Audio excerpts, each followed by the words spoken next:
Hello,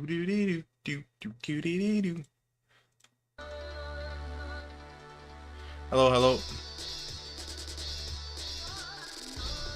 Wow, my stream doesn't look to be working. Okay, it is. It is? Is it? To be or not to be? Okay. Well, I'm back playing this.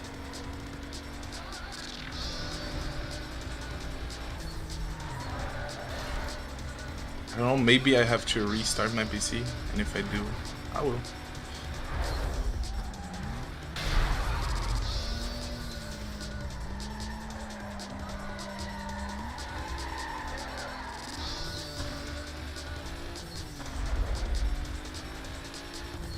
Bing, bing, bing.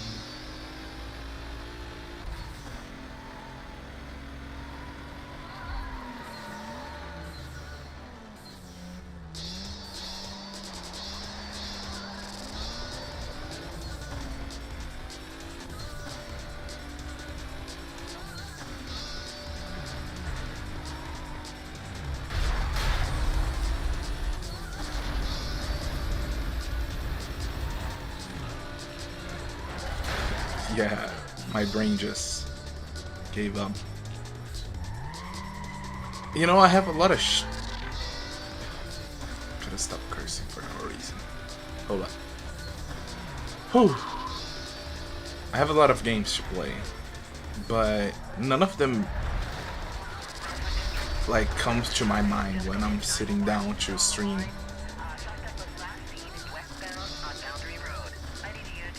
It's really weird.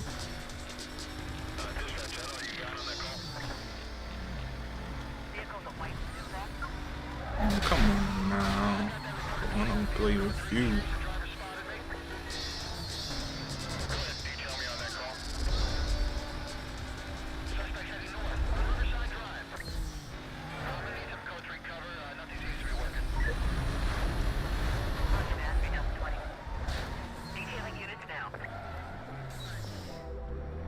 Interesting. The AI is absurdly weird in this game.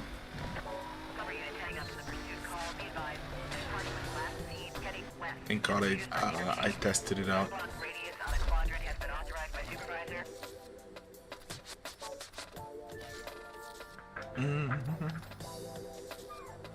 Bing, bing. Well, recently I played. What's the name of the game? I don't know. It's a soccer game. I played a soccer game with my friends. It's really interesting. I think in some years that game will be replicated to be like less fun, to be honest. It's weird because the game already has a level of magnetism to each interaction. But for the game to look like perfect, you would have to like cook the magnetization in a lot of cases directly into the game, and I cold-heartedly believe that it will happen in the future, since FPSs also have that problem. So yeah, you know, I was walking around the internet. I needed inspiration for my next video. I already had some topics for my next video, but I kind of lost interest out of nowhere. Bless me.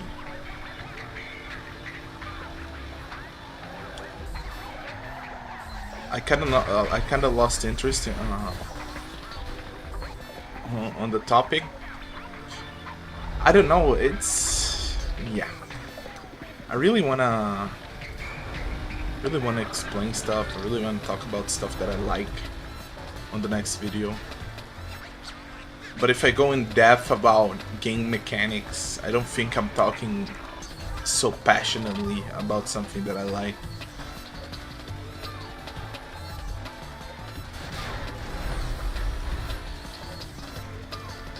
You know, yesterday I kind of understood why like streamers don't, not streamers actually, but why YouTubers don't go on a project, basically. Because, you know, I was talking with my friends, we had some cool, fun ideas on like videos. But basically all of them is a waste of time, somehow. And it's something that is really being kind of imposed on me recently, and I feel that a lot.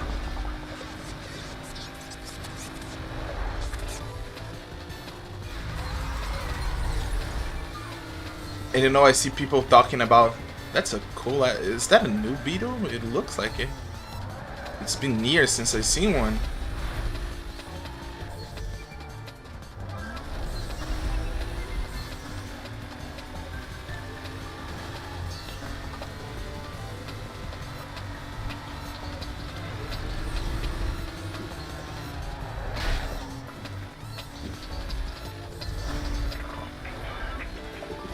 Yo, that's crazy. Somebody's moving my... Let me see some... Hold up. Yeah. Somebody's moving my lifting equipment, which is right on top of my... on my room. It's my bad.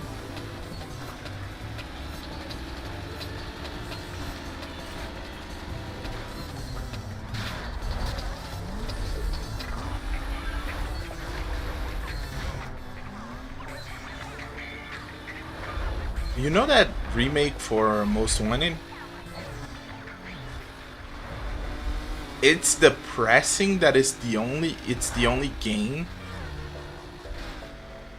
It's depressing how Most Wanted remake is the only game on PS Vita. You know, now we have the Switch and it doesn't really matter, but goddamn how depressing it is to the only game, the only car game that you could play is the Most Wanted worst remake that I ever seen in my life. It's not even a remake, it's just a new game with the Most Wanted on top of it. And it's also sad because that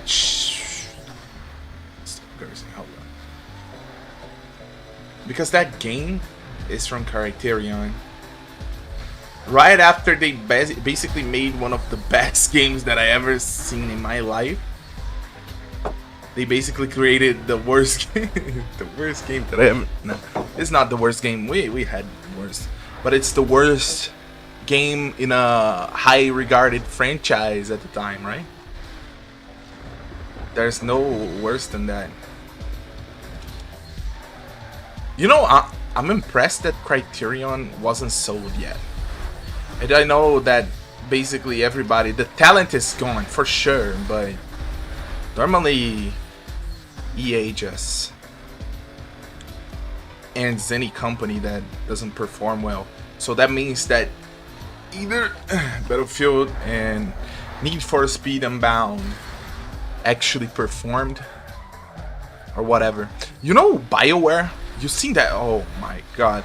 I should make a video about that. That's crazy. The new... They said, open quotes, BioWare said for us to do a RPG game because the, you know, basement dwellers, nerds, will always come out for the RPGs. And you know, think about it. BioWare? You know, if it was 2013, of course. I don't know why. You know, I kind of get pissed off. I should actually make a video about this. There are so many topics, but I don't feel like talking about any of them. But there are companies that they forget that they are kind of trash and low tier. One of them is not BioWare, but BioWare lost its touch, and there was a lot of controversies. The last two games from BioWare were not good in any way, shape, or form. If somebody played the new BioWare stuff, I wouldn't... Like, I can't blame them if they did not understand why this company became so big after all. Because, goddamn, those games were, like, not representative of why BioWare was good.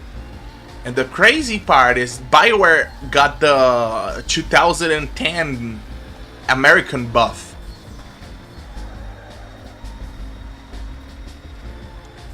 So they are already buffed out. They got the buff.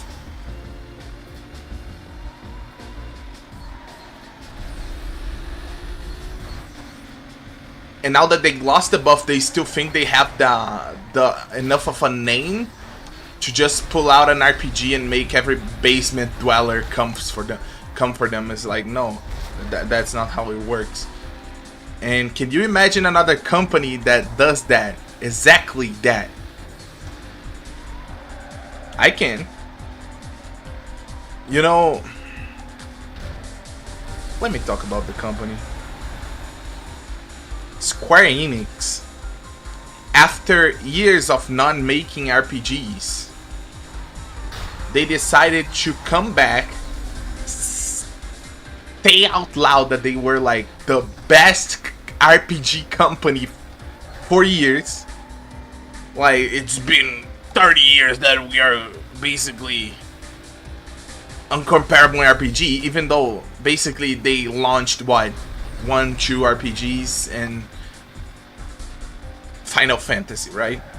And Final Fantasy, if you talk with the fan base, they already tell you that it's not that impressive.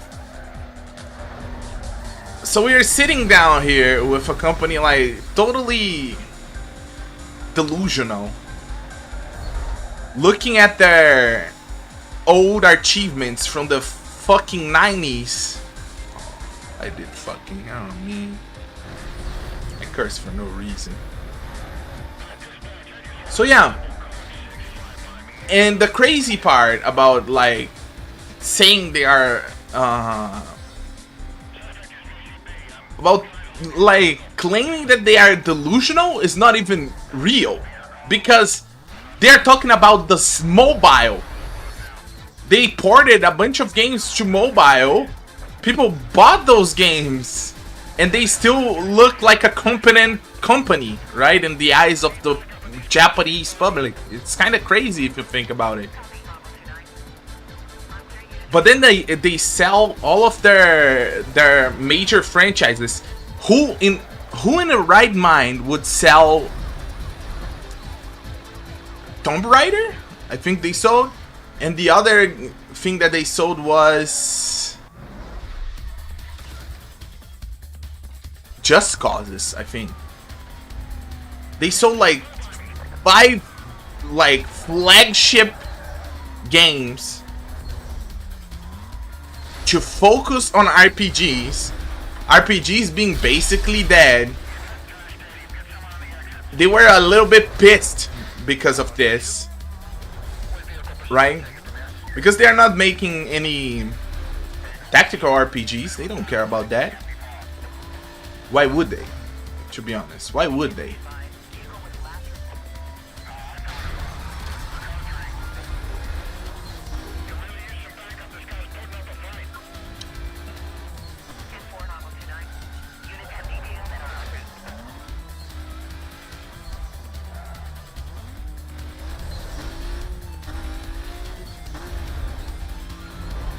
This game has like, it's actually well programmed. The police doesn't see you through the wall. That's quite impressive. We have games from like 2016 with people seeing you through the walls. It's crazy. It's crazy how this game does it. Minimum. And they created a lot of games, right? A lot of RPGs, basically using the same engine, creating a basically, I would say 80% of them is trash.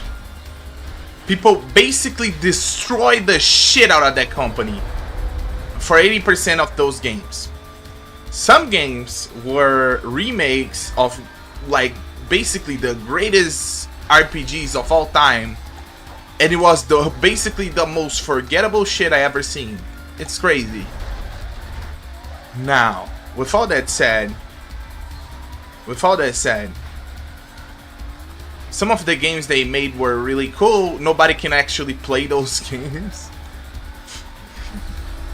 Like, the best games had considerably lower marketing than some other ones, right? So the only people that actually played those games, the games that are good, are people that are basically really looking for an RPG experience. It's kind of crazy if you think about it. You gotta be a nerd.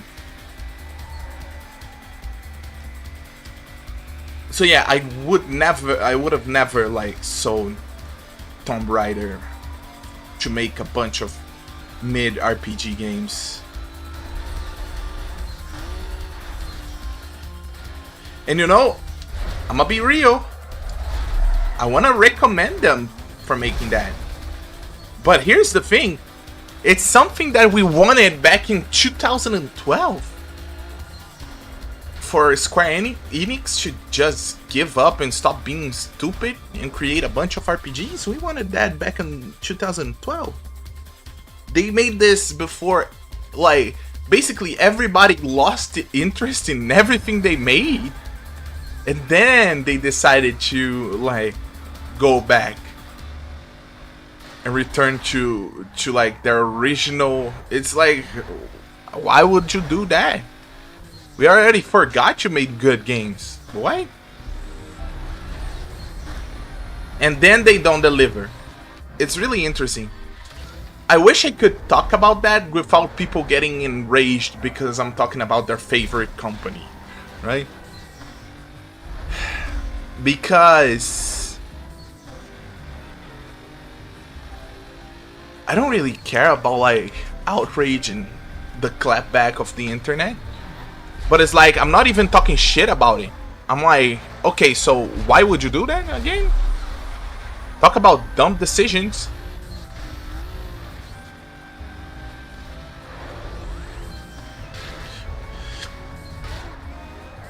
But yeah, I want to talk about...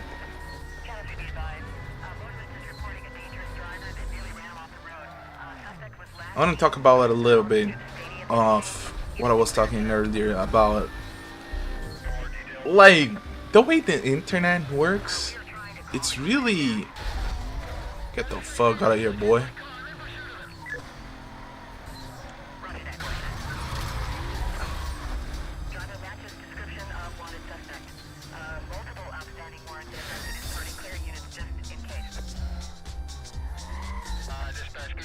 So yeah, the internet is a interesting place where they don't forgive and they don't forget, right? They don't forgive and they don't forget.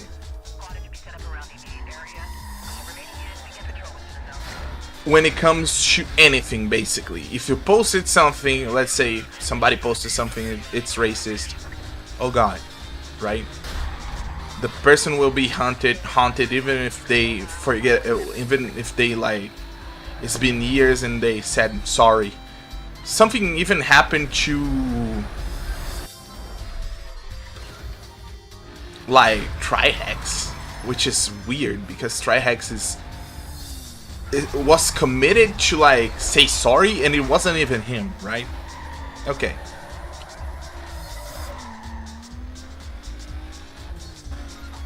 But then when you're talking about games, you basically can only talk about games that are... You can only talk about games that were released like max 1 year ago. You cannot talk about anything that is not current. And I find that kind of... It's like annoying. Because game trends take a long time.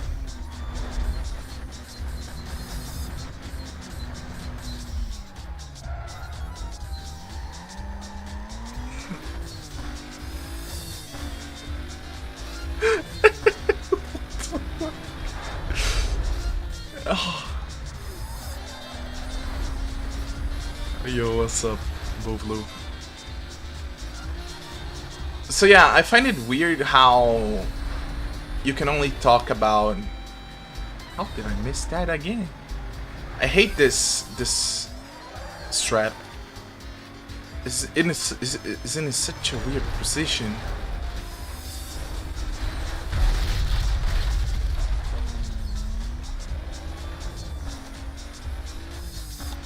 The internet really, like, if you're talking about something, game trends take like basically 8 years. Now, game trends take 8 years now. Why is that? Because it took fucking 8 years for them to create Concord. It's crazy. So, something that happened in 2014, like Paladin's release, is actually still important context to talk about. Battleborn, for example. Totally forgettable game. Is still on the context of recent games.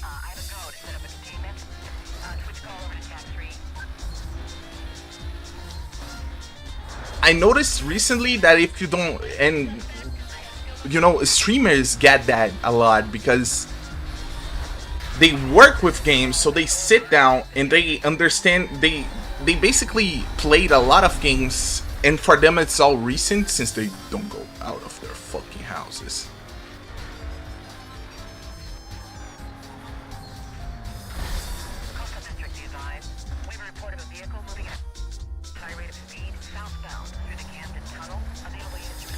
Games actually come out years later trying to capture a demographic that moved on 2 years ago.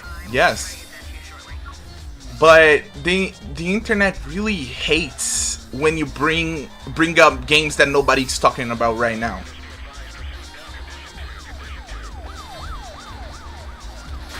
And it's so weird because a lot of games are like, oh my god, my brain starts to rot because I'm gonna create a term. It's like affordance, but for conversation. Back in like 2023, if I were to say that a character action, which is, let's say, a hack and slash, I would give an example of a hack and slash and bring up Ninja Gaiden Black. People would call me crazy because nobody played that game. Fuck you. But out of nowhere, they are like praising this game that came out in 2010 because it was a remake and their favorite streamer, and now it's on the conversation. And now we can talk about how maybe Dark Souls has too slow of a combat. Maybe it's not cool for you to like.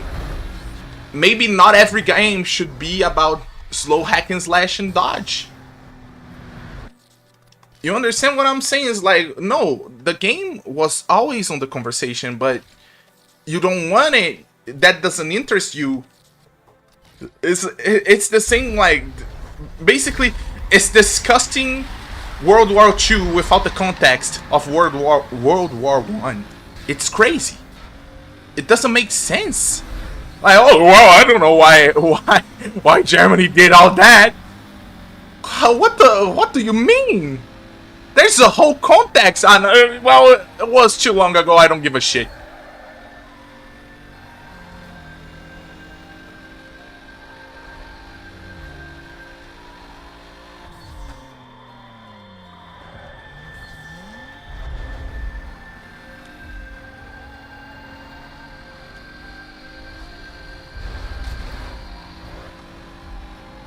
Well, yeah.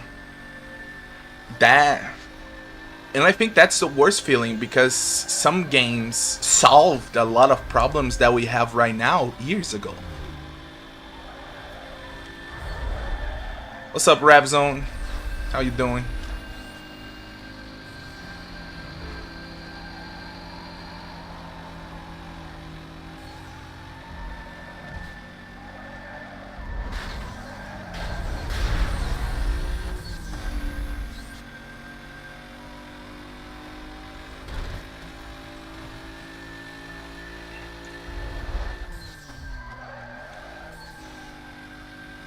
Yeah, I think that too, Boofloof. And sometimes I even think about, some old games have a lot of.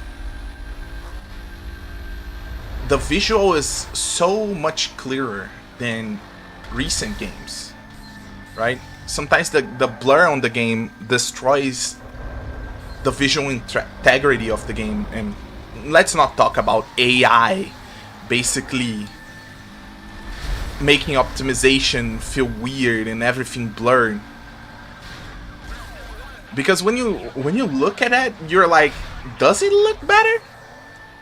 There are some PS3 games that look incredibly like out of the house.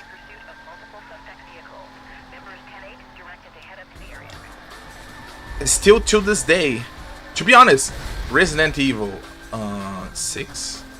Yeah, 6. Resident Evil 6 looks incredible still. And some games right now, they are so blurry that you can't even like know what the art is about. Avowed is one of the weirdest game I ever seen for that reason. This name never get old. This is goated. Yes. And I never played this back in the day. I skipped this because some of my friends were playing it, and I like to have like different experiences than my friends, right? But they always told me this was goated. And then I played it, and man,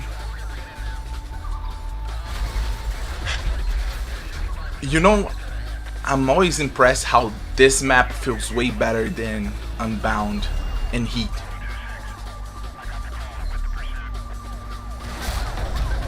It's crazy. It's crazy the verticality in the map is crazy how it looks like a cartoon world, but this is actually realistic, right? If you compare to how plain the recent games kind of look.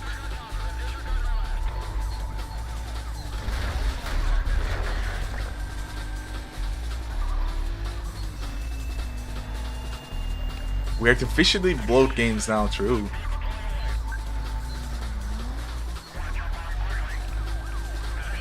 And that's a good ass topic. You know what's the argument to make the games bloated? The argument is that there is a threshold that they will surpass one day, and this threshold will allow them to start working creatively, right? Like, question why we never have new genres like we had back in the day. The answer is closer to, well, they're trying to basically optimize the graphics to look so good that they now can basically create this utopia of never going never needing to like improving graphics, and now they can work in the different genres and different gameplays and different experiences, right? But here's the problem.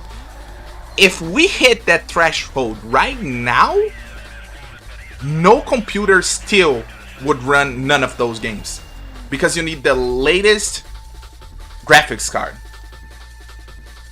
So it's never something that will suffice, right? There's always going to be something else that you can improve.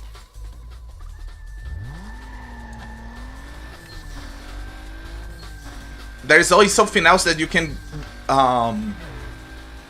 that you need to buy to play the next game, and the game will come super glitched out because the graphics card gotta update itself. It's games are kind of weird right now. Games are kind of weird right now.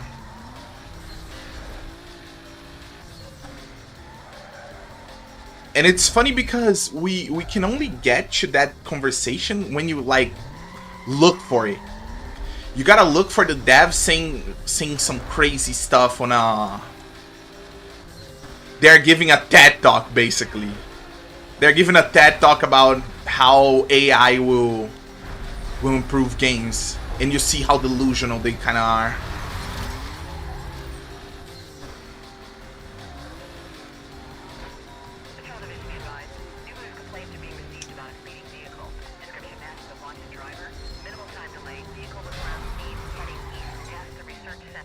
I gotta change cars, Lee.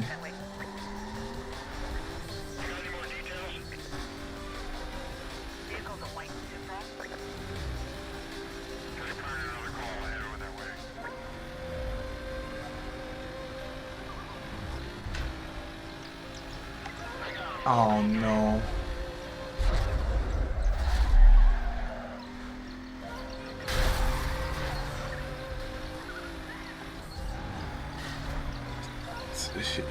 Yeah. And you know, there are a lot of things that are also out of this context, which is like, for example, scalpers.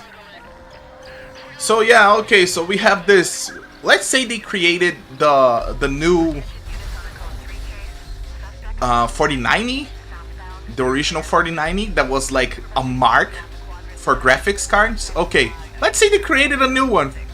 Who cares? Like, let's call it the FX1. The scalpers would get the price for you to even have that because of scalpers, because of bots buying shit. It's like, oh my god, it's a whole can of worms. And I'm talking out of my ass, right? But if you look at the games that got the most players, there is a whole section of people that only play League of Legends, because League of Legends is a game that works in any PC, right? So a game like Valorant, they try to create the same look, the cartoony look that will basically never go away, just so they can keep updating the game without updating the visuals. I would create something like that, because going for the realistic, the most absurdly exquisite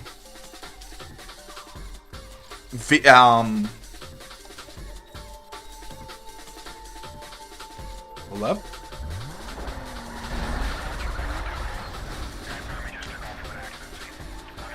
Graphics, in terms of graphics, there are little to no people that can actually play that, right? So they basically kill part of their consumer base because of how much it requires out of our PCs.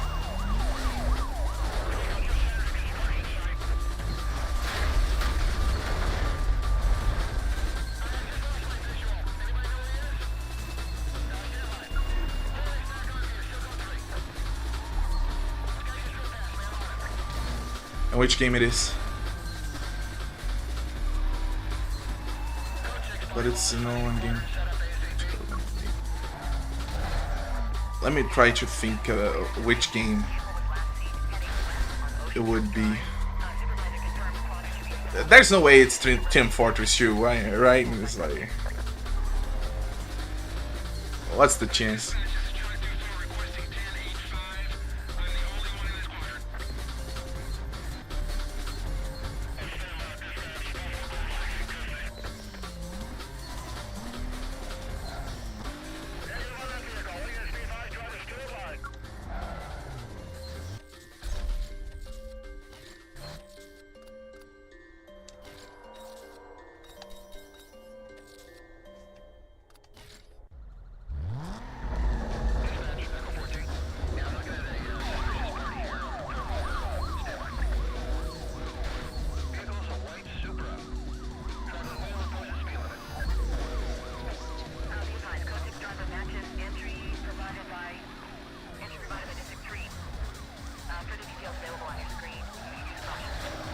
And recently we got a lot of crazy statistics for shit like this.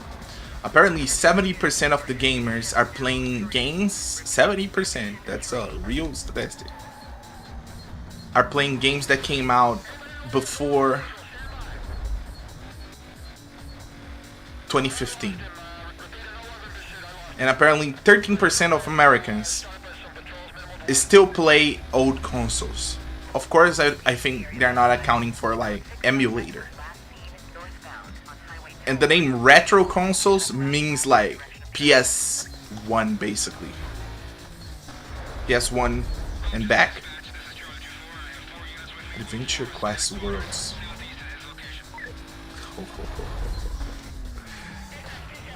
Hey,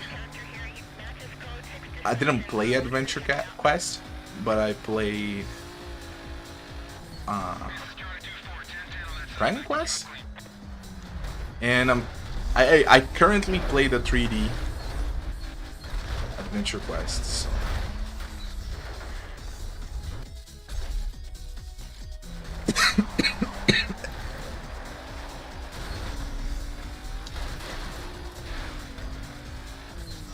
In Adventure Quest, you know, in 2018, I was trying to get the dragon class, the Dragon Slayer class. So I don't know about World. It was actually 2007. 2007.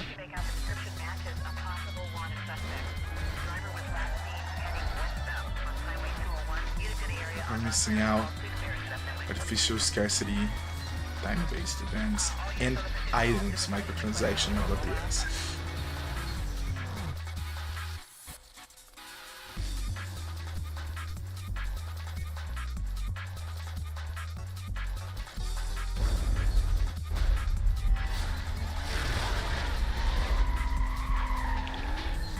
And I think, to be honest, with all of those things you cited, it's really, it's like they kind of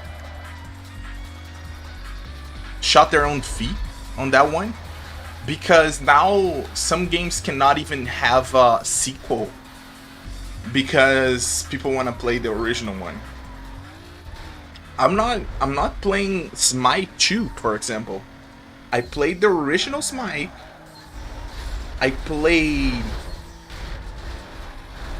the original Smite, I played original Paladins. I basically played everything that this motherfuckers put out on the beta, right? But then they announced the second Smite. And I'm sorry, I'm not buying that shit. Just on the base that I don't have the exact things that make me go back to the game on the second game.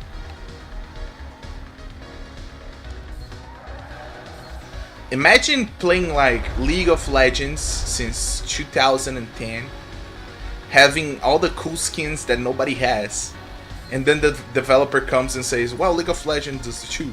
You don't have anything, you got, basically, we're making you buy back. I'm not doing that. Doesn't matter how good the game is, I'm not playing. My bad. And the game is not even free to play. If the game was free to play, I was like, oh, okay, I'm not trying. I don't like it.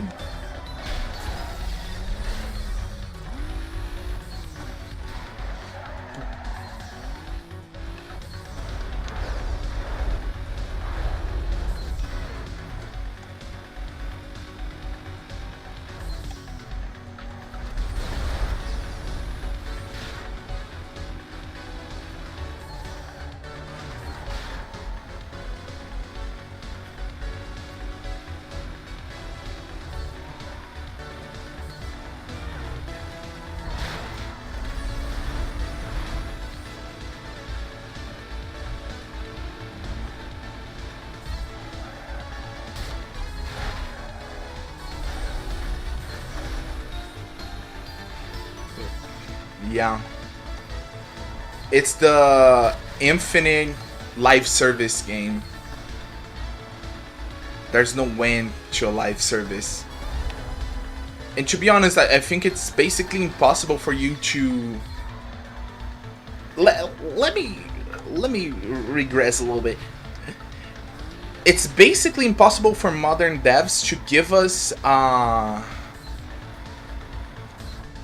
reason to play a new game. Because if you see some of the old,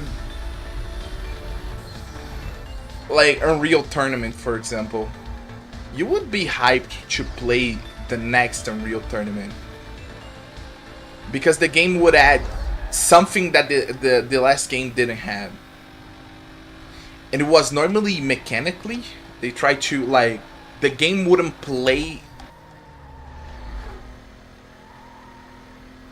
The game wouldn't play like its predecessors.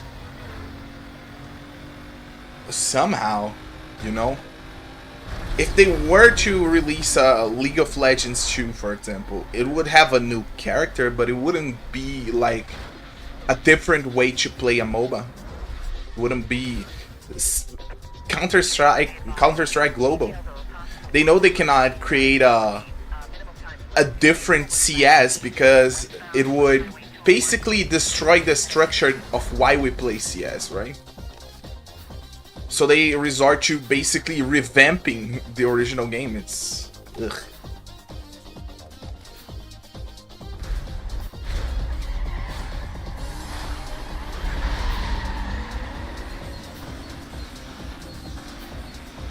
You know, there's something going on the...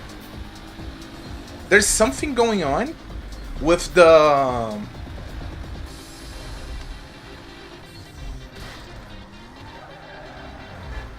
with the developers nowadays and the people that program shit. Somehow CS has like small differences from CS:GO 1. CS2 has small differences, and those differences were like things that are integral to the gameplay. And it's crazy to think because the source engine, basically in every iteration, it kind of works the same. It doesn't let you walk and shoot. The spray pattern, when you start basically walking, is impossible to get a hit. Now you can crab walk on CS2. It's so weird. We've been like, for what, 20 years playing the same rule set? And now it looks like the people that developed, they didn't know exactly how to replicate that shit. And they created something basically inconsistent. It's absurd to see like professionals complaining about that shit.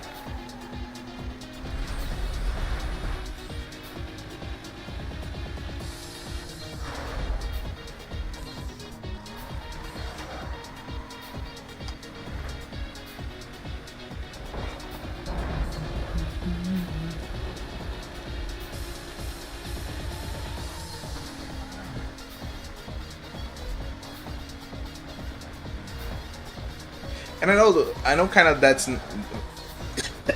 I know that's not what they want. But when you have a live service game that is like 20 years old, it's tough to get new players or new whales to actually play the game.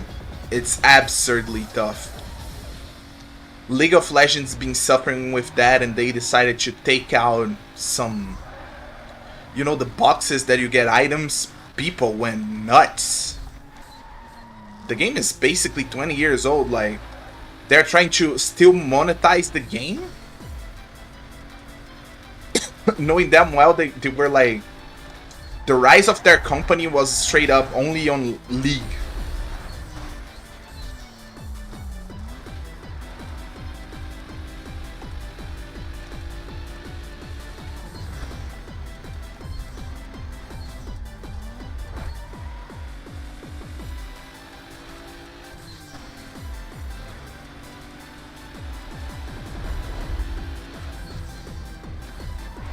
I see.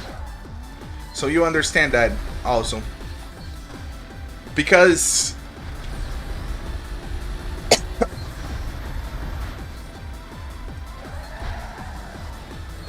I don't know. I don't feel that like you're wrong or anything like that. It's just that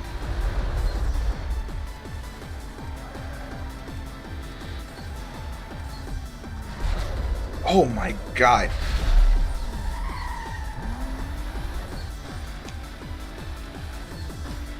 We are also seeing games that are losing. They're basically losing. And what I heard from somebody that works in the industry is that they don't contract a lot of people that code that well. They do not want to get a good engineer on that stuff because they don't pay good enough, right? And they have a lot of other choices and options that pay way better than video games, right? That's what I heard from somebody that actually works on the industry. But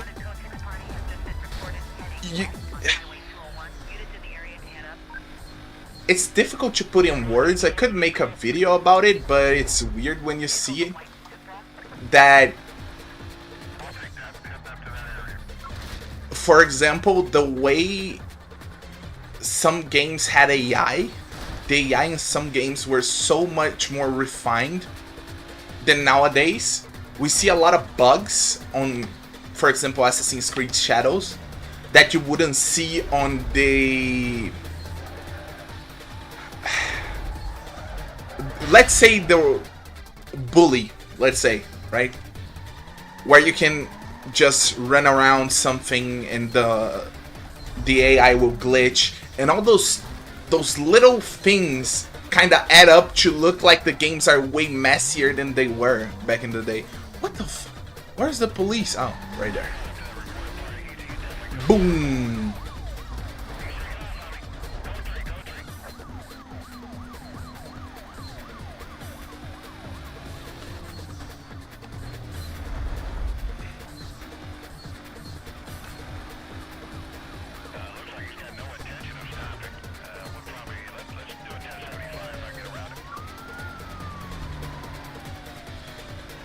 And I have, to be honest, racing games are one of these examples. I cold-heartedly believe. When you look at, for example, Burnout Takedown and Burnout Paradise, the AI on Burnout Takedown like fights you way better than on Paradise, and that AI can actually take shortcuts, for example, but the Paradise one doesn't take shortcuts, and it's like, it's around 5 years of difference from one to another. Like, there's no way something that has to do with the game itself, or even if they are using like a different engine. It's gotta be like the people that are working don't know how to do their jobs.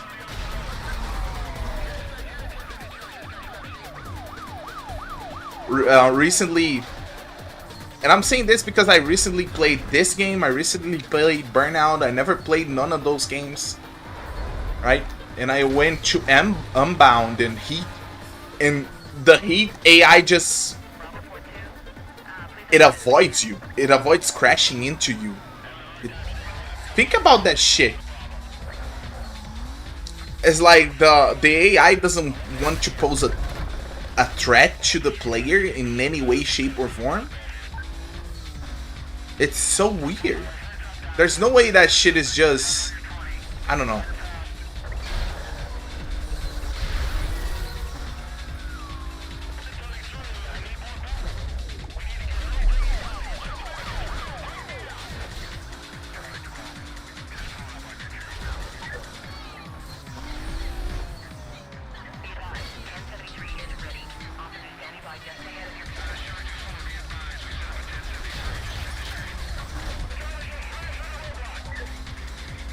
To be honest, you know, it's gaming is riddled with problems, man. It's kind of sad to even talk about it because it's like I was about to compare Avowed, the it's an Obsidian, if you don't know, yeah, right? Obsidian wanted to create an Elder Scrolls, but Bethesda didn't let them create an Elder Scrolls, so they kind of created their own Elder Scrolls. And if you say that to an Elder Scrolls fans, they try to kill you right then and there. Because the game, there are some weird choices, like you cannot hit people. Basically, people don't react to damage on the cities. And then you could say that they were just trying to pull this game over the deadline, right? So they would fix later. But now they know the game didn't sell like nothing for them to fix the game. So the game will just keep being fucked up, I guess. They will never fix it, I guess. It's so like, what the fuck is going on? And then people are playing the Elder Scrolls Oblivion, which is a remake from a game from 2005, and they are having more fun than a game that came out in 2025. Recently I was watching Tectone, the streamer, and he was talking about how Genshin Impact, I don't play Genshin Impact, never played it. No, actually I played it, but it's not my kind of game. He said something like, yeah, Wuthering Waves is better than Genshin Impact, and Genshin Impact feels like a game from 2020 in 2025. Meanwhile, Wuthering Waves feels like a 2025 version of Genshin Impact. If we apply those to like straight up, if we apply that same logic to like Avowed, we would say like Avowed is not even good enough to compete against a game from 2005.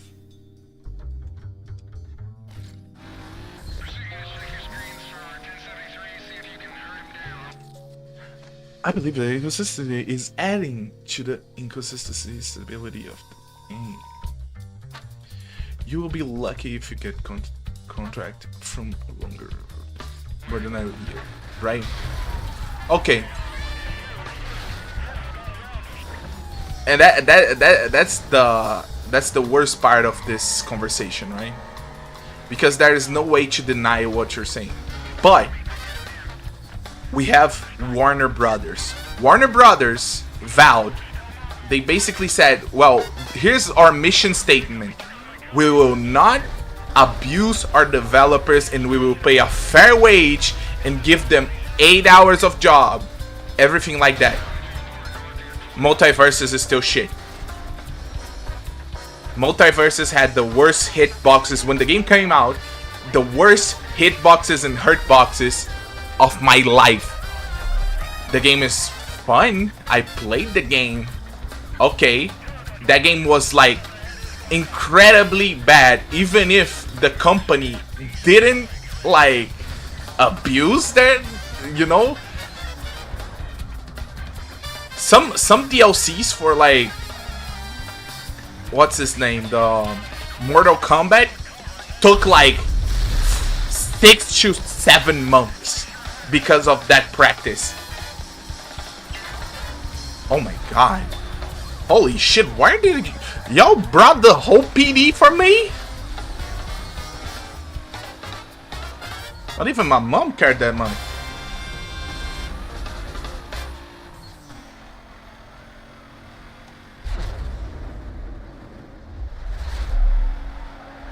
Yeah, and when we look at, if we look, I was actually looking recently on a rant about Mortal Kombat. I look at a rant of Mortal Kombat and the guy is like, yeah, the game is not good, this and that, the game is slow, the story of the game is so fucked up that they gotta reboot the series entirely. And I'm like, what the fuck?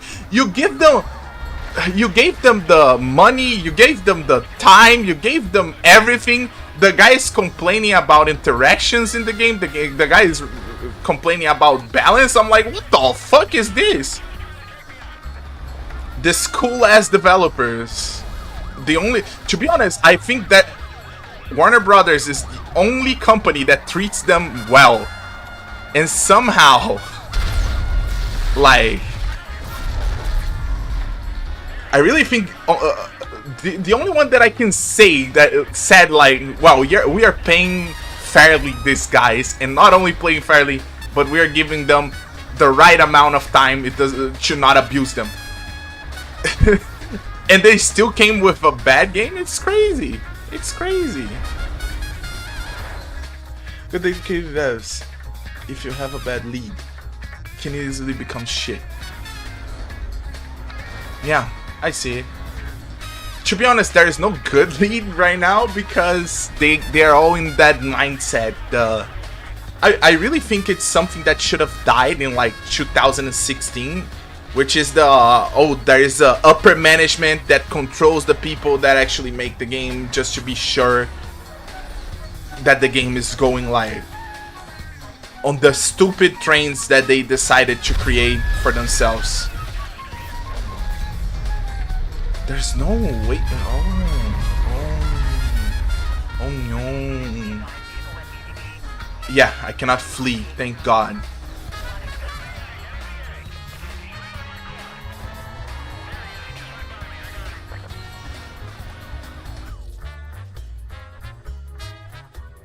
Truly. I also think that.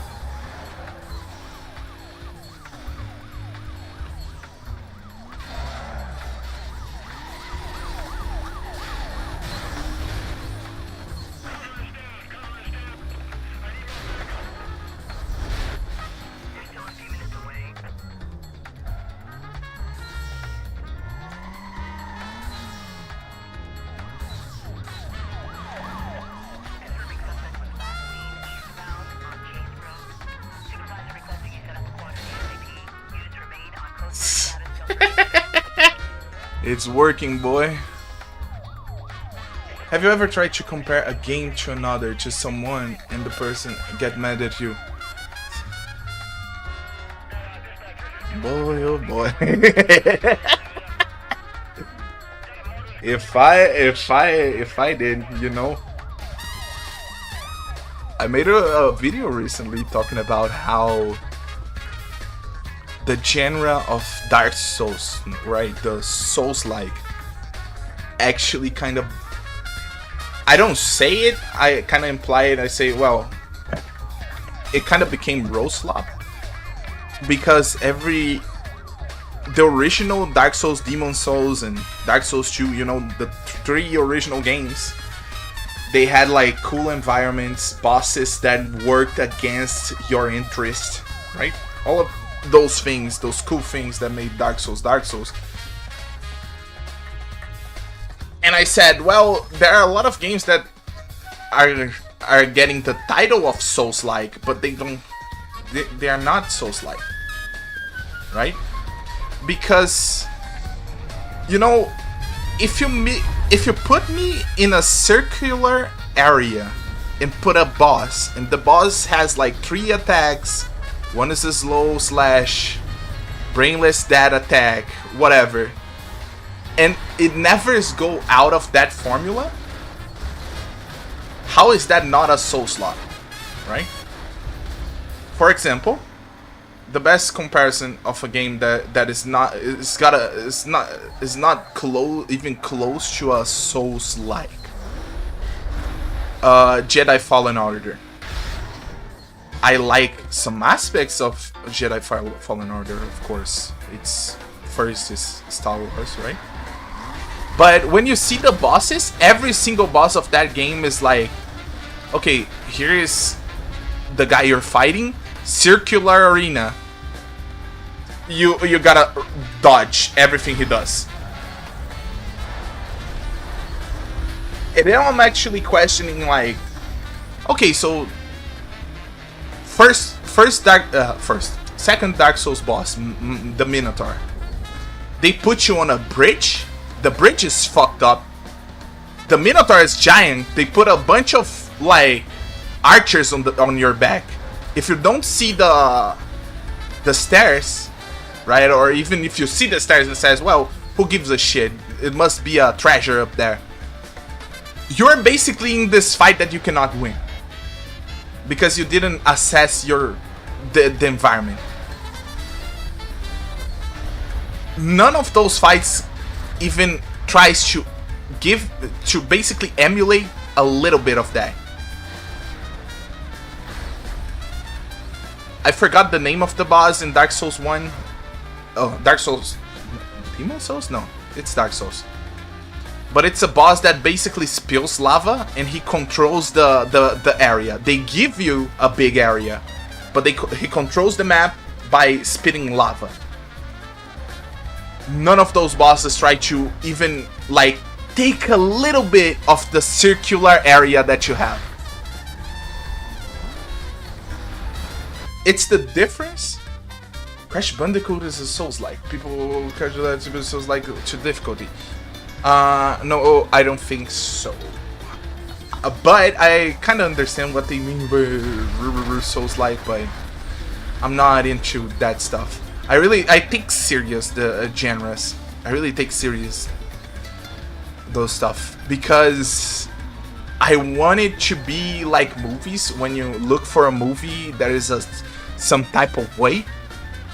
You're looking for this basically this concept, and these concepts they can vary, but they gotta be crafty with it. And by the way, the remake of Crash is way more difficult than the original Crash because you cannot control technically speaking, you cannot control your air momentum. Right? You jump and the character goes forward, and then you press back, and instead of Crash stopping and dropping dead basically in the air, the character turns 360 and just goes the other way. To be honest, another good point to like, what the fuck is going on with the physics in this game? Why didn't you program like the original?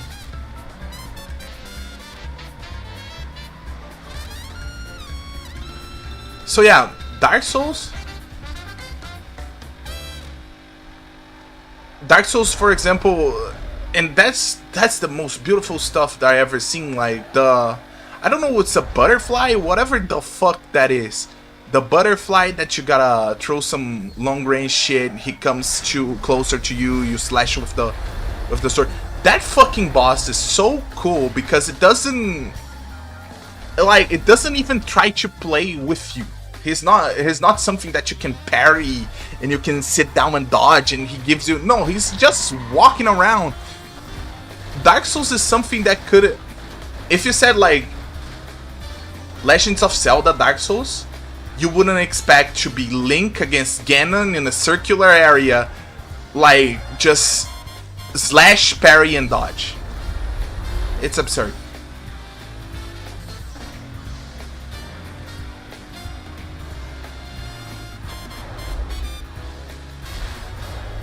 Yeah. Uh,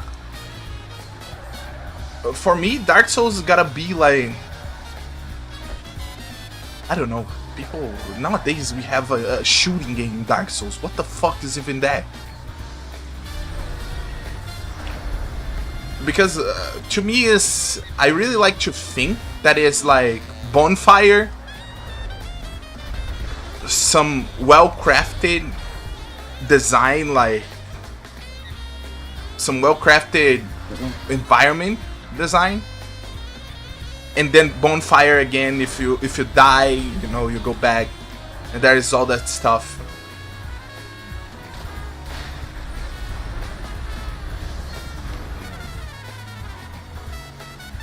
But yeah, I get people mad a lot, but I have a close group of friends that they kind of understand, especially because we're not trying to. Especially because we're not trying to basically piss each other off for no reason.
Yeah.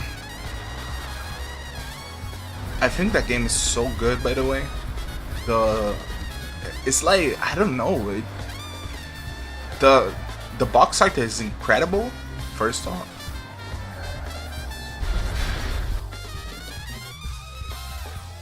I'm so bad playing this, holy shit.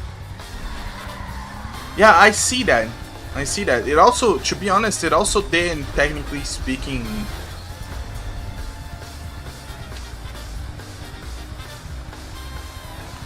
it's like, I'm being honest when I say this, GTA 4? GTA 4 also has that platforming stuff, but it's way bare bones. It's way too much bare bones. Assassin's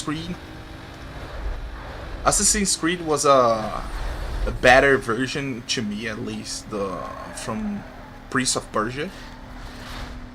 But if you see the way Mark Getting Up like does the platforming, and you know, I think it's interesting that at least we can say that Uncharted improved on what Getting Up did. Nowadays it's difficult to find, and that's my opinion, after 2015 it's really difficult for me to like look at a game and say, well, this is the better version of XYZ. It's really difficult.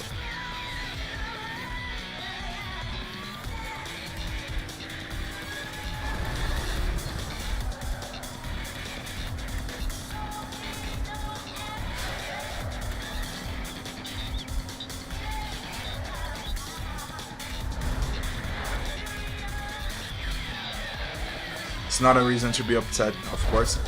And you know, you're talking about somebody that really loves Uncharted. I think that series is so good.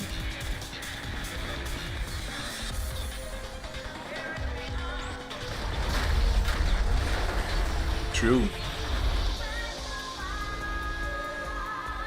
You wanna see people pissed off because of comparisons? Try to like even say anything negative for a indie developer. Oh my god. People try to kill you, man. If something like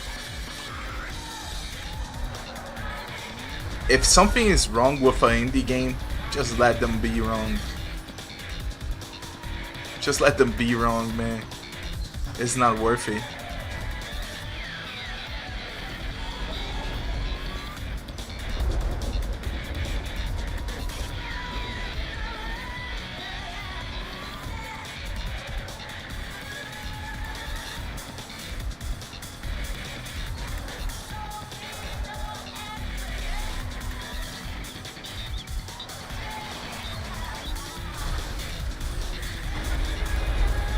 I really hate that turn every time I hit the boxes.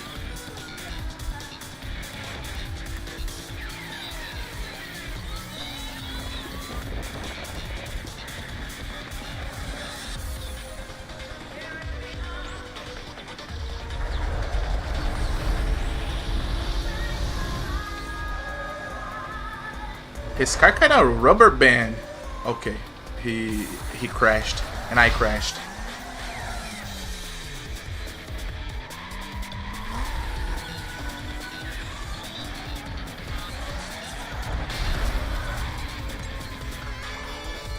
You say that because, but there is also a level where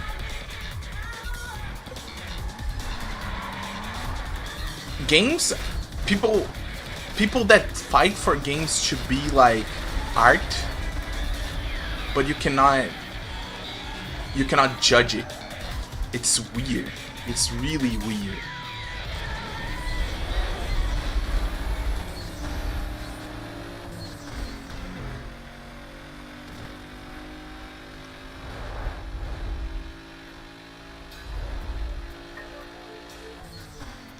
True. That's really true.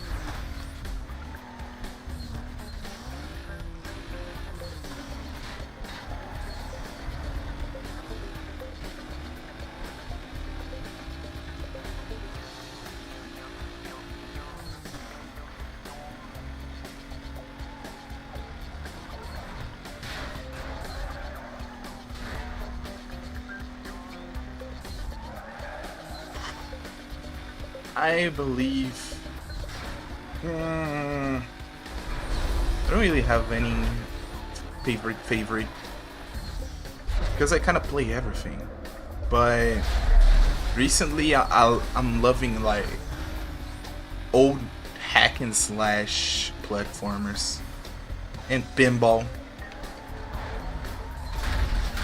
if pinball counts as one. I like the old, something close to Castlevania 3 is something that I like. The ones that you press the button and you kind of stop, you're fighting some enemy, he does his thing. There's a whole genre that can be explored right there. And I've been playing recently a lot. And racing games I've been playing too, but I wouldn't say it's my favorite.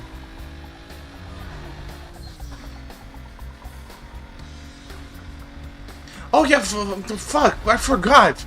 Fighting games? What? Forgot. Everybody talks about fighting games with me.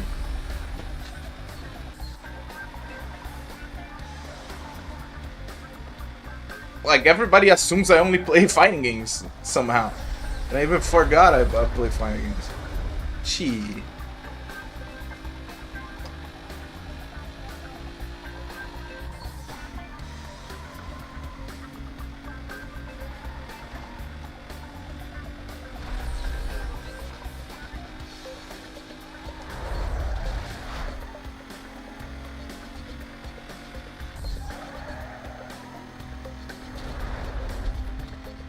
Yeah, Tekken Tag 2 was...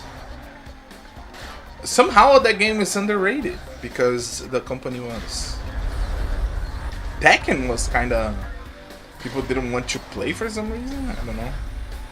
The game is really good. Snoop Dogg is in it.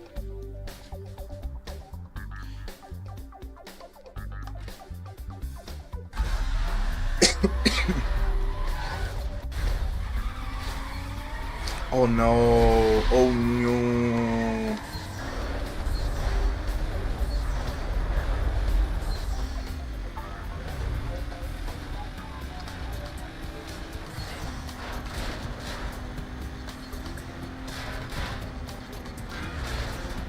So I actually play like I play a bunch of fighting games, so I know 3D, 2D, old fighting games, new fighting games. I've been playing recently a lot of CBS 2 because it's something that I really wanted to play. The input reader in that game is absurdly difficult to work with. Please give me my car. My car? Hold up, my car? Real quick. Yeah.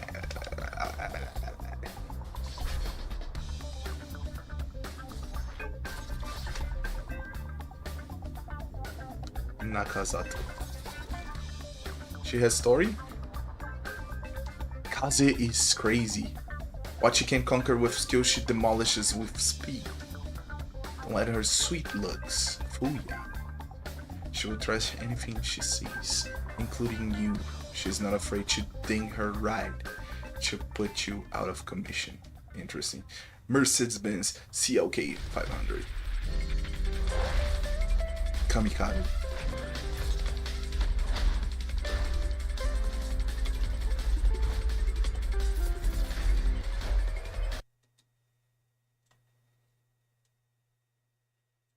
Clicked out of the window. Hold up.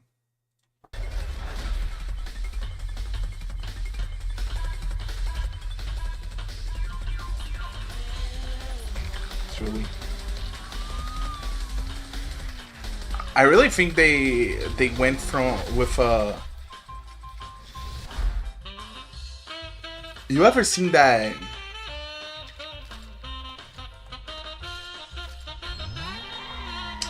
Heroes of Might and Magic have a lot of not heroes. Might and Magic 6 or 7. 6 and 7. 6 and 7 has a lot of people in costumes that were people that they just got from the middle of the street and brought to the studio and shot some shot. It's really interesting. And this one, it kind of feels like that if the girls didn't had like basically model bodies. For the time. For the time. Jesus! Already?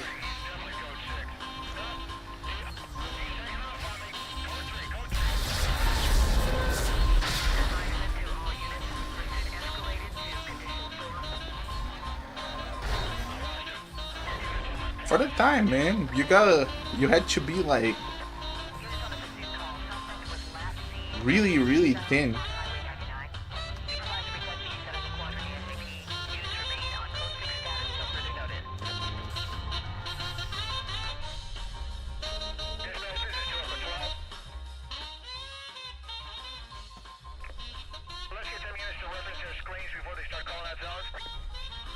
I gotta change the car also. I can't play with this heat. I'm not good enough for that. All that.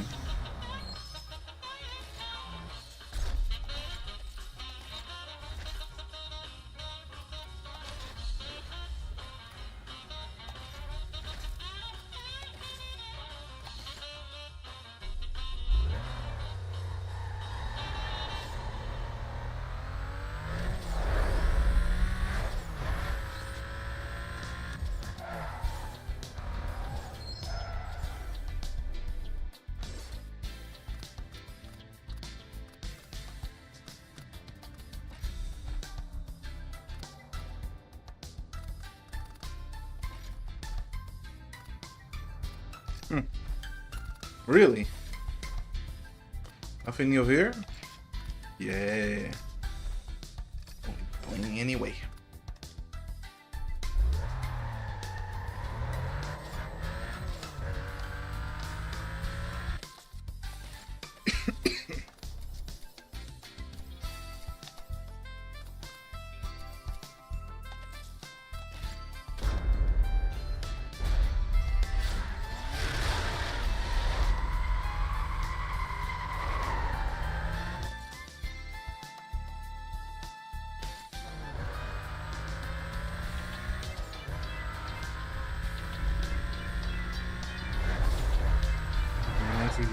It's beautiful, like a kiss of an angel.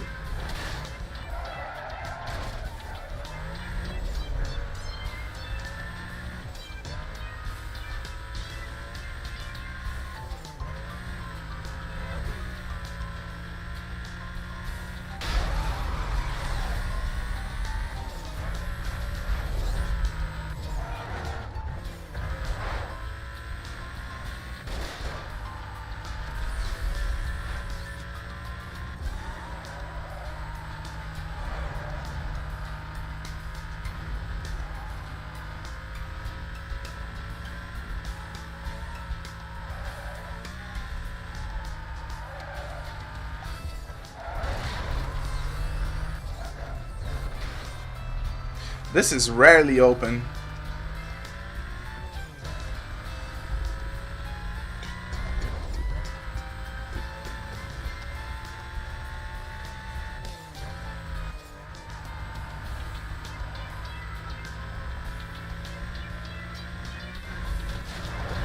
Yeah, I also think so.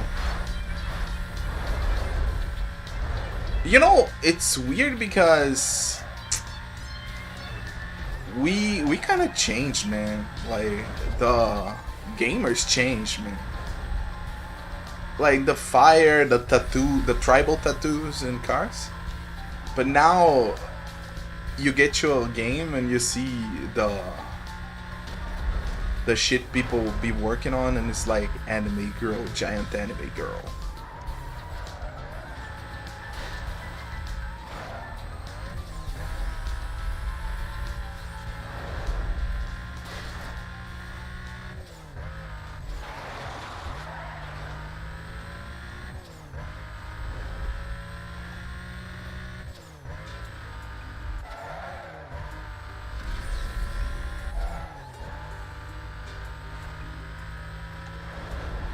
A lot of the cars from Burnout Paradise have like incredibly amounts of personality.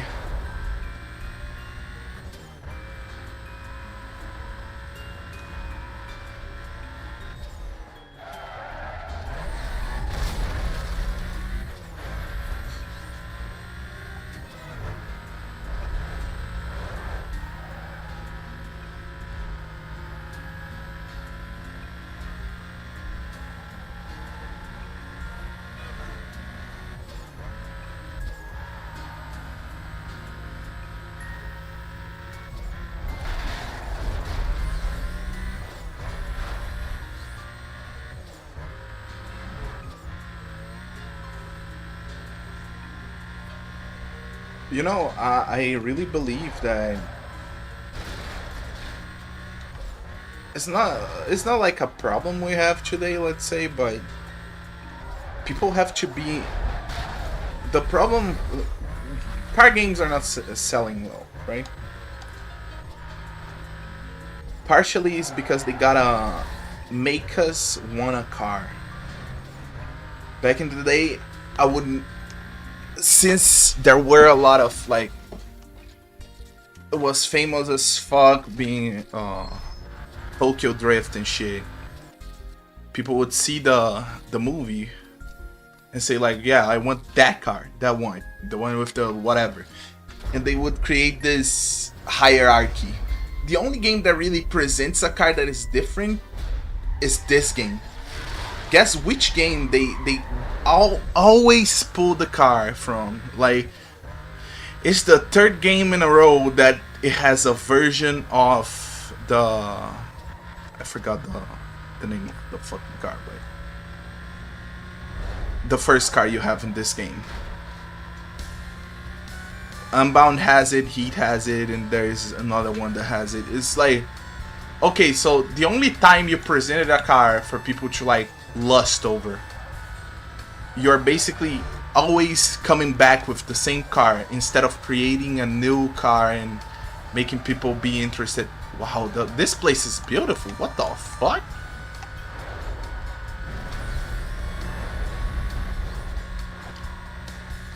But since they basically, since they don't teach people how to like these cars.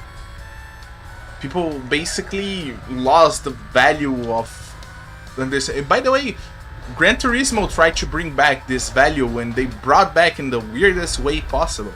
They understand the value of teaching not only the history of some of these cars, but why people are so obsessed with them. Was it you that said about that talked about like not cheap, but the popular car was really cool because it was easy to mod. So you modded the shit out of it, and people basically became racers now.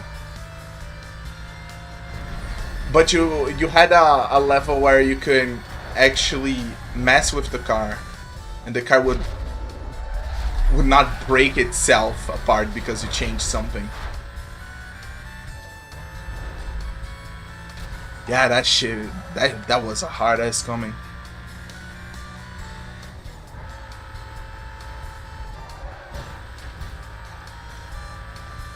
Yeah, I was about to say M3 GTR, but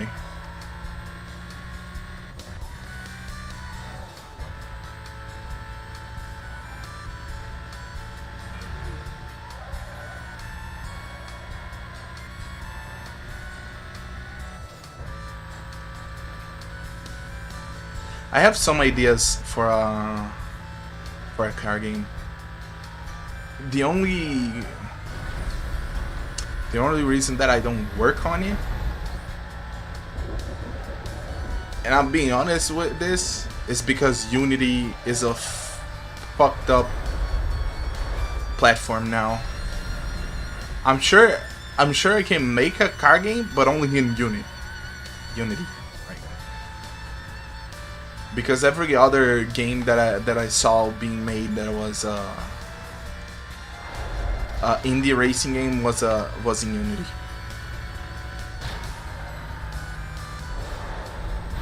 But now Unity has a bunch of basically things that make me not want to ever touch that platform ever again. Let me see, is this the... Ooh.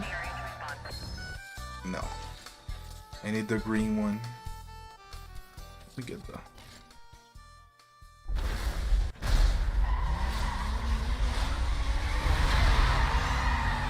Have you ever played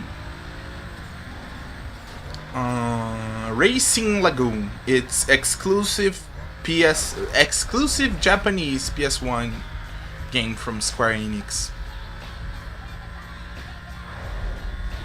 That game is one of my favorite car games ever, just because of the story. And some of the cars are portrayed so well in that game, like Savannah, for example, which is not even a car obtainable in the game.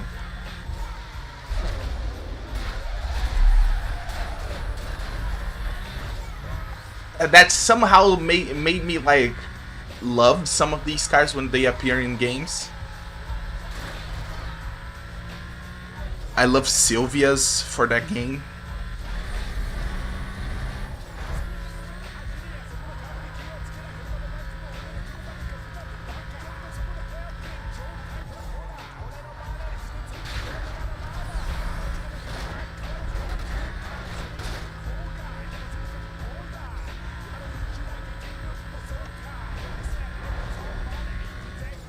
Let me change the music.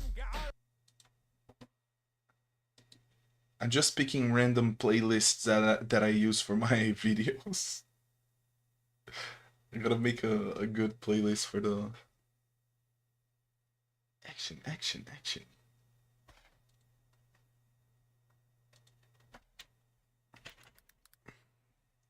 Here.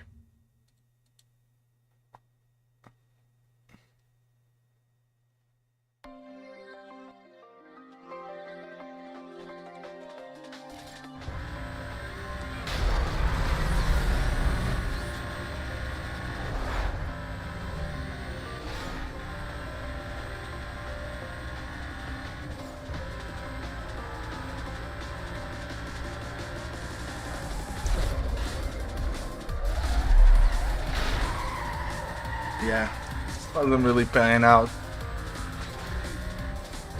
3 laps, so I still can't win. That game has a really interesting way to work with body kits. Nowadays, it sounds limiting, and it also sounds like really lame.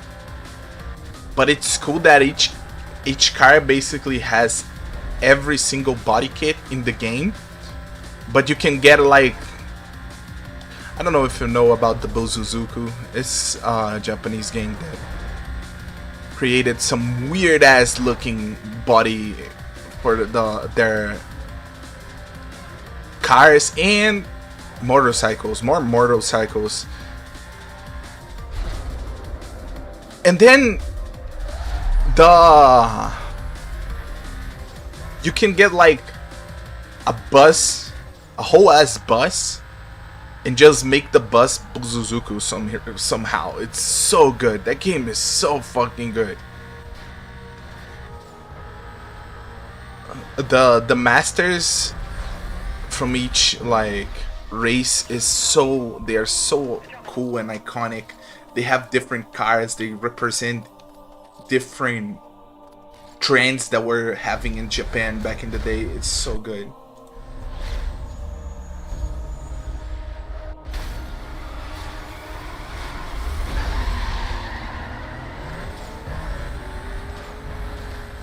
Really? Yeah, that game is so good.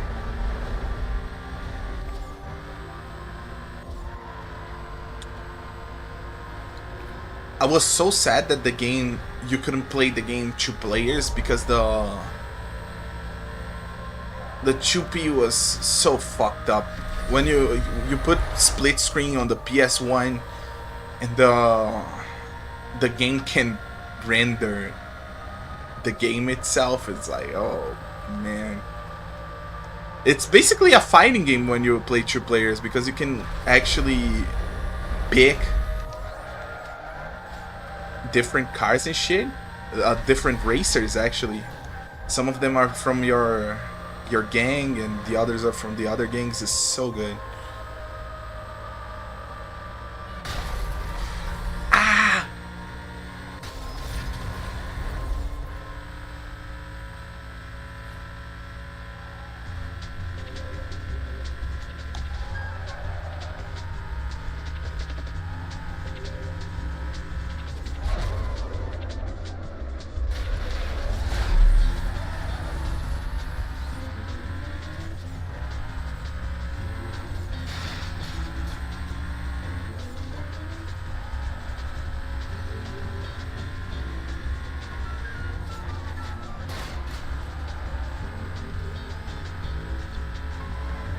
So I play other games and wonder why newer ones do simple things and improve. Well, and I'm being honest when I say this, I really believe that every developer, not that they don't play games in a way, but they kinda, they don't really know shit about nothing. And I like to, normally I like to point out for indies, because indies, since they are first fans of a game and they later become like a developer themselves, you think they would know more about games, right? Especially in the genre that they are trying to work on. For people like that as only know what platformers, for example, they go for Mario, Sonic, Castlevania. That's it. And you know, I don't want you to be like the best of the best. I don't want you to be the most nerdy guy ever. But shit, man, I would really wish for developers to like, I have this theory I post on Twitter sometimes, which is you could save the whole video game and genre problem by copying shit from 2005. Expedition 33 recently became really famous. The director came in and said, "Yeah, we played this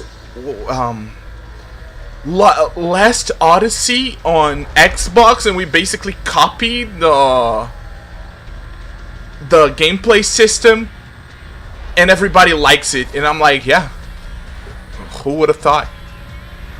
You don't even need to like be the most intelligent guy ever. You just gotta look for the good shit and copy the good shit, and people will praise you like you came up with something. It's not even like you copied something. They will praise you for being innovative. And you know, if you see what the industry wide was saying about Expedition 33, you will find people saying this saved RPGs from being boring. If we read the inner lines of this, it means games are not boring since 2005. Technically speaking, RPGs were saved since 2005, but we are sitting here saying it's dead.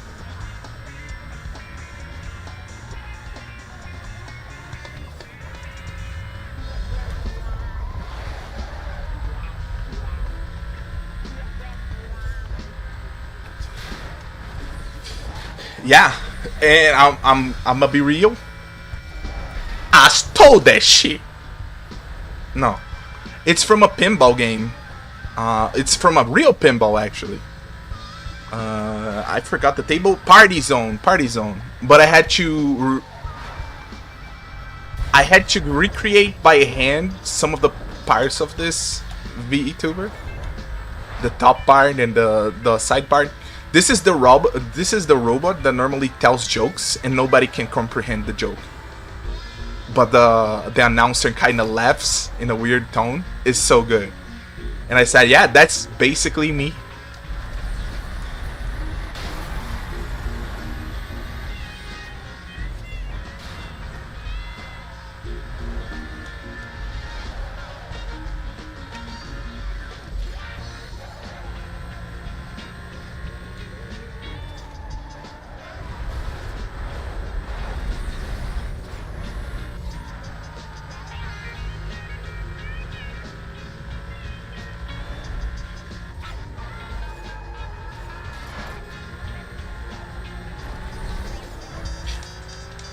And you know, I want to kind of expand on that topic. I have this idea that kind of different from other mediums, video games don't have a backlog that everybody knows it's super good, right? For example, in a movie, if they made something wrong, you could cite, for example, Pulp Fiction, and you're like, so this movie, the character development doesn't make sense, and because Pulp Fiction is a movie and everybody knows Pulp Fiction, and if you don't know, you should watch it. Games are not like that at all. It's really weird.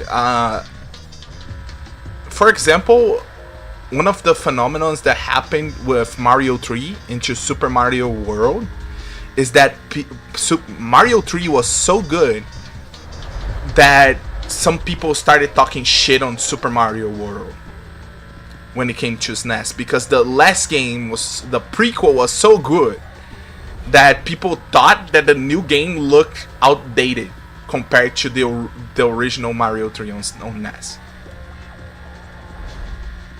I recently was walking around, people saying the other way around, and it's crazy because it's fucking Mario 3. It's basically the equivalent of Elden Ring from 90. It's 92, 91, 90, probably 89. I don't know.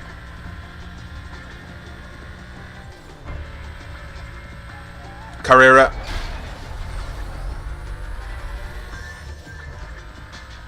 I really like Devil Z and Devil X, and it looks so close to it, to a fairyland.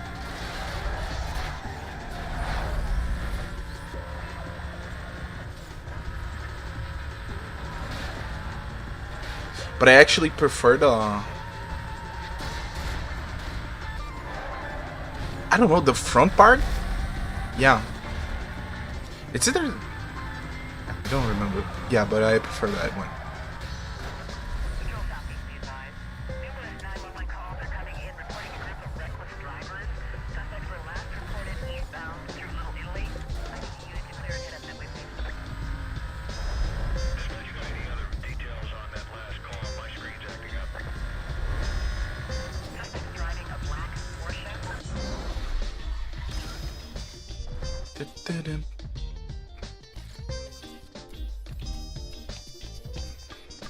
I even thought about creating like a video talking about, I don't know, 100 games that you should play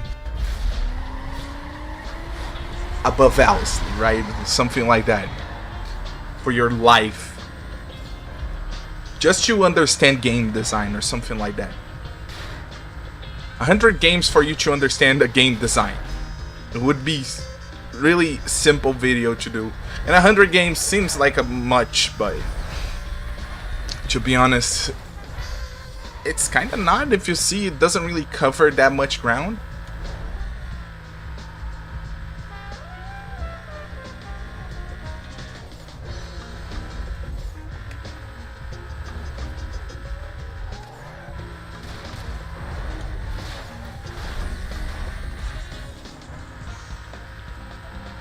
For the amount of bits of their consoles have.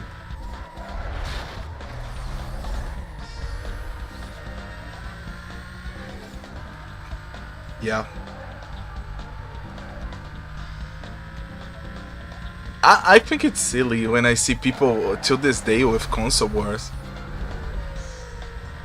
There's still console wars somehow.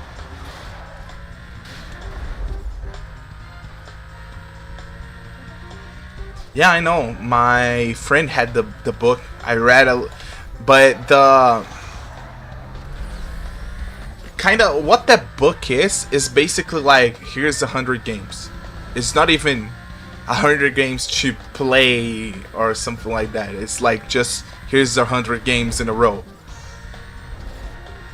Because there's no criteria for them to like be there. It's just I got a long cut.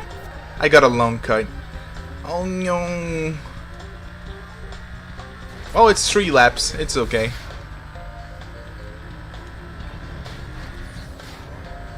GG's. I'll learn next time, I guess.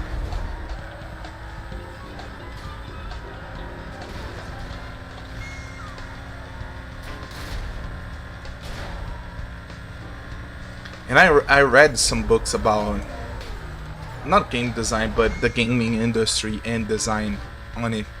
And some of them are really, it's crazy because let's say we stop creating games for 20 years and in the future 20 years people get the books and they're like, well, what the fuck is going on here? Let's see what happened. Bro, you wouldn't understand shit. There are some books that made some absurd claims that were not real for the time.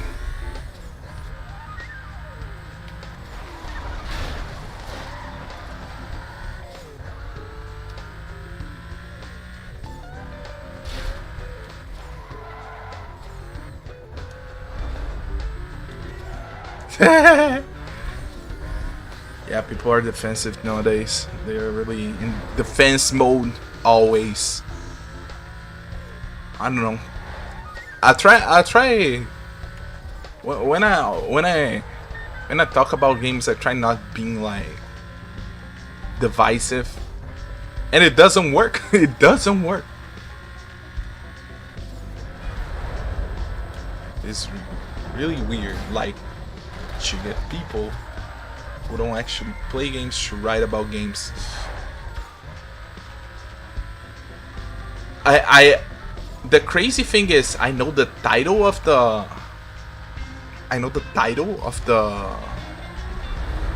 book, I know the page, and I know the quote.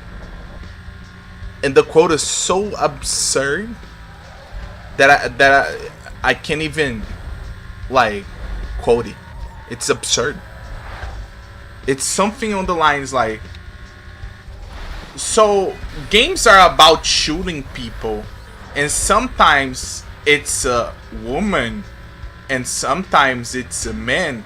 Sometimes you give somebody a sword that also shoots people, because gamers only like FPSs. The book was released on 2012, and that's the vision of somebody that just got into the industry, that decided to create a book. But since like, even at that time, there were already people saying, well, there are too many FPSs. If you were like knowledgeable in the industry, you knew there was a movement saying, well, there are too many FPSs. So I'm like listening to that, and I'm like, oh my god, if this book ever became like famous, or even somebody started quoting it like it's real, it would be like a total mess. We would basically never recover.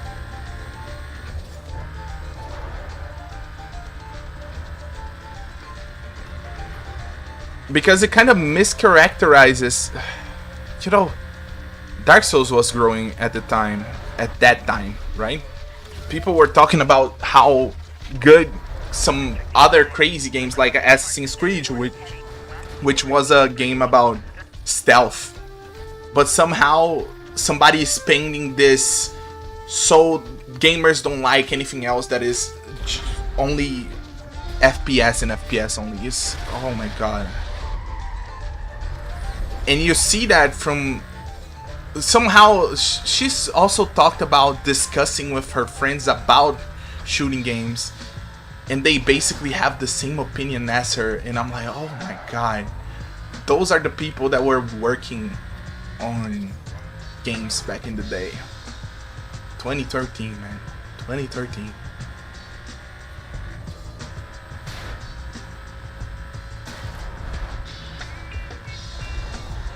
Good son.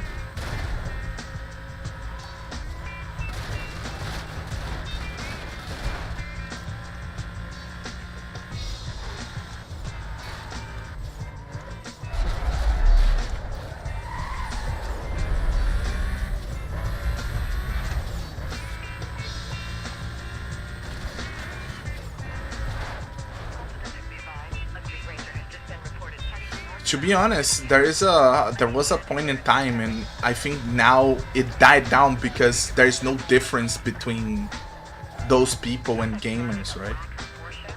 But there was a time where people that were creating games were like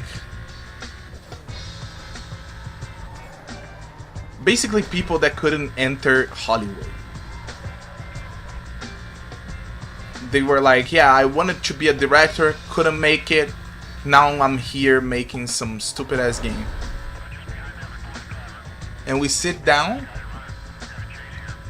and for example, one game that always comes to my mind, and I'm like, well, why does nobody ever talks about it? It's Order. I forgot the name. It's Order.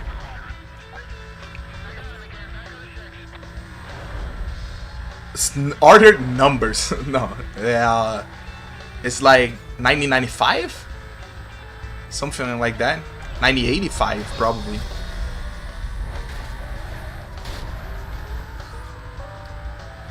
And that game, the whole push for that game is not that the game had anything good about it. Is that the people that were working were trying to basically create a movie, and the game came out. The hype was there. People started to play the game and said, well, you know, it's something. Basically, it's like, yeah, it's something that will build up to become something. There's a commercial for the future game devs that depicts the job as easy and all you have to do is play games, and you don't have much anything else. I remember when I saw that commercial, but it made me cringe. Yeah. There is, you know what made me cringe? Even at the time, because I remember at the time, when Phil Fish, the creator of Fest, said that the Japanese made bad games. That shit made me cringe so hard. So hard. It's not even fun. Because even nowadays we're like, what's up, Arky? It's the first playthrough, yes. I started playing the original version on PS2 emulator, but then because I couldn't buy the game, and I like to buy the game, right? But then people told me that there was a, you know, the black version on the PC, blah blah blah, and I was like, yeah, okay. If EA doesn't want to sell me stuff. By the way, on GOG, there is a wish list that you can talk with that you can basically vote and express yourself for why you want the game back. Most wanted is there, and if you get, probably if you get enough people bumping that shit, they will bring back this game. They already brought Breath of Fire 3, and there's another game that is really good that they brought back. I forgot. But yeah, GOG is trying to get back the games that were lost.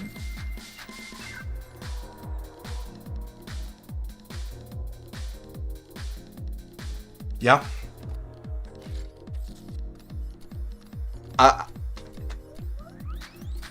My cut on like when the industry kind of went to shit was around 2014, because that's when we felt the impact.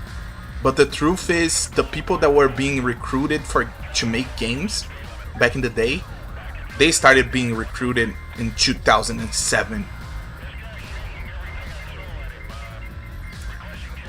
And there are even some examples that for example, Twisted Metal, the original from '96, they had the director for it was two guys that just ended their. Oh my god! Holy shit! Hold up.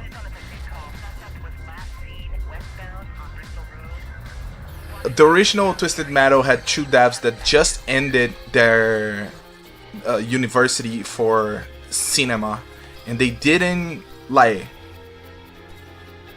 know shit for nothing about games, and they just sat down and created a game.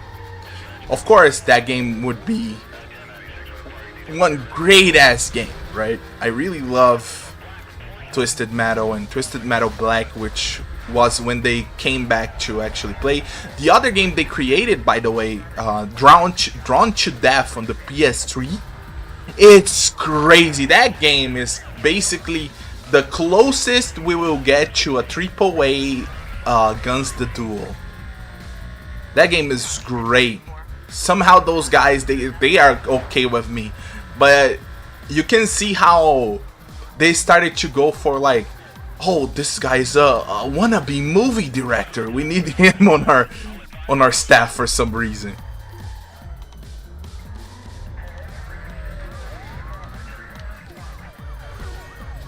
I'm trying to bait the cops, so let me try to explore this without killing the guy. Well, he died anyways.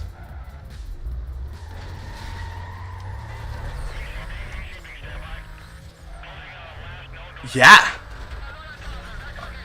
And if I'm being honest, that's my superpower, remembering bad games. No, that's my superpower. Like,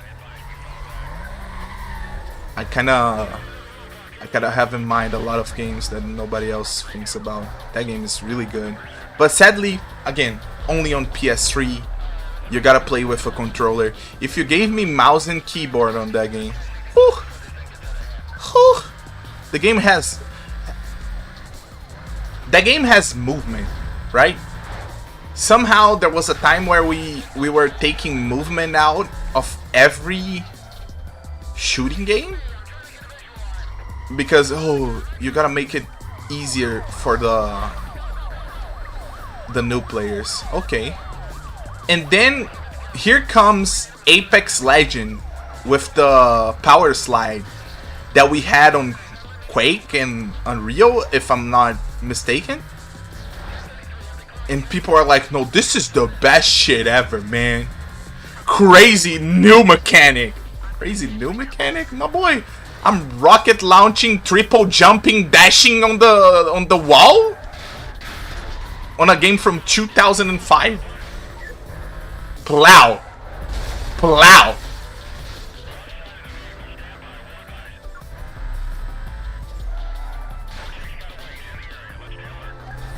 Hey, I don't have anything against like people that are new to video games. I have against people saying that games cannot be X or Y because of those people. Because it's a lie.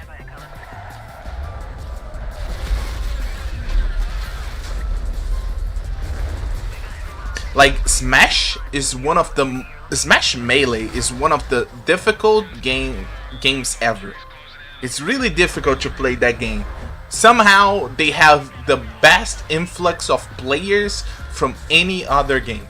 Explain the fuck that.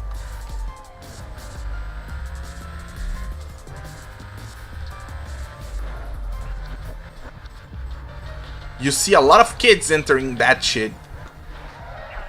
You don't see people getting on like Street Fighter 6.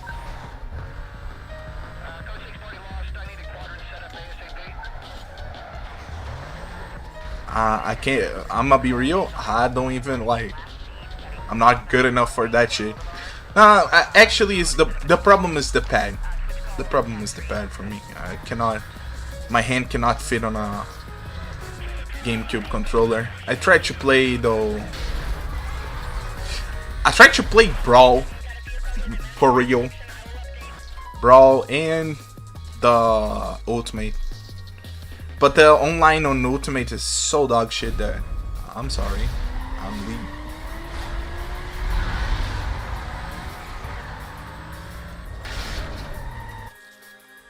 World of Warcraft.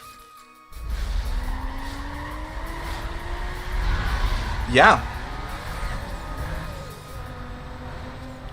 To be honest, you know what I think about, like, what's the mystery behind, like, Super Smash Bros. Melee? Is that you don't need to play the game competitively or even close to competitively to actually enjoy the game. The problem with a bunch of fighting games is that you cannot, like, play to have fun. You gotta understand a bunch of concepts before it. You don't have like a cool ass story mode or something that you can actually. My dream, my fighting game dream would be a point click game with a fighting game that was also. That sounds like much, but it's not. That was also a beat 'em up. So I can play a game that I can just walk around, beat some people, point click, solve some puzzles, and then get a real fight. That's it. Simple. Simple stuff. I actually could create a demo for that shit. I know I can.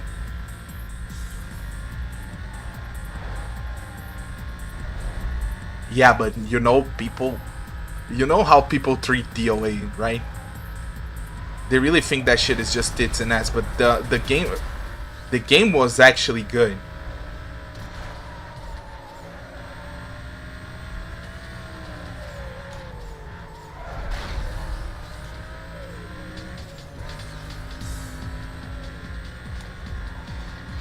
Didn't Getaway have driving puzzles? It's been a long time since I played it though.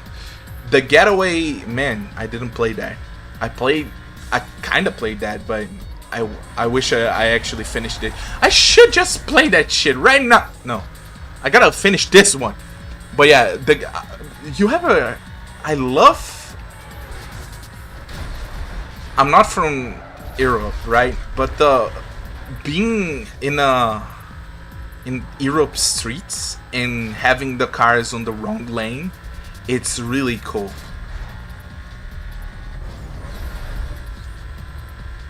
We should have more of that. I'm tired of Miami, California. I'm done with that. New York, of course, New York. How could I forget?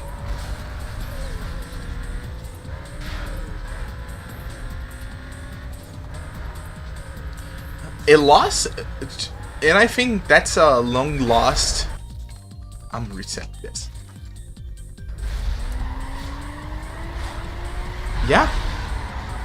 And you know what's crazy? Driver originally had Rio. Driver had Campana is the name of the Mexican one. And then they had San Francisco and Detroit. And that was just like the first and second game.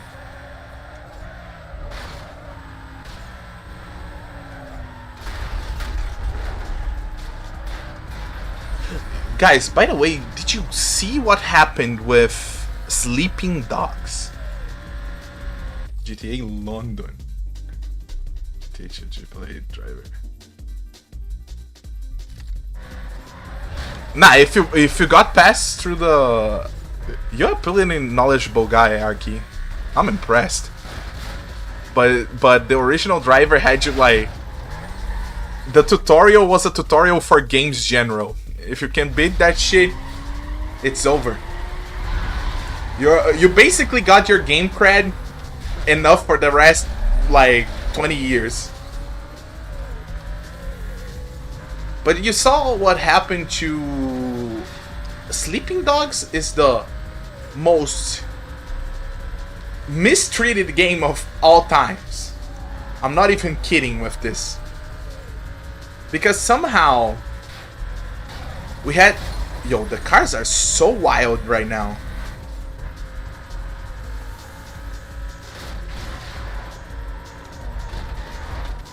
Sleeping Dogs had one... Like, originally it was an LA... Hong Kong True Crime, right? From the True Crime series from EA. And then they decided to basically delete the game. Then Square Enix bought the game and created Sleeping Dogs. Sleeping Dogs was successful because the game is fucking good, the story is fucking good, the gameplay is so cool. Alright.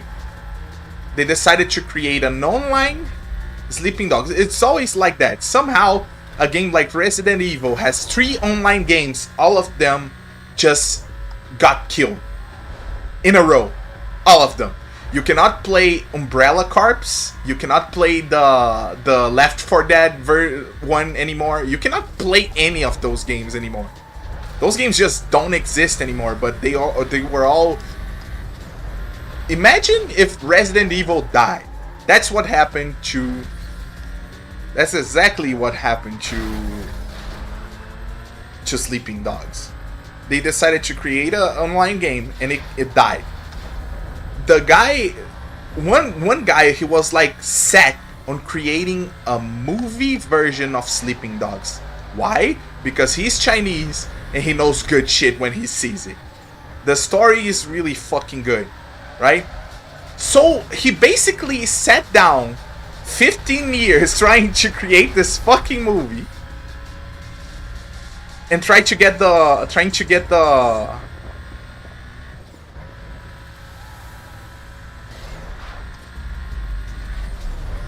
he's trying to get the stuff for the movie, right? But no, he couldn't make it somehow. He posted on Twitter, well, guys, I've tried my best. I gave up. 14 years of trying this shit, I gave up. I cannot get the rights. 1 month later, he gets the rights. Somebody, please, if there is somebody so crazy to like go after something that basically doesn't exist anymore, somebody just let him do it. Okay, I'm done with this shit. How that game is so good that made this guy basically waste years of his life to get the rights from. When that shit hits the theater, I'm going to watch it, okay? Like 3 times. Doesn't matter how bad the movie is. I don't care.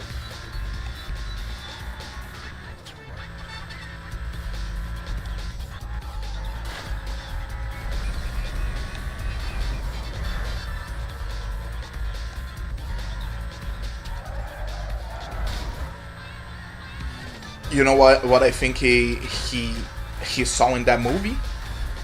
In that game? It's GTA, good story, but it's not on United States. Can you imagine like a China, like mainland China or Japan GTA? That game would have incredible sales. On Japan is so overrated right now. Korea is so overrated right now. Put a GTA on that shit. Put a dating sim just like GTA San Andreas, with some Japanese girls and Korean guys for women. Bro, that shit gonna pop the fuck out. But somehow this American company doesn't understand shit.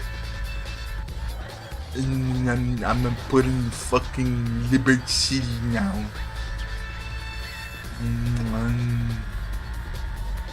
We're going back to San Andreas.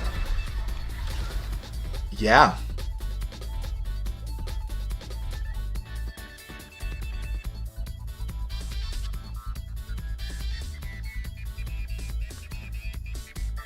Really? That's so fucking cool. You ever played San Andreas RP? That game is good as shit, by the way. SA is I can't say SA is the best, but SA for sure is the best. Like, as San Andreas is the best. San Andreas is the best base game. You cannot fight with San Andreas base game. Because GTA 5 with all the cutesy stuff, all the updates, you cannot even fight that shit. That shit went forever.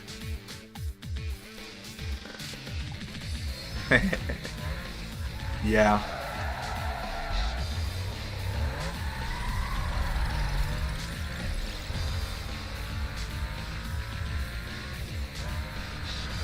Oh really, man? Out of nowhere we became like enemies for some reason. I felt the force. You're letting yourself go with the dark forces of GTA 4.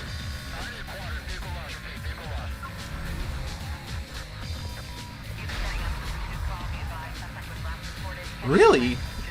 Guys, that's impressive. That's really impressive in my view.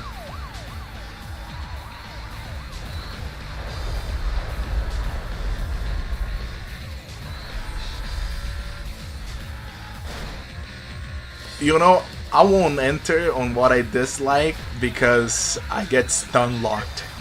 But basically, you know that GTA 4 got the story leaked, right? And they decided to change the story because that would ruin GTA 4 if we knew about the story before playing the game.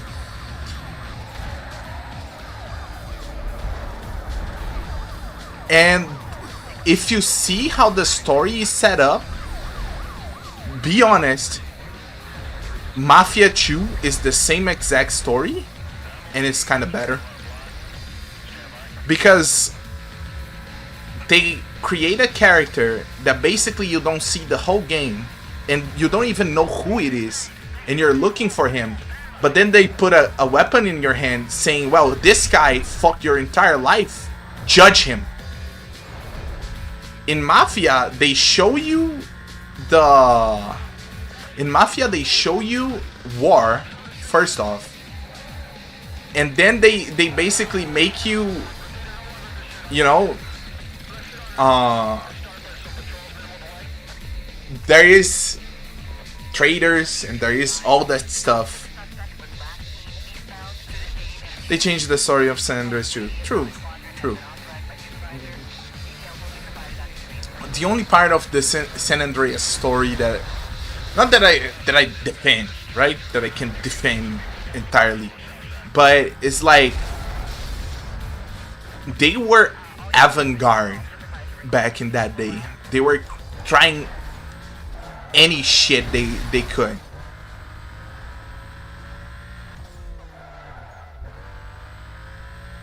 Really, I didn't know that. And I think we will actually... Manhunt, for example, love that game. True. I don't think Manhunt we will ever have anything close to Manhunt. It's difficult to fight like Rockstar's 2000s until 2005, is 2010. It's quite impossible to fight them. Bully is basically the best game of all time, right? GTA is one of the best franchises of all time. We have the Warriors. The Warriors somehow is still the right version of GTA. I don't know how they did it. They actually sold me in fucking 5 games that use the same engine, and I really think they are different games. It's crazy. Yeah. They were really good.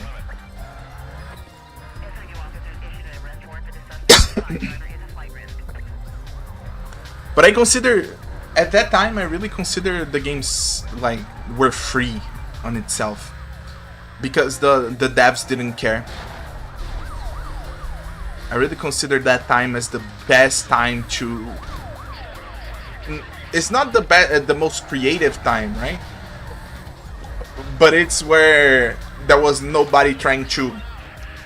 If somebody told you like, well, they don't put this in the game because of the church or whatever, whoever was at the time, devs just didn't give a shit, right? Listen. Real shit right now. We're talking about real shit. Y'all saw that they took... Basically, they took the burglar away from the Sims. There's no more people stealing stuff. There's no more thief.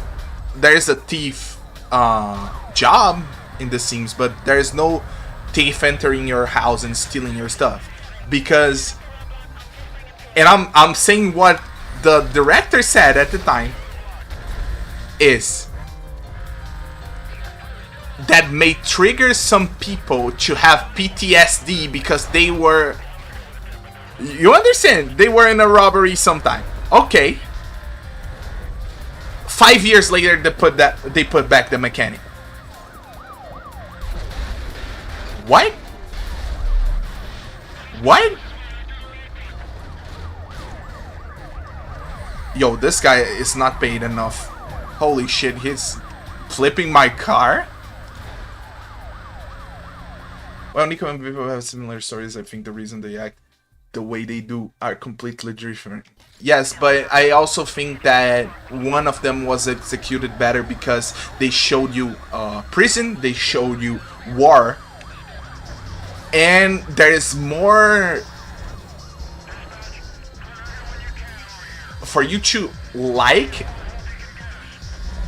At the end of Mafia, I was crushed to even think that my buddy was dead. When they gave me the choice to kill, not kill, but they would basically kill either your uncle or your girlfriend, I didn't care. I didn't care about that at all. Like, of course I'm choosing uncle. Let's start by saying that. And that's not even because he's that much better of a character than her. It's just because he's the guy that was there, right? So basically every choice that they gave us on GTA 4 was not technically speaking a choice, right? When you shoot the guy, you're either choosing the police or the drug the guy. There's not really... They put you in a scene of tension, but in your mind, you don't really know why you're there. And one of the examples would be the guy you got that was the guy that was the traitor at the war, right? Because you sit down and you're like, okay, why am I shooting a guy in the head? Let me think about it. Who is he? I don't know. What did he do? I don't know. And you're like, put a bullet in his head. Whatever. I didn't, because I thought to myself that there was like no good reason for me to even shoot the guy.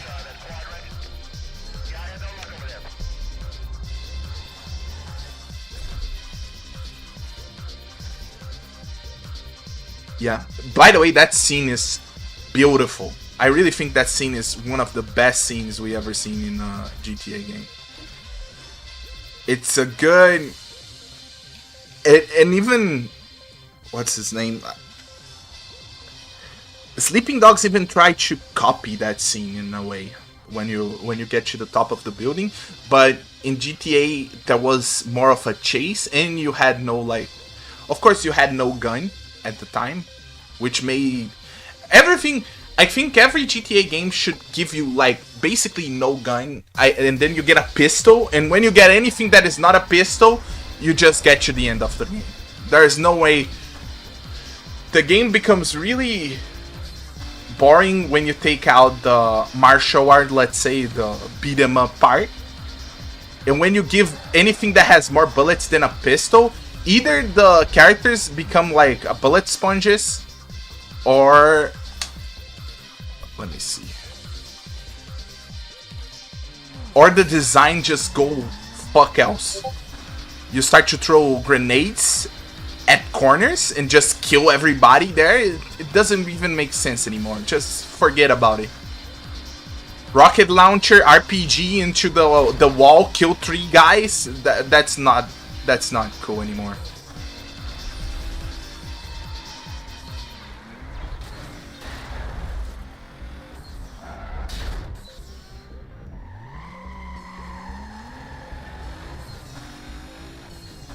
Yeah, but he also is one of the characters, and that's the sniping scene, probably.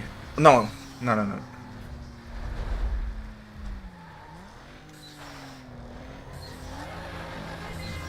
No, we were talking about the guy on the roof, right? Which is... No.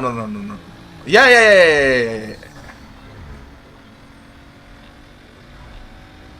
Can I go like this? No, I cannot. Maybe it's the other side.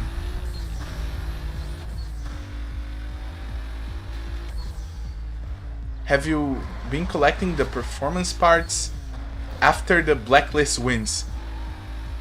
No, I tried to roll for the cars.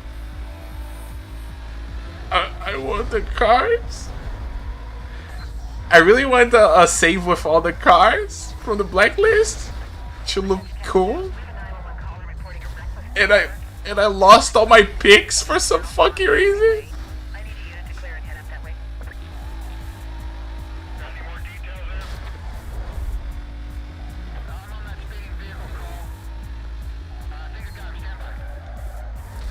And now I'm getting chased.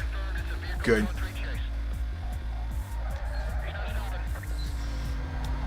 He gave up. Good.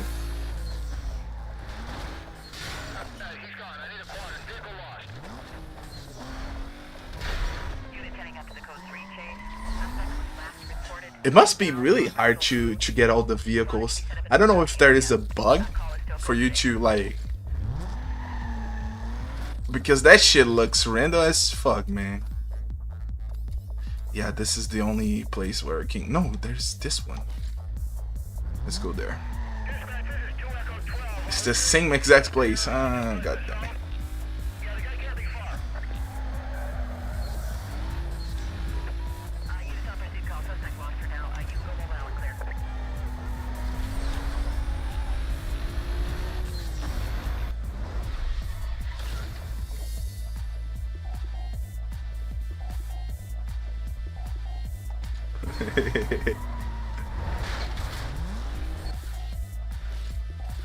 Wait, I need bounty? Oh god. How much is my bounty? Oh. Well, what I should do is change my car to the one with more heat.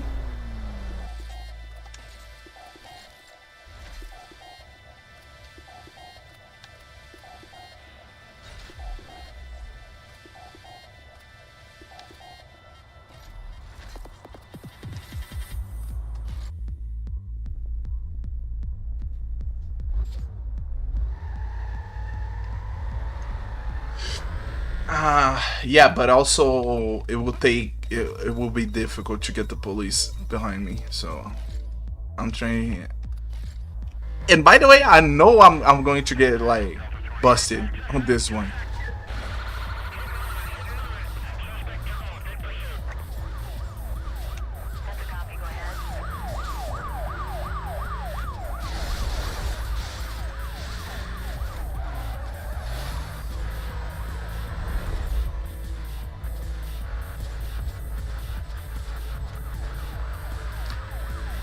Yeah, I know.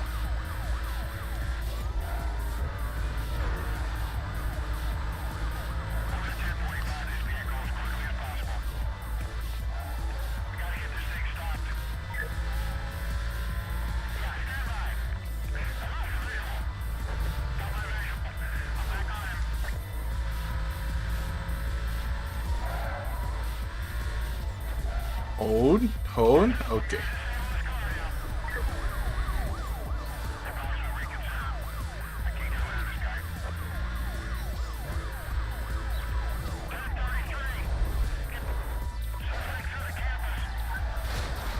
Oh no, the heli?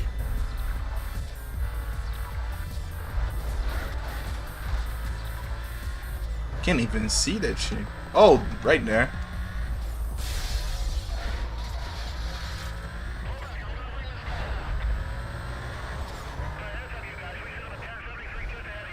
How? He passed through the building?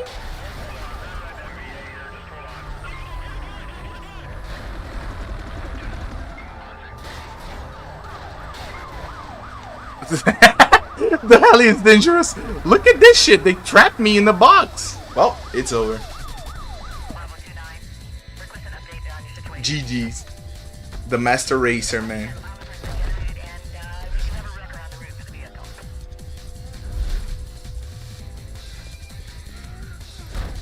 If I... Did I pay with cash? Oh. In that case.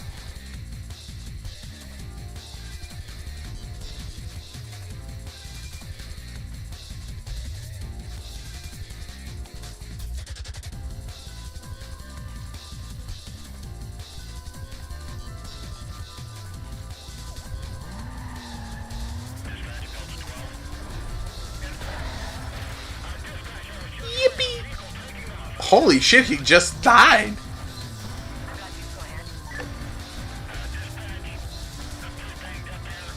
Oh, it is what it is.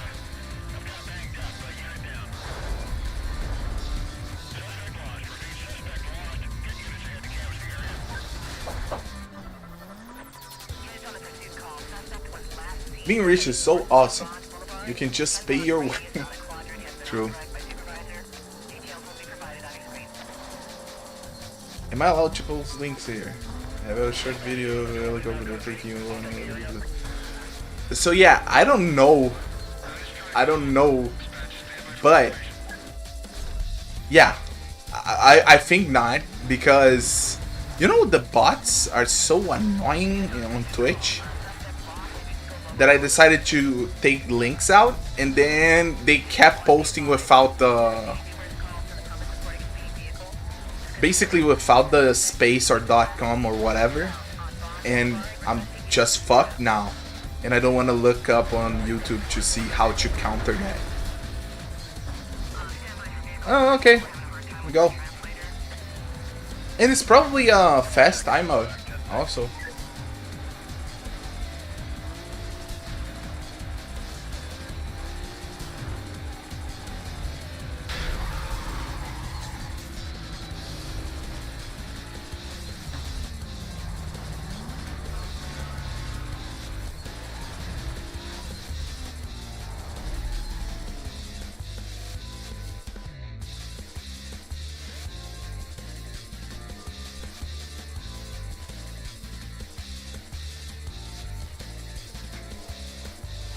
Yeah, that's what I did actually.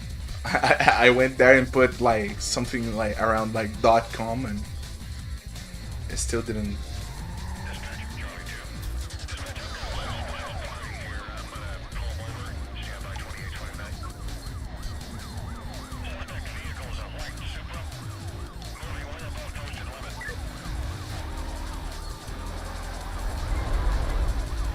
Yeah, it's okay. They always bullied me.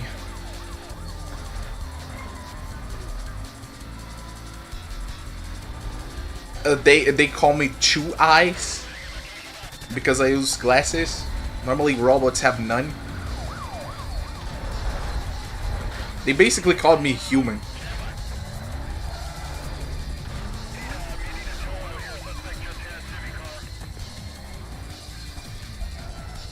Really? Okay.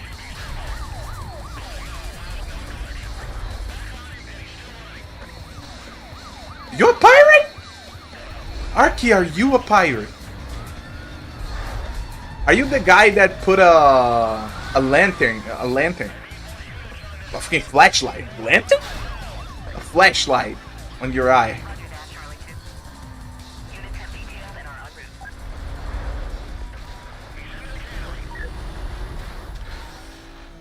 By the way, that shit is scary as fuck. Every time I see that video, I'm kind of scared.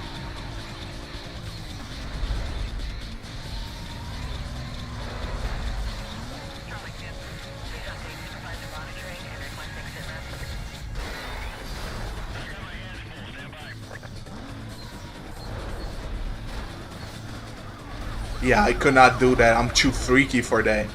Putting a camera on my eye? It's over. I'm bad. My bad. My bad.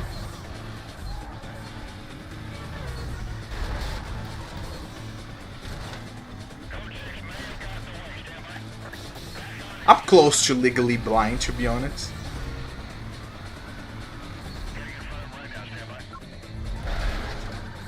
Am I going crazy? Oh, it's the... Oh no. Oh no. Goodbye, guys. Can't play with you guys today. I don't think my bounty is good enough right now, so I'm still looking for police.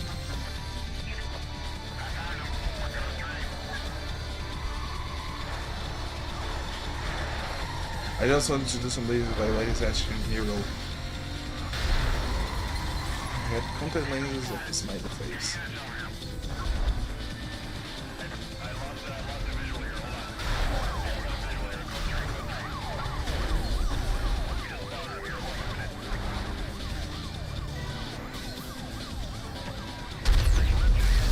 Bounty!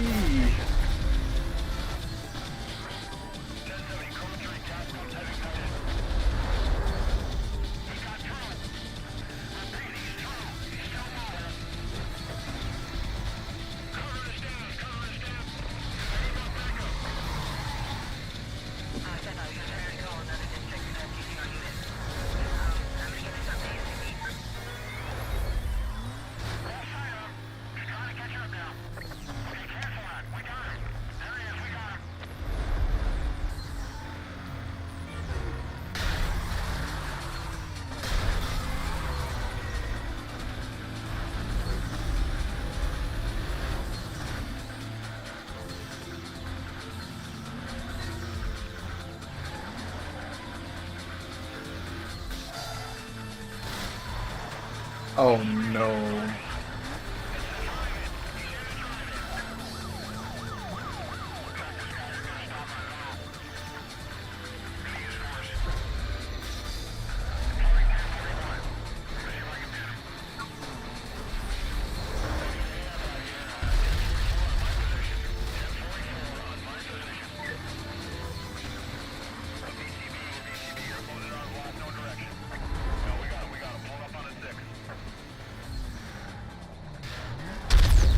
Bam!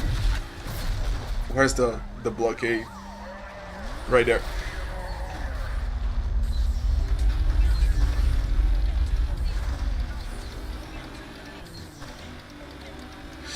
Backup is coming, by the way. This shit gonna be annoying to flee by. No way. Oh no, okay. They found me. No, they did not. Yeah, they did. Grid Racer!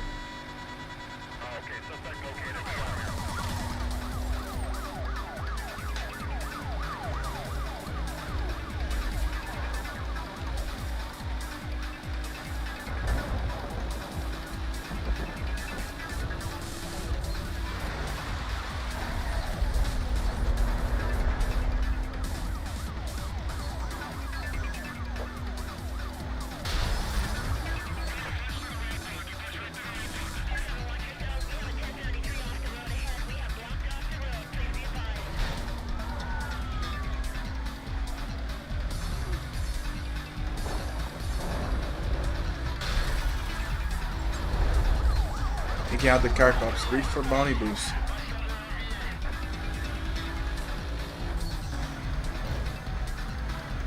I'm gonna try that. I thought about that, but every time I tried to do, I kind of died for some reason. Bam.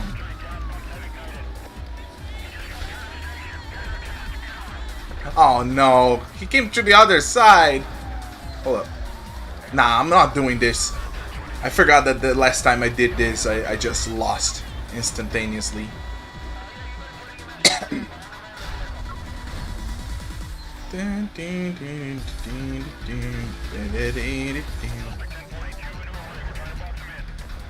I love when they used to do like their own OST for racing games. Ridge Racer was really special. I could play also the... yeah.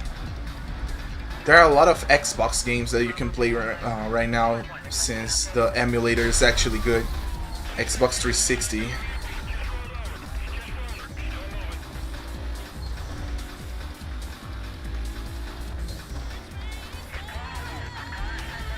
The first game I played on PS1 was... wait, what? Okay.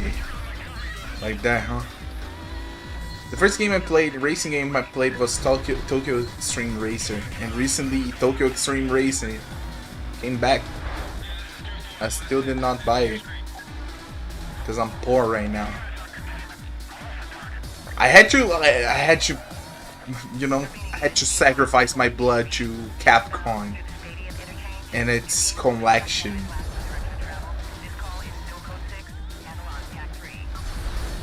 Yeah, I never was a Hydro Thunder guy. Actually, I think that I never owned something that had a Hydro Thunder? I don't remember.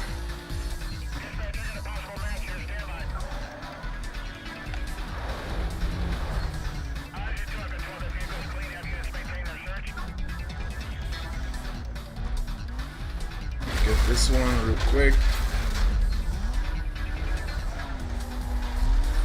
I also like how this game has this hazards, and you're basically a menace to society with a car. That shit is really cool.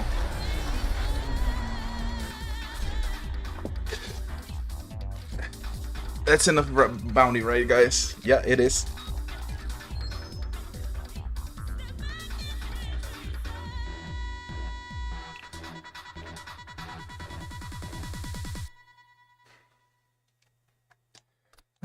games. 2.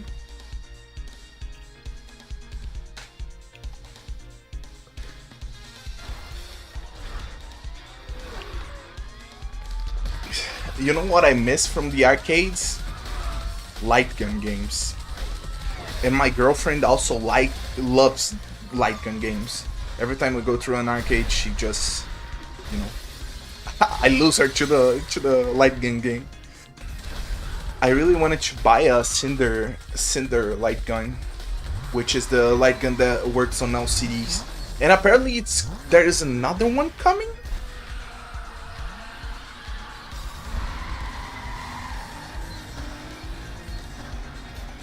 There's another that recently.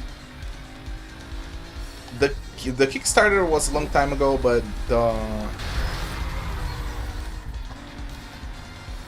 light gun games. I really like Virtual Cop, but there are a lot of games that I wish I could play on a light gun. Probably I should just, if I can set up my Wii controller on the PC, I'm gonna play some. Because the light gun games with a mouse,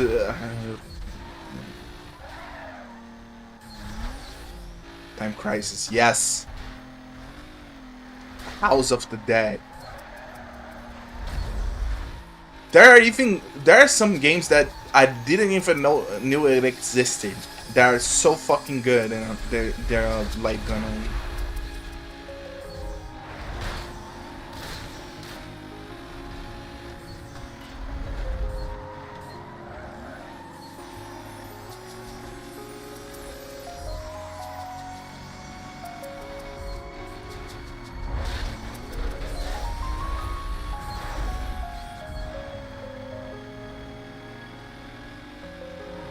And you know, I saw an interview with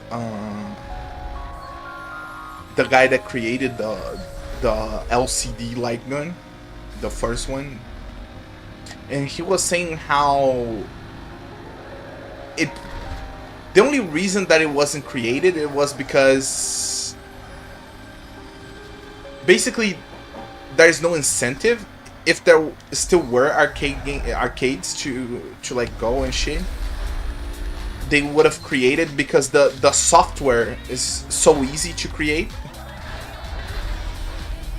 And when you see the interface, it's really interesting. It's just basically he created an interface on top of your screen, and the light gun works out of that.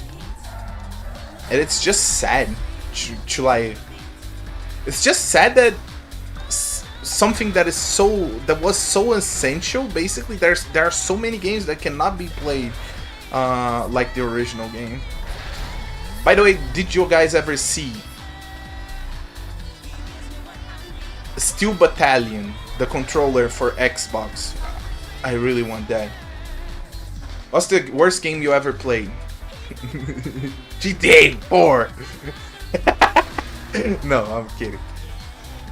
Worst game I ever played. I played a lot of bad games, but the problem with saying a bad game, it would have to go for like Hong Kong 99 or whatever the name of that game is, right? Because the game doesn't even function that well. It would go for something that I played on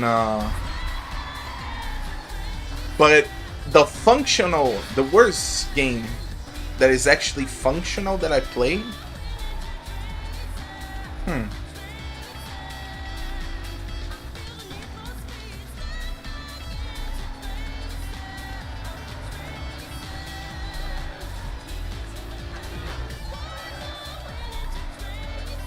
Damn. It's a tough question, because it could be something like KOF 13. But it shouldn't be that, because I played Capcom Fighting Gym, for example.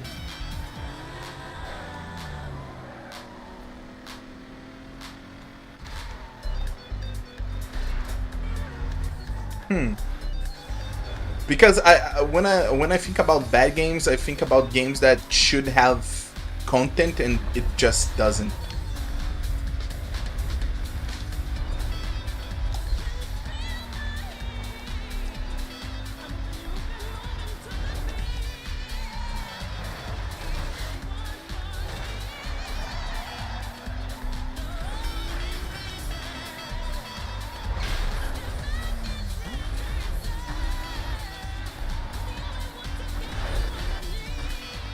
Yeah, I think Wii was a great ass system, by the way.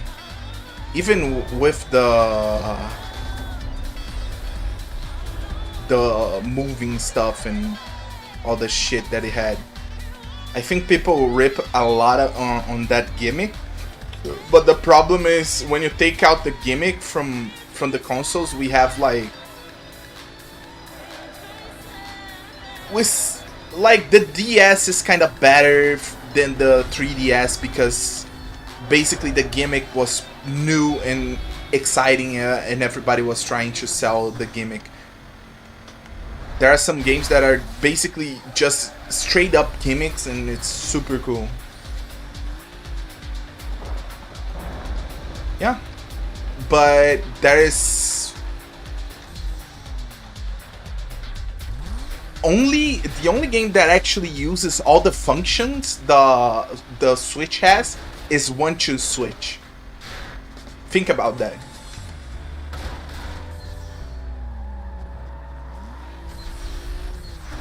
In the original Wii, we had some crazy shit. Just saying, we had some crazy shit. It's like we had a sword version of Soul Calibur, sword version of Dragon Quest. There is a way to play Guilty Gear with motion controls.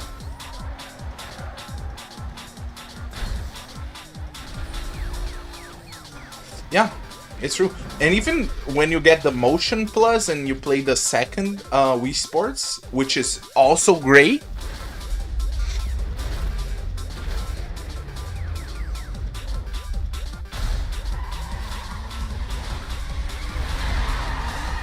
I'm afraid of stepping on the board for the Wii Fit. I don't want to be called fat like that.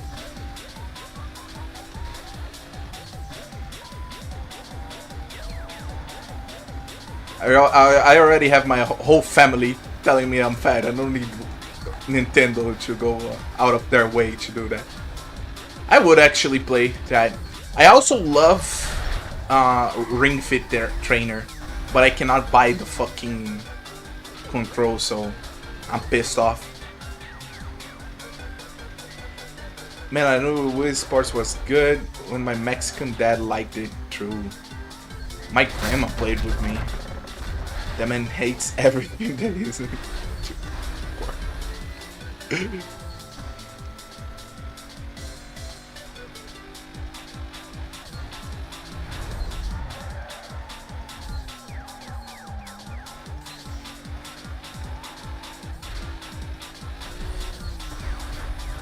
Two by four.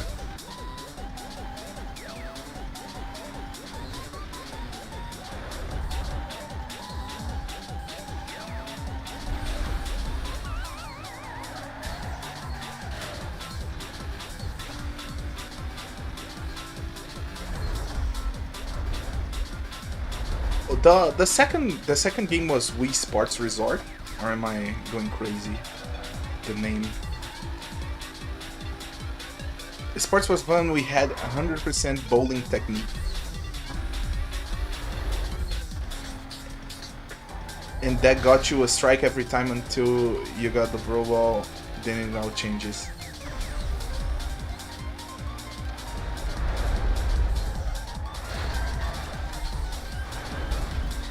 You know, we kind of get better after Wii Sports.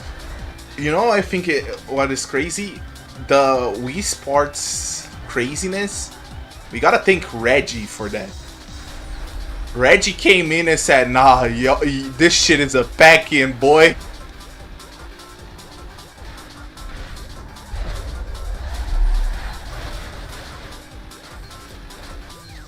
Reggie basically saved the Wii.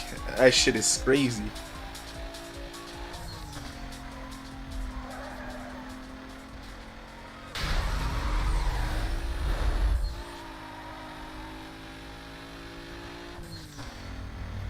Yeah, Reggie.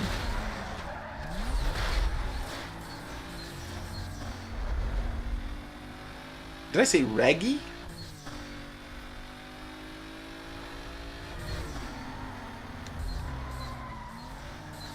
If the game isn't fun, why bother?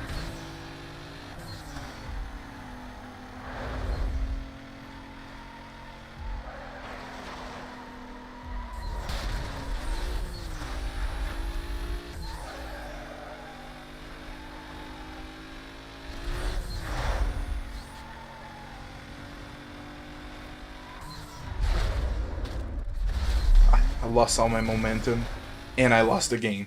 Thank you.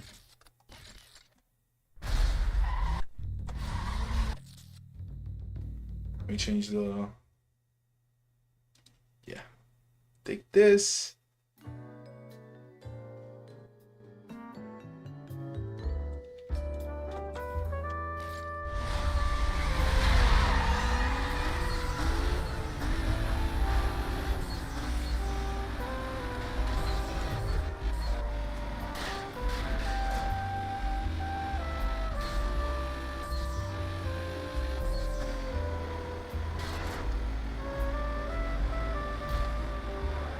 I kind of know what the game we were talking about, but I don't remember the name also.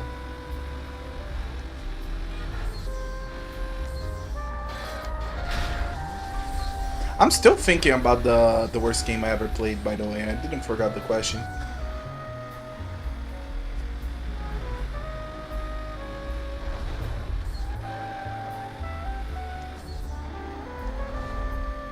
Because nowadays I have a different appreciation for games. I watch a streamer called McCall. To be honest, he's it's inspiring how much he likes games, because he can find fun somehow in even the worst games, and I kind of was like that, but there are some games that just piss me off. And if the game has like a good team, for example, I will just let him have it, right? What's the name of the game though? There's a Roman game on the PS2 which is a tactics game. If you see that game is not that good, because it's like, it's really repetitive. It takes so long, there's no way to skip animations. There's a lot of problems in it. And that game would be the worst, technically speaking. But it still has a good team, it still has good... It's like, it has classes, even if the classes are shit, you can... So, I became something... No, it's not Age of Empires. It's something like... It's not Troya, the name of the game. There's no way it's that easy.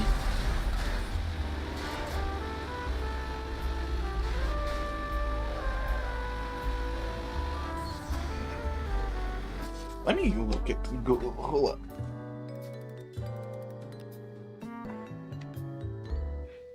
Shh. No, it's not this one. It's the other one. Tactics? Maybe if I put tactics, it will show me. Huh. Maybe it's Greek and not... Yeah. Yeah. Wait, is that it? Nah, I don't know. So yeah, there are games that nowadays I really enjoy just for the environment they put me in, or maybe the team that they put me in, especially when it's some team that recent modern games just don't use it. So even some games that are straight up glitched out and you cannot play, I can somehow just harness that fun out of the game. If the game is a spectacle, I just like the game overall.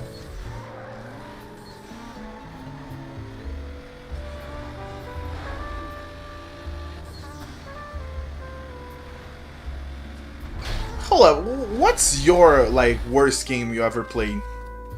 For both of you.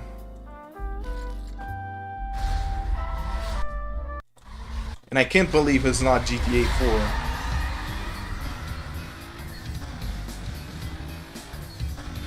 I believe there is an investment in something if you just like something though. If you use that hate to productive, it's always up to true.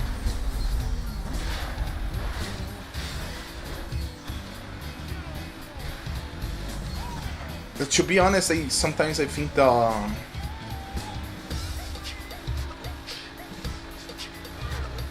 you know, there's that saying that goes like the best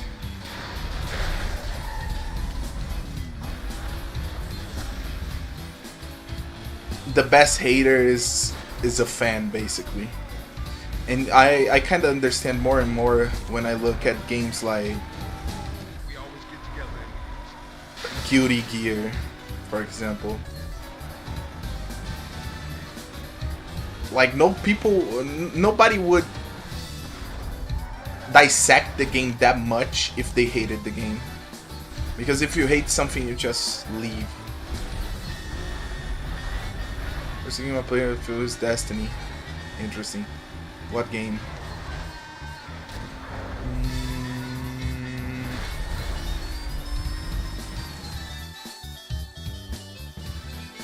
Has no for long goal, but some of the races are missing barriers.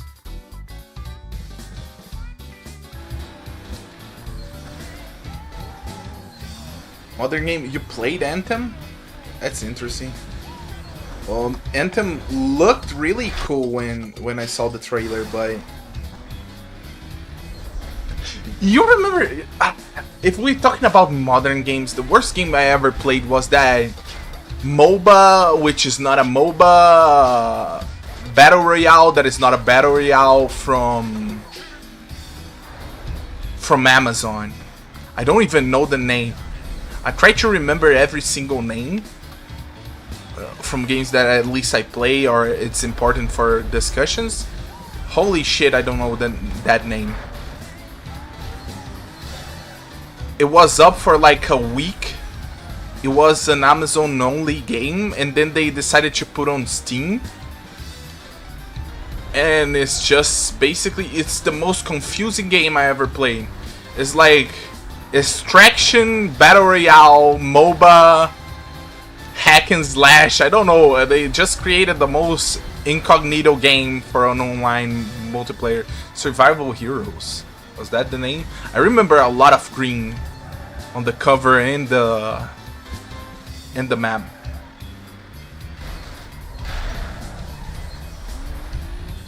It was the worst game I ever played at launch. Anthem. Interesting. You play... Guys, I don't think I can win against this guy. I'm too retarded to speak and drive. I'm gonna lock in.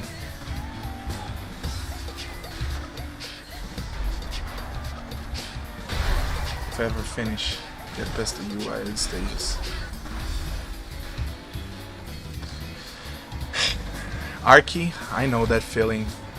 And I would love to.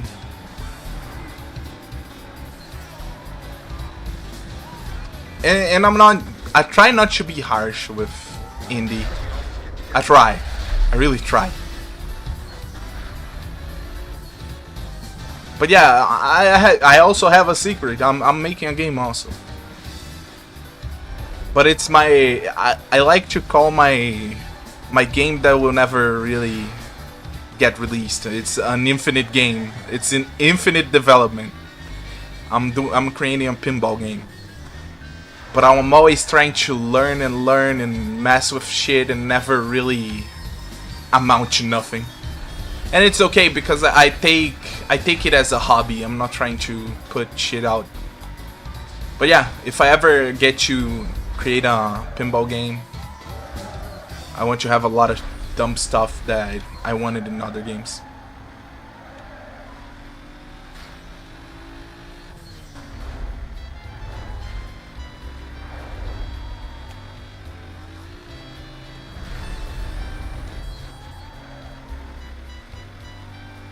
You know, sometimes I think, I don't know if you feel like that. I know you, OG Arky, because holy shit, he flipped his car, dumbass. So yeah, I know you, OG, but I feel like the time I had to actually invest in learning how to program, I didn't, and I invested in a lot of other stuff like editing videos, animating, drawing. So when I look at programming stuff, I'm like, okay, so I have nothing to do and I really want to see if I can do some stuff. But I never invest time like I do with, for example, researching for my videos. I never invest that much time on, like, when I'm finding other games to talk about or whatever. I really think it's the worst part of creating a game. It's not because it's difficult, I don't think it's difficult, but I think it's like I had to invest my time in other places, so I don't have time to like learn that skill specifically.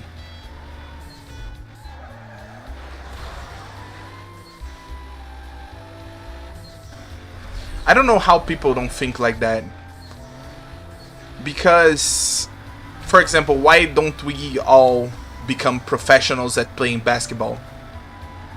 Well, the answer is easy. Because the time I had to invest in learning basketball, I invested in some other place, right? Sorry if I can't do that.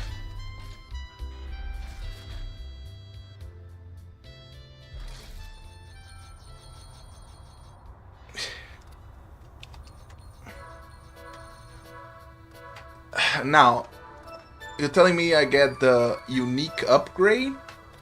Unique performance upgrade? Really?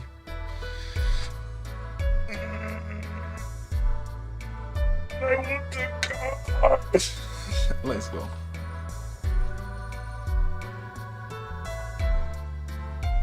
Unique tire upgrade. God damn it!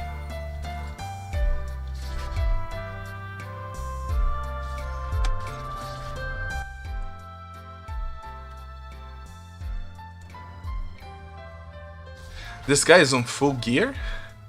This is Ming. He prides himself on keeping his ride looking stock. That's me. He is fast and shreds radar traps. Everywhere he can, he's the street goods. Or does he got a ride from some rich cat who thought when he should have been listing? Don't think I wanted to. Oh god damn it, I skipped the cool scene. Let me see what people are calling me on Discord. Probably is my girlfriend. That's quite impressive. How the fuck somebody that never talks to me decided to just send me a bunch of stuff? God damn it, man.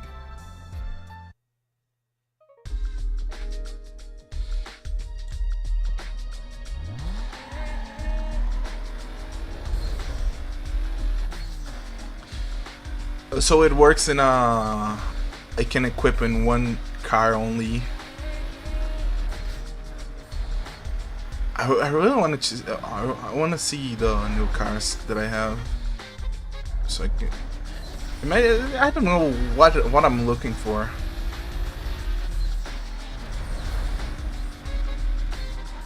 If they have an FC, probably R34.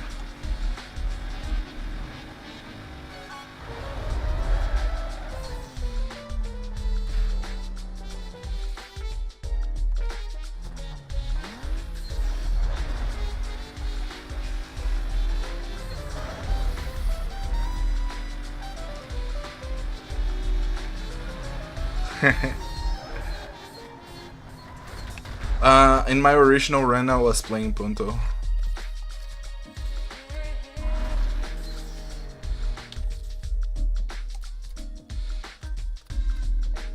Wait, right there.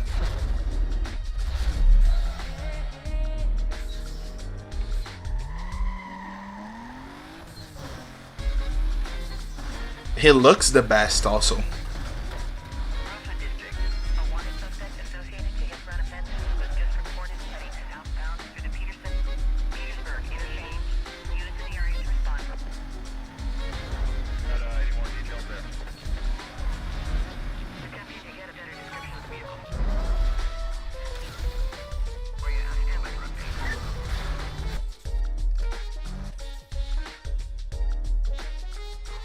What?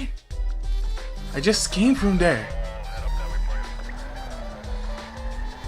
Maybe not, maybe it's here.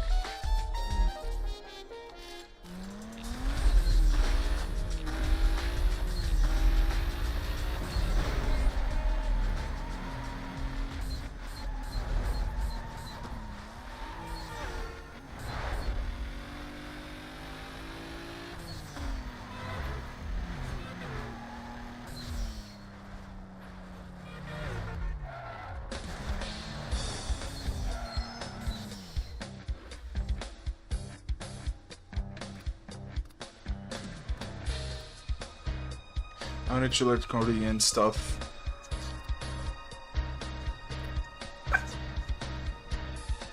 Yeah. Do you have a project in mind, or are you trying to get a job in the area? Just hobby?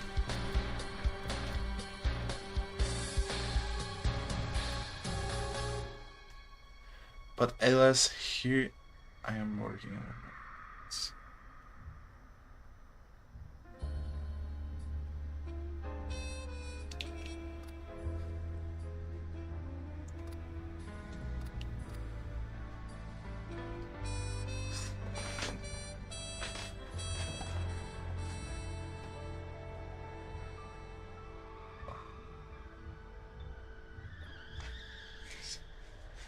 I really want to know.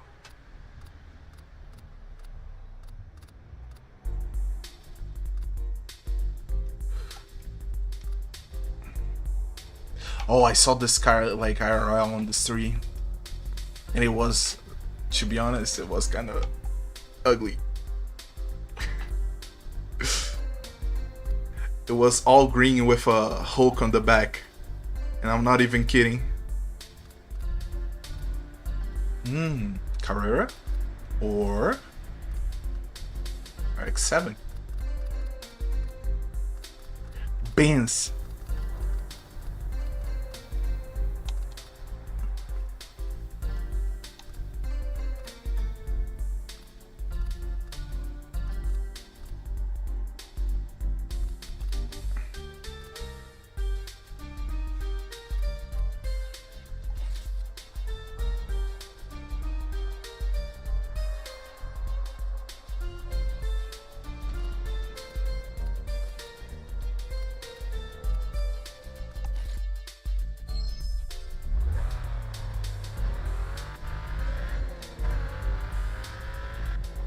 Arena base open world where the PvP versus zombies, but the players can be zombies. We can take each other. Or NPCs that.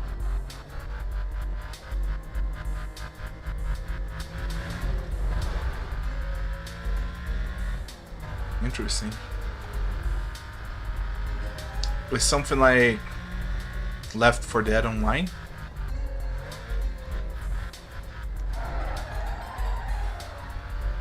Oh no, I'm an artist. That's as far as I go. I probably could learn if I took the time to do so. I just got so much on my plate. Yeah, that's exactly how I kind of feel.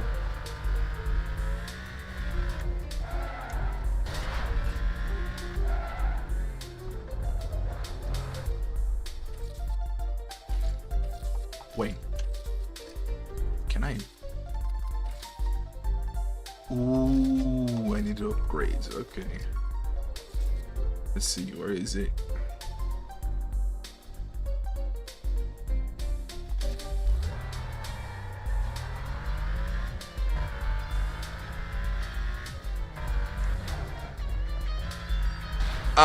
Do you think that this game is like... Fuck, that dinosaur game.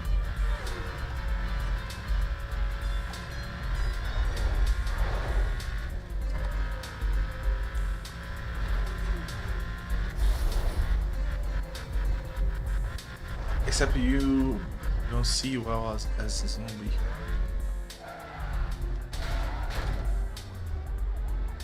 You can take over stuff the normal player who have to melee weapons. Just start. It's possible to find guns, but not melee bullets. You're basically saying Dead Island with that one, the last part. Something on that island, if you got the girl that was pro with bullets, you were fucking dead.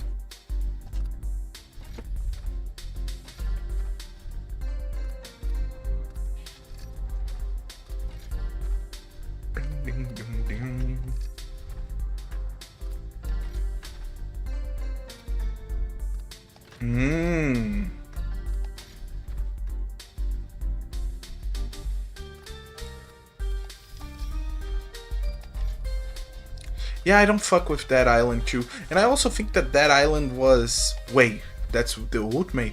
Yeah, I'm putting that shit on. I also think that The Walking Dead,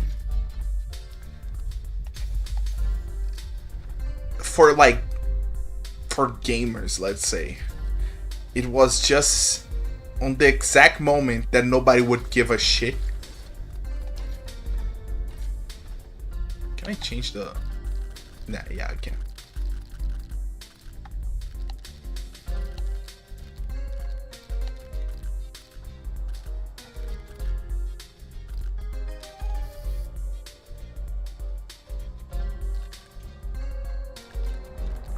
WeijiBeng.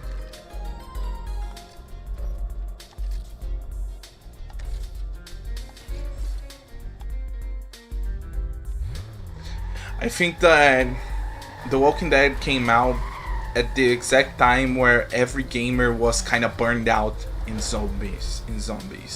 Like, everything was zombies at the time. I think it was... And I also think that the first episode was kind of weak. You had to be kind of lenient to even like that the show.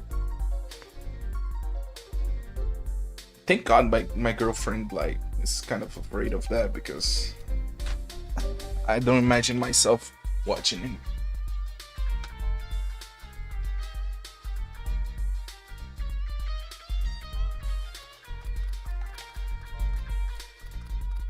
You sound like the type of guy that has a plan for a zombie epidemic.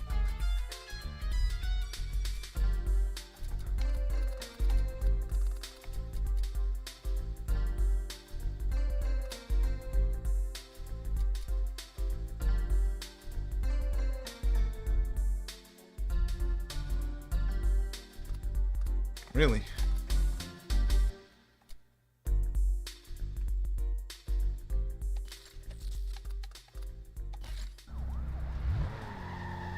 I'm gonna eat the zombie. Boof! What kind of art you do? Are you a furry artist? And a millionaire also? Of course.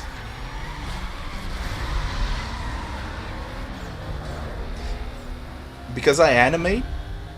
That's it. I just animate stuff. And I'm always trying to, like... I'm sorry, my brain got turned on with this music.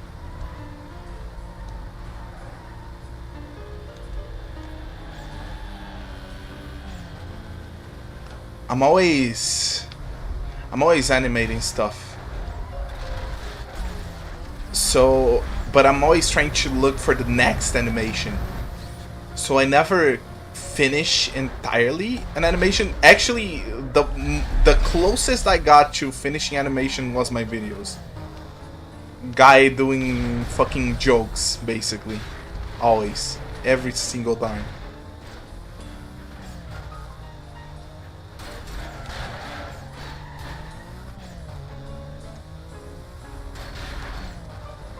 I'm a furry artist, I'm not a millionaire.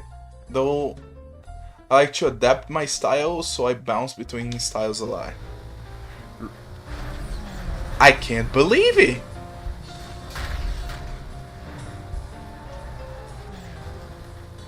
We got a rare one here, boys. A non-millionaire? That's crazy.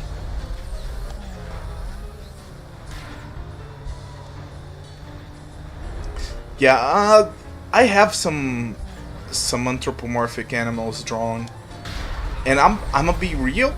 It's probably some of my best drawings when I look at my some of my girlfriend's favorite characters are also my anthropomorphic characters.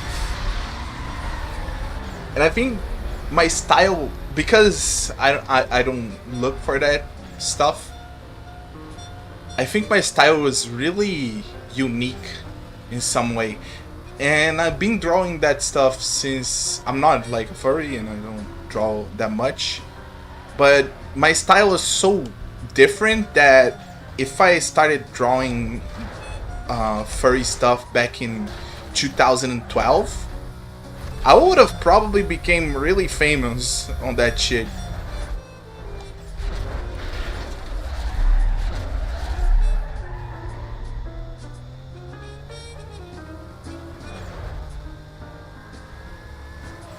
I wish I were a millionaire, man. People don't know what to say about it. I wish I had enough money to not like care. Right? That's enough for me. I don't need to be a millionaire. If I could just sit down and... Oh my god! These corners are killing me. Really?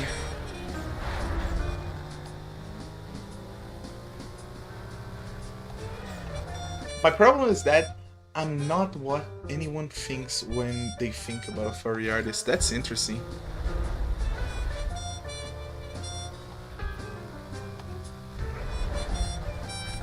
Yeah. I see that, actually.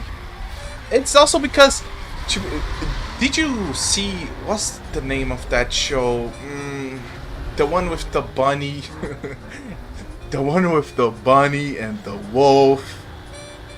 And they are interested in each other. It's not Zootopia, it's the other one. The anime. The people that drawn that, they were not experienced with... Like, when you say furry art, there is like this... It's not even a stigma, it's like a... They expect a type of art, right? But everybody that creates shit, they normally have something that is actually different from that art. Beastars, yes, of course. The Baki version of furries, right?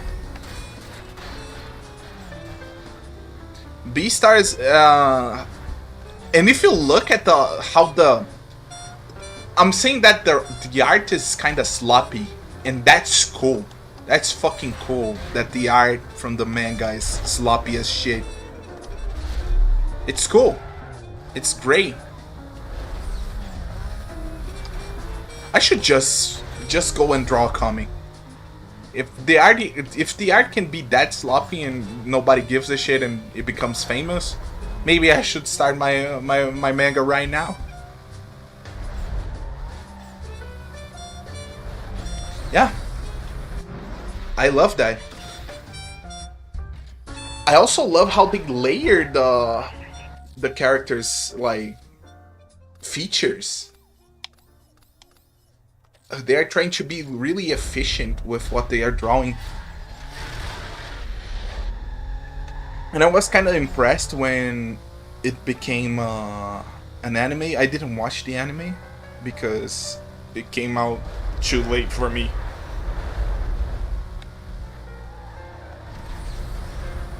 Have you seen the one original release of One Punch Man? Yes, my friends were really into that. And you know, I remember that originally it was easy to find, but after they created the remake for One Punch Man's manga, it became like really difficult to find the original art. And the original art is something, it's not even, I'm not saying that it's a kid drawing, but it's like it's like an it's a 90s kid drawing on their own like notebook back in the 90s. That art style is really cool. Also, there's a game with that kind of art style, and it's Kianta Fighter. Kianta kind of has that. It's not really sloppy, it's just because we know the guy can draw, he actually animates also.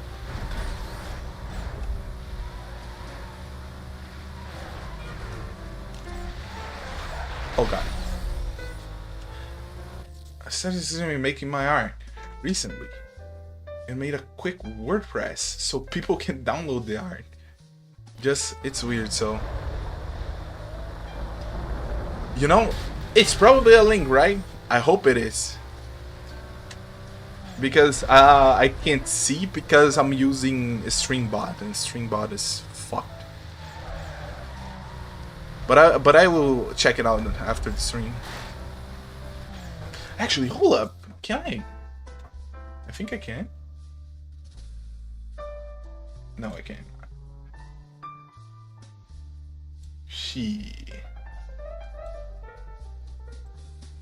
Well, not even on the normal Twitch chat I can see, sadly.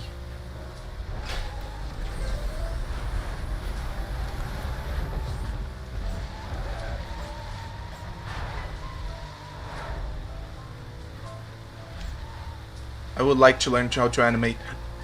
If I'm being real, it's not that difficult. It's not that difficult. People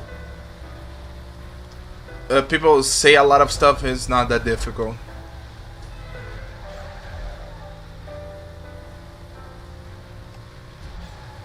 I thought it was difficult, and I decided to just learn for myself. I made a lot of mistakes, and if I were to like compile the time I wasted learning how to animate, it would be like 3 months, and I'm doing cool stuff right now. Sometimes I get inspired. I do some angles that I can't even draw normally, and it works because animation, you kind of make your art a little more simplified. I try to copy. I'm a big fan of Tatsunoko, right? The Japanese animation studios. On their golden age, they used to like create these characters with. They used to create some characters with some like realistic proportions, and they didn't know how to animate and, let's say, shortcut their animation. So they animated basically everything. And sometimes I try to do that, and I'm like, yeah, this shit is easy as fuck. It's just time consuming. Just gonna be right back. Okay.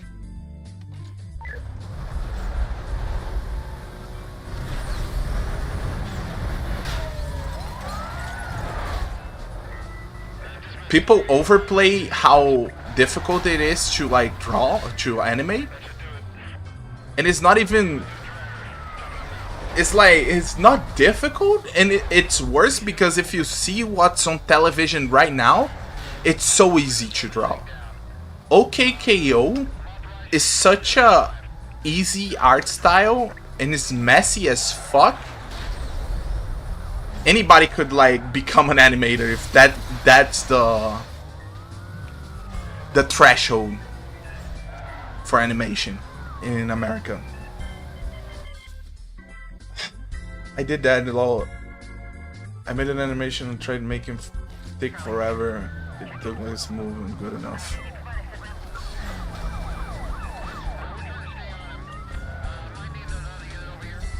I animate like sometimes.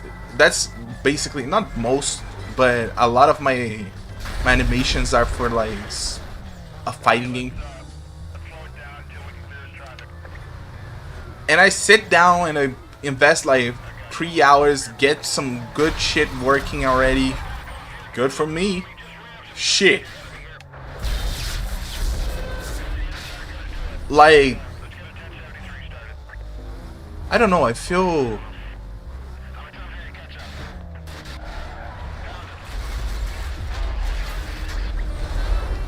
even doing good stuff, it takes a while, but it's a different.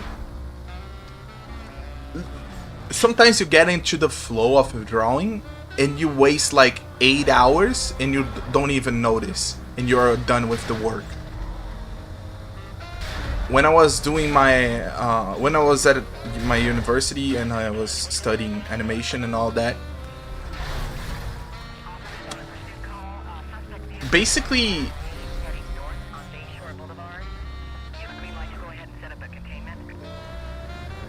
hold up.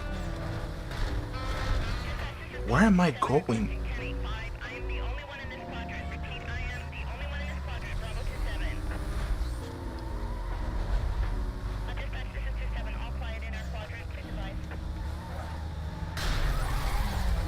Basically, I animated so much that every university work I had to do, I already had everything like finished. So what happened is I got the storyboard. I had to actually create the storyboard because I didn't have the storyboard. And the animation I had just to refine, right? Then I sat down to refine it and bro.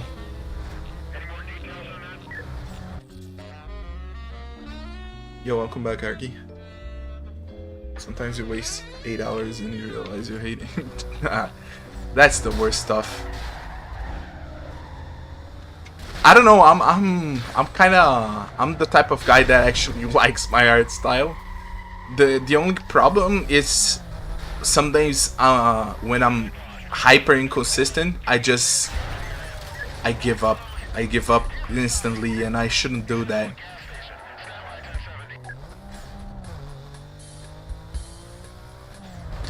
But when I'm doing like some drawings and I see that I'm good, I love my art. People say that it's rare for somebody to love his art so much, but I just love it. It looks good. Every time I try to understand somebody else's drawing, I don't understand shit. I gotta come up with my own shit. Sometimes when I try to follow some structure for my drawings, they just look weird. When I don't follow at all and just come up with my mind, that shit looks fucking crazy and insane. So I give up trying to understand other people's explanation for drawings. Yeah, basically that. But it's quite sad also, because when I can't draw something, I know nobody can really help me. And I did a lot of exercises which were supposed to make my art better and better, but it just doesn't work for me. I don't know.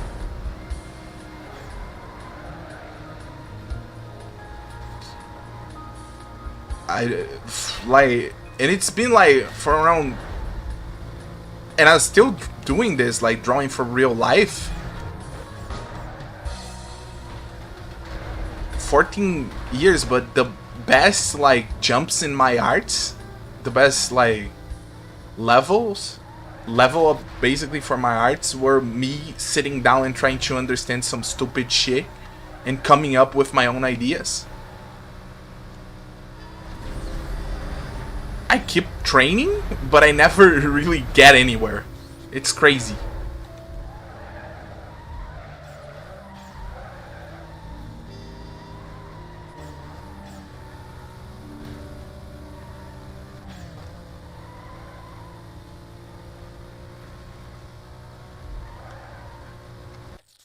I call cheap. If I don't understand how something is drawn, I just draw a vague shape of the object and add details until I get what I think it is right.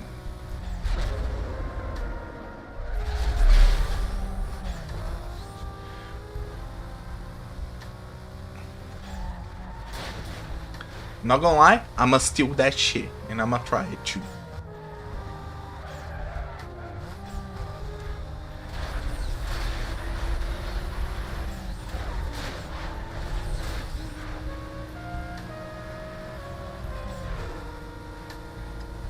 When people tread the water in the swimming pool, god damn it. My peripheral vision just fucked me up right there. Are they getting anywhere? No, but they are keeping afloat. Yeah.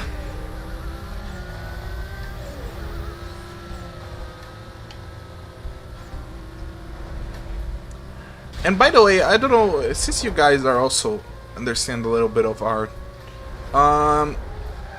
do you guys feel that the internet is basically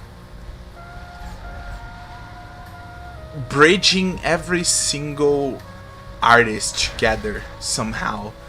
Because nowadays I see a lot of people, like, somehow the influence first was the Tumblr influence, right? The way Tumblr influenced artists. So everybody had this Tumblr look. But then out of nowhere, Korea started creating manga, right? Mangwa. And out of nowhere, everybody I see copies the Korean character design. They are not copying the style, but they are copying the character design. And it's so weird for me because when I sit down, I want shit to look like it came from me, right? I don't want it to look like it came from some Korean dude. And it's crazy since back in the 2000s, if you look at games like Magna Carta for the PS2, Guns the Duel, Grand Chase, all of those games are Korean. Each one of them have a different, basically a different character design that expresses differently. But somehow now the Korean fashion basically dominated the whole internet and everybody is using those. I don't know, man. Fuck all this. It's like, why everybody is using the Korean version of a puffer jacket, right?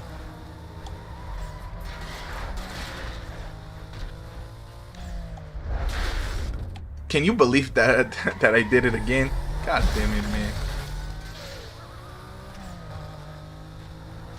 I thought I paused the game, by the way. Oh no. I hope there's a car on the... Yeah, it's over. By the way, let me tune the car. Oh no, I gotta go out. Well, in that case...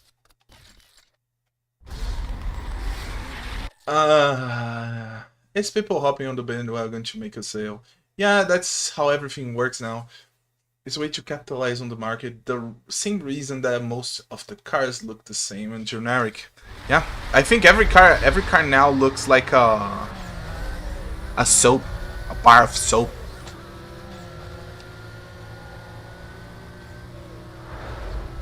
And to be honest, that makes the luxury stuff really more valuable if you think about it. Because if you want to have a car that looks different, you gotta go for a supercar or something that looks really out of the ordinary.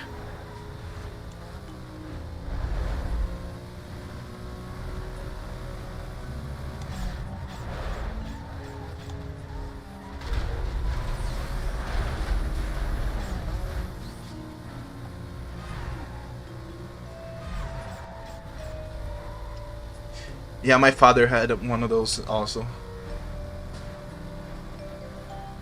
Controversial statement. I don't like how modern anime looks. I miss how different they looked back then. You know what I don't like when they get an anime that has a interesting art style and they decide to basically bastardize the art style to look the same. That shit is crazy to me. They created some Samurai X, and what's the name of the other? Doro is the name of the anime, and they were animes from the 90s and 80s. And those animes had a distinct art style, and they decided to just kill it and basically make the most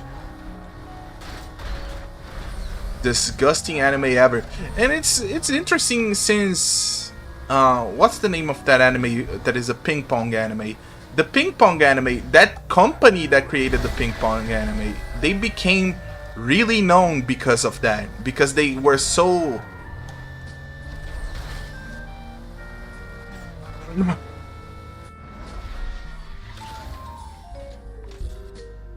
they had so much fidelity to the original art style that they became really famous because of that. So it has a payoff for you to follow the original intent of the manga artists, but everybody else decides to change the art style. It doesn't make sense. It doesn't make sense.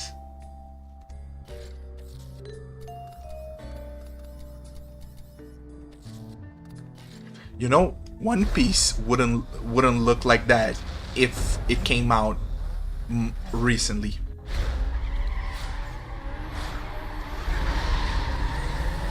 Probably Naruto wouldn't look like that, the original one, if it came out recently.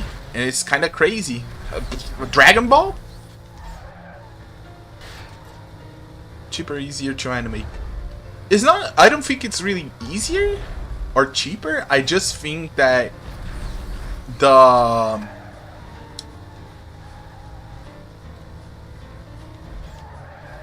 it's faster because you don't need to.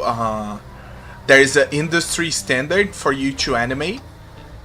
Not to animate, but the models will be always the same. If they could just make all the characters from, basically create free for every single anime. The character is a guy and he has the same body frame for every frame they would do it.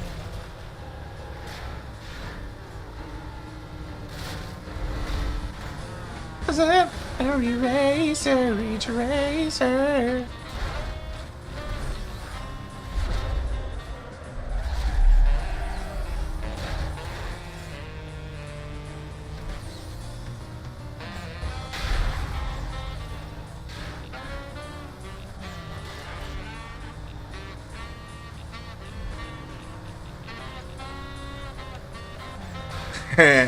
I also think that I really, I don't know, man. Sometimes I think they use straight up AI on that shit, but we just never knew. It's probably a 3D model.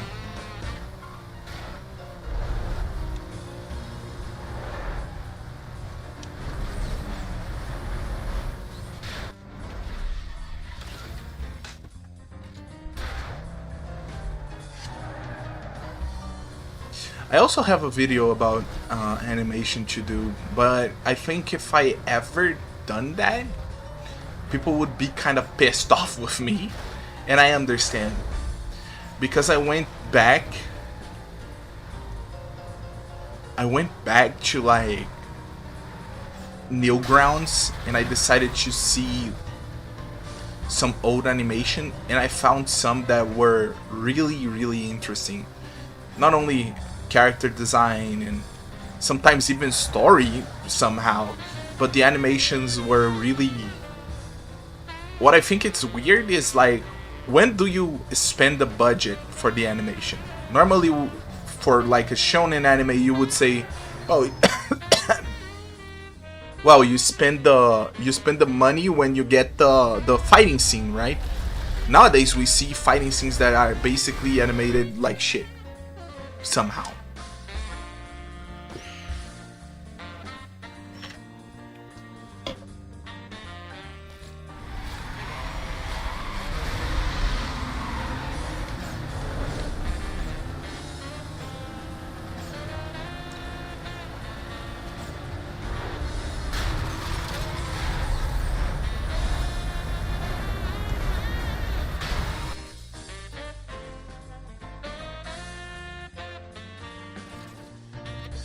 Damn, the double viewers.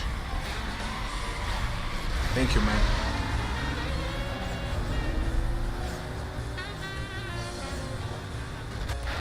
Oh no.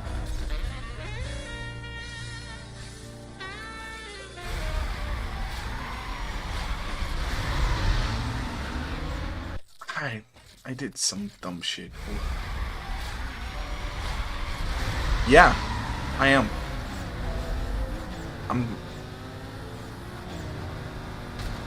I kind of prefer YouTube right now since Twitch is kind of dying, guys. Don't wanna be depressive, but it's kind of dying.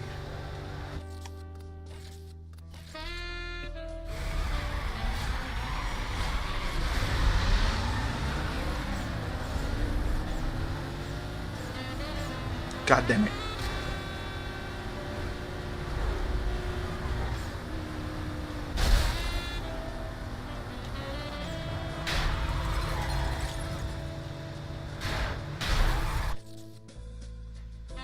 World of Warcraft went from 3D animation to basic 2D stuff. I hate that move.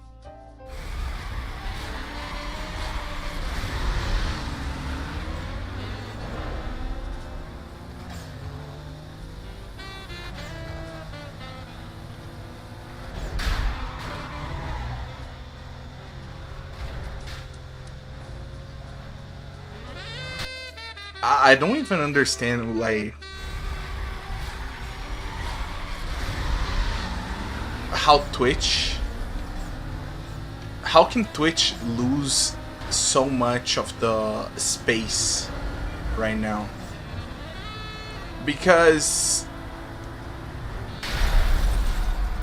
the platform didn't really need anything that is not... God damn it. The platform only really needed, like, a better way to get viewers, right? And they tried to do that originally with the tag system and all of that. But why does everything has to be so difficult to understand in this fucking site? God fucking damn it. The tag stuff is really... It's kind of complex to think about it, because you can write anything. Why can you write anything? I can put fanboy as a tag right now.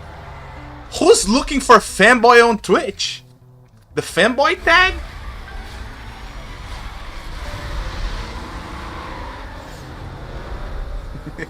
Hey man, I found you in the fanboy tag.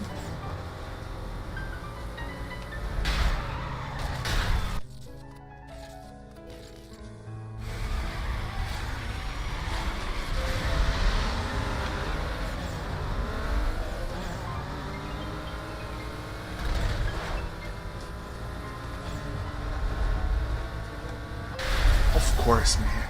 Fucking course.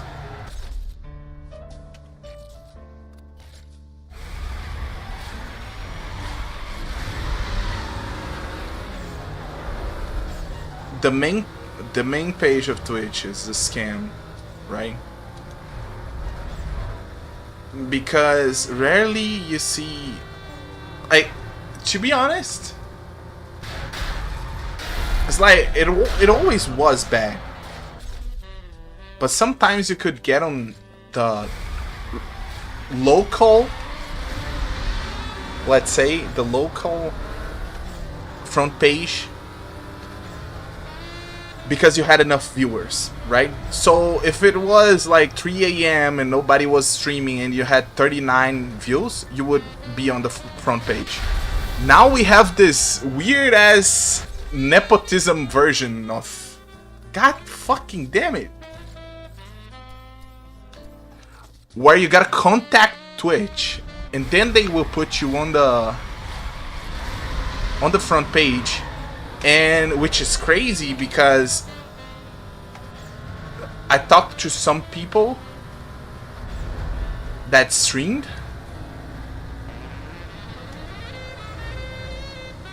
and their views never really changed. Bro, this map is too difficult. I'm sorry, I'm not this good. First thing to do on Switch is search. But even the reach is biased and broken, true.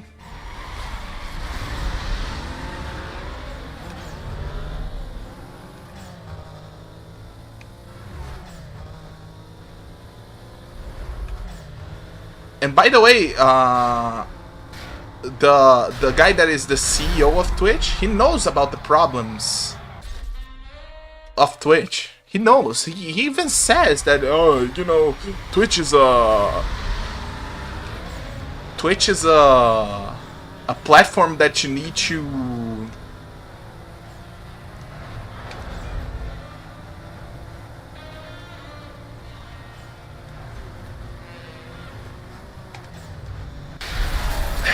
cross over to get bigger on Twitch. And I'm being honest when I say that. What the fuck does that mean? I'm being honest when I say this, because there are a lot of people that they basically cross promote themselves right on Twitch. They can never get out of like 30 views somehow. So it's not really a cross promotion because there's no way to pull viewers from other places, right? You gotta come to YouTube. You gotta go to Kick or whatever. The only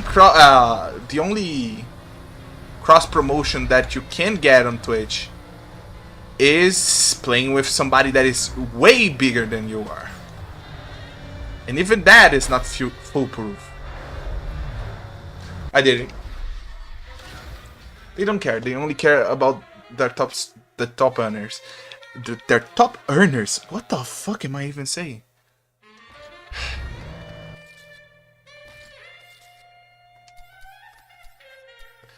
You know what is crazy is how there is this whole, you know,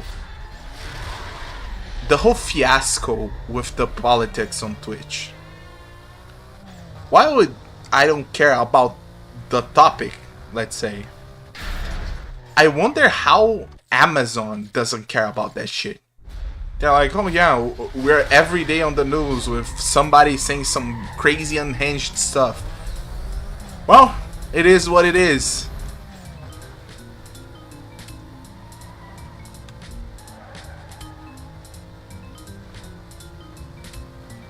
Twitch is basically like little brother of Amazon Prime.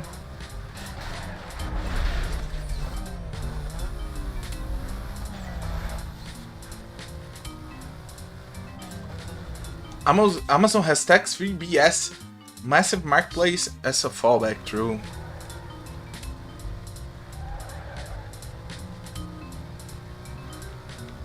Why did they bought this shit then? They bought this shit, put a bunch of people on this job to do why? They're just trying to save the monopoly enough time to see if it goes anywhere. Even though recently Asmongold said something on the lines that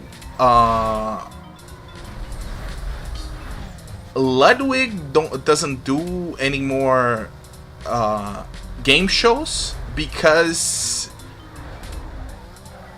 the investors just know that that shit doesn't bring sales in any shape or form. Like, that statistic is kind of crazy. People will consume the content, but they will never transition, even if they trust the streamer as a brand. For example, Germa985. He has big trust on his brand. He can sell literally anything and they will buy it. But people don't care enough to click on a Fansly link.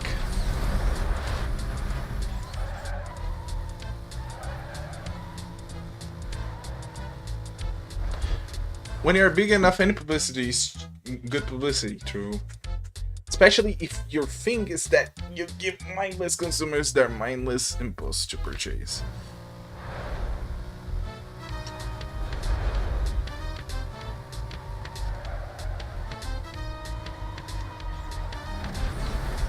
You know, I just wish people were not trying to sell me on some bullshit. How about that?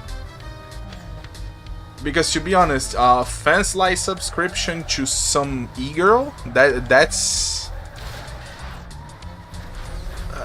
it's not even correlated with gaming, or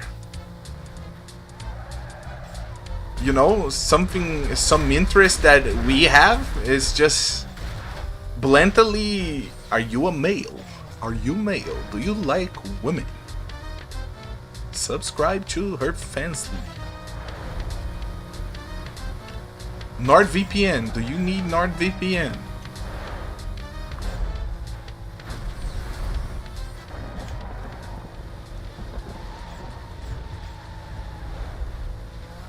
Can you imagine if it was like a discount on Razer products? I think that shit would go good enough for investor to give a shit.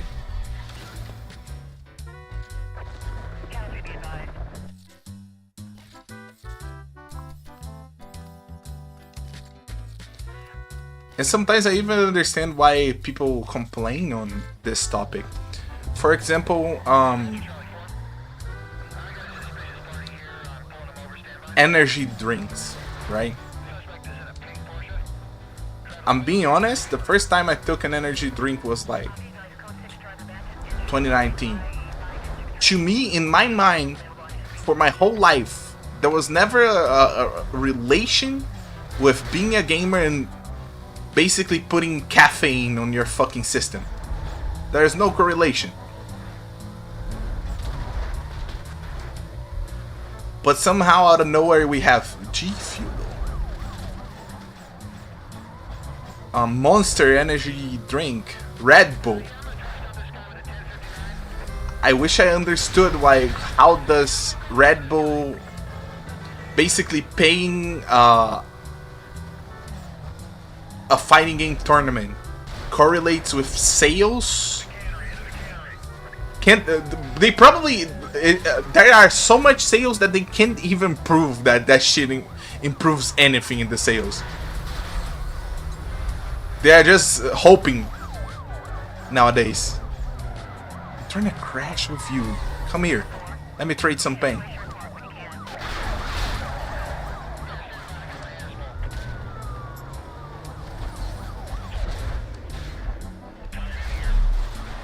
Yeah, exactly. It's like you're taking people that basically don't do.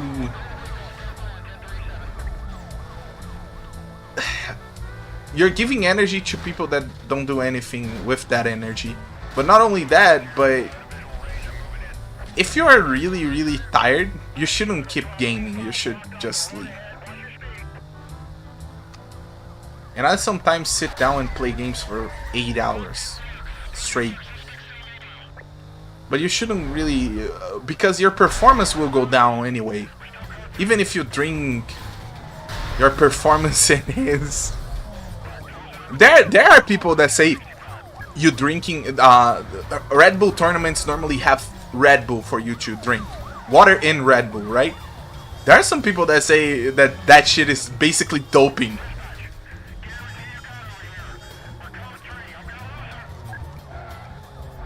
Like you're cheating in some way if you chug a Red Bull chug 30 Red Bulls, and you're better at a fighting game.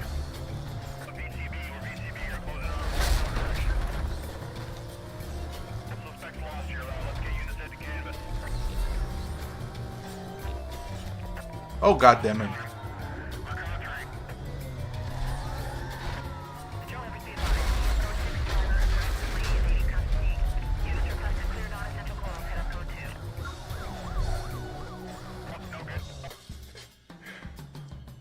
It's like footballers though. A famous footballer took Pepsi off the desk in Q&A and swapped it with water, and Pepsi sales went down 25% or something. And you can end up in the hospital playing games for so long. At least because it happened to me. Really? But you had a stroke? What the fuck happened?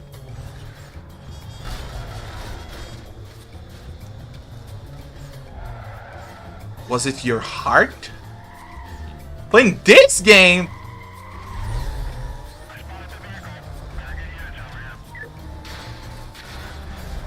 Next thing you're going to say is that you have a green Animal Crossing controller while playing this. There's no way.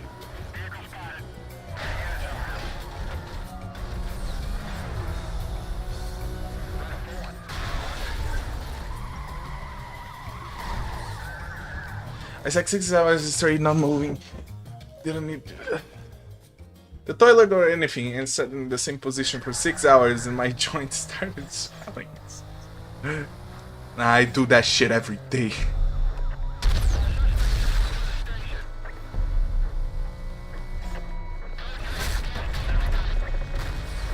I'm gonna crash out.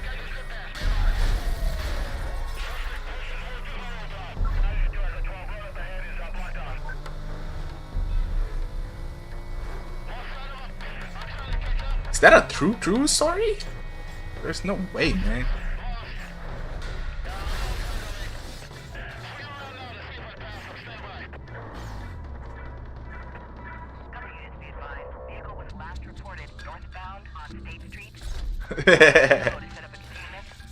Oh man,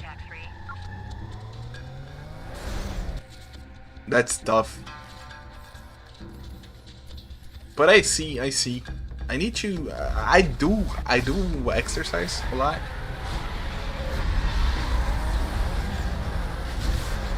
But I need to go back to exercising like that. What the fuck kind of song is this? Hold on.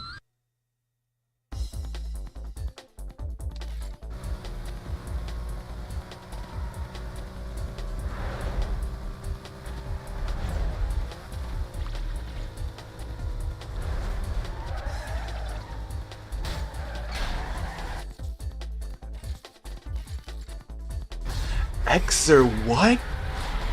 I never heard of that. Is that some kind of food?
You guys ever played Project Gotham? I was playing recently. That game is kind of interesting. I don't understand why people. Hey, ho, ho, ho, ho, ho, ho. I don't understand why people praise it so much. I don't that I don't understand.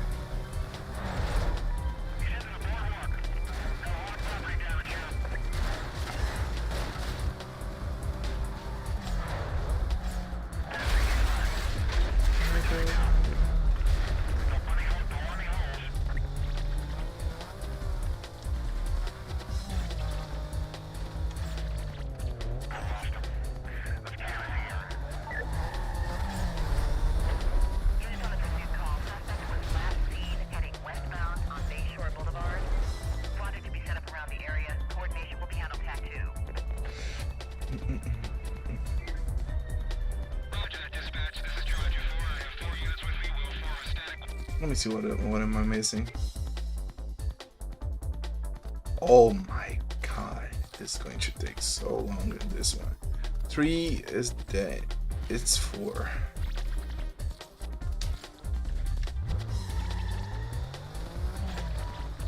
By the way, I gotta change this real quick.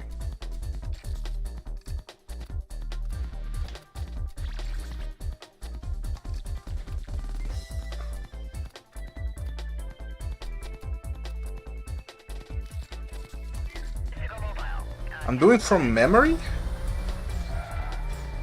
on what I learned on my last stream of this. Yeah, I think I didn't learn shit. Did you get the performance part? Yes. It was tires, and I think it's on this one.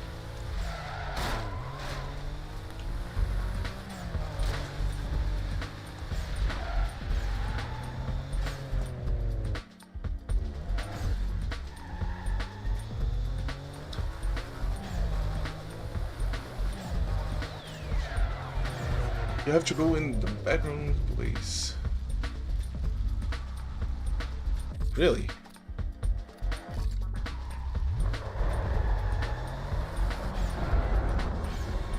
I thought I did. So I have Voltmate tires like normally for this car? That doesn't make sense. I went to garage and and there's a back room. I was not even going there, really.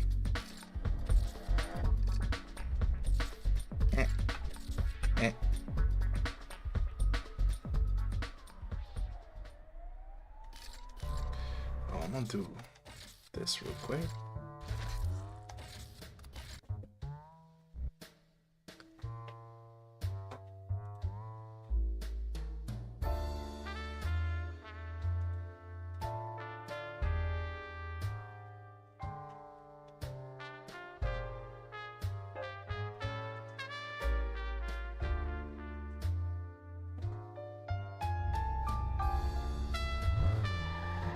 I think I'm close to one of, maybe not left. Could have went their way.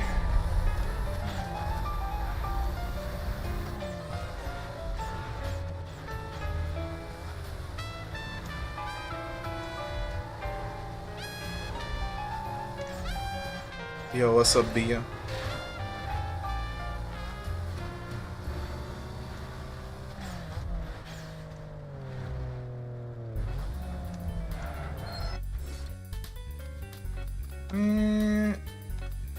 Wait, am I in carbine parts? Alright, we went to wait, back rooms.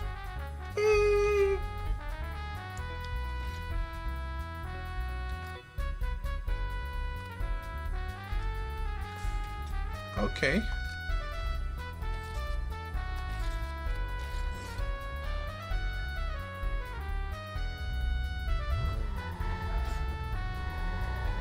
Yeah, I want it on this car. They don't really have any car that I'm like in love with.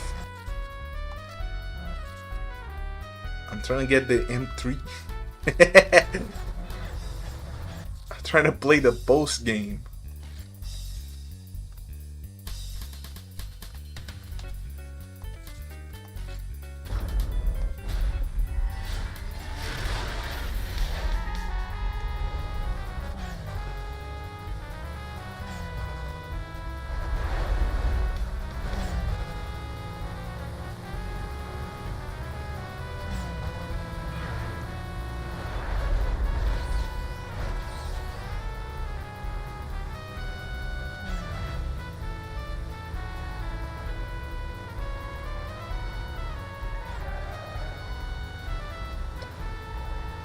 I think the car is kind of better.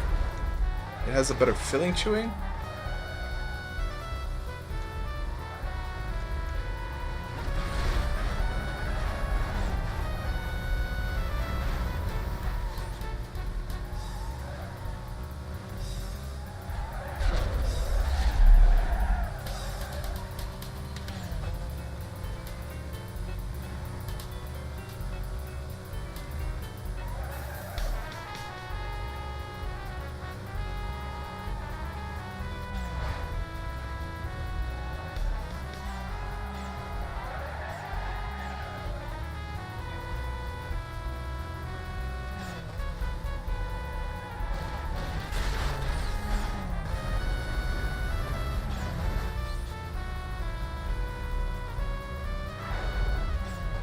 I was holding basically my resources to find a car that I like, and Carrera S was really close.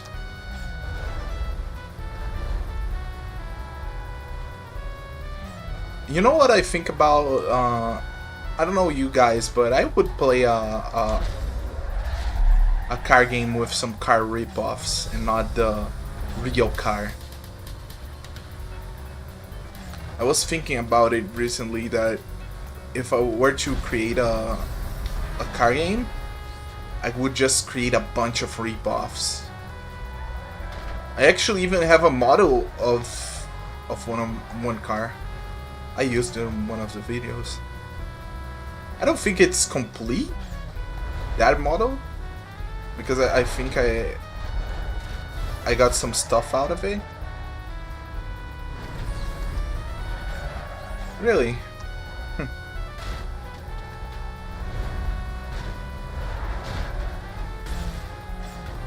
Because I think licensing on this kinds of games is like, it's kind of absurd, since if you even see like old games like Gran Turismo, the original one, they had so many cars that are iconic, but now even games that have a lot of cars, like let's say the crew is missing. Sometimes they miss. Hold up,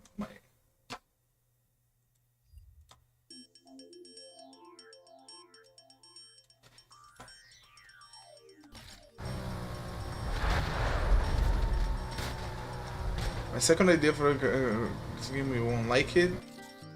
This is why don't get damaged. This is why cars don't get damaged, even in this game, because they are licensed. Oh, I didn't knew that. But you know what is fucked up? That some companies don't want their card to be correlated with a villain, and that the villain can't use a car, certain types of cars, because of that. And I think it's so bullshit.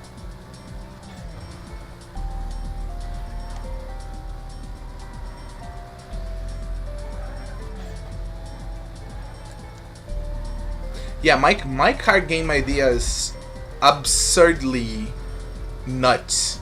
I don't think it's the only idea that I really wanted to see, because it either sells a lot or it doesn't sell at all, because everybody hates it.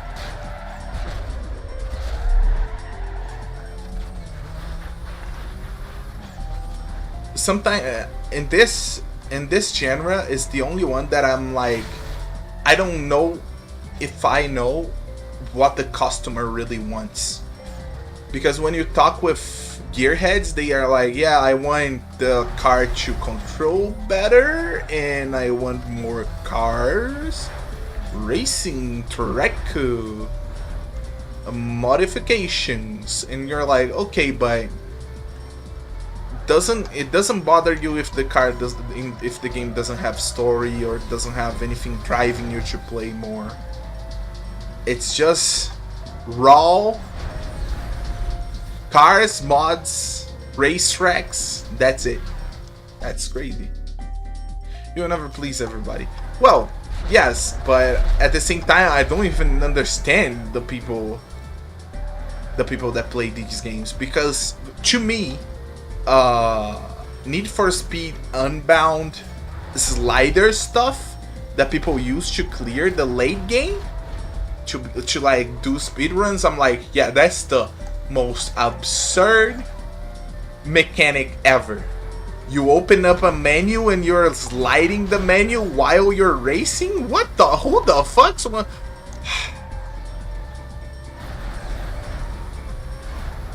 Okay, here's my new idea for a racing game. You gotta hold a pineapple while you try to drive the car. If you fail, you lose time. Does anybody really want that? About the only game I wouldn't get. Oh, dude. So basically, PvP mode. So basically, just a PvP mode. With weapons, or just like Burnout? Yeah, you don't do that already?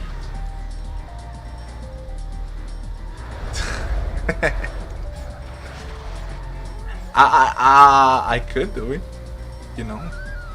To be honest, when I was playing the original The Crew on stream, people asked me how was I playing with one hand.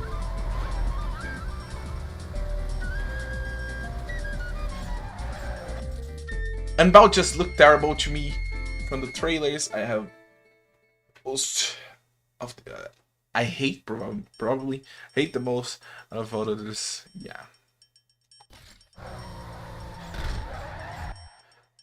Oh!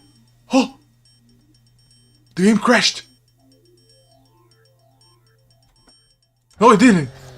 What the fuck? I think it clicked out for some reason.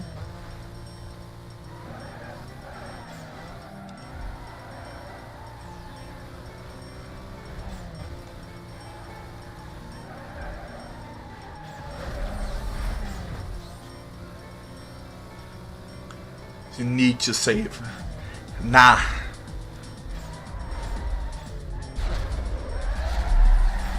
We're playing hardcore. No saving. If it crashes, it crashes.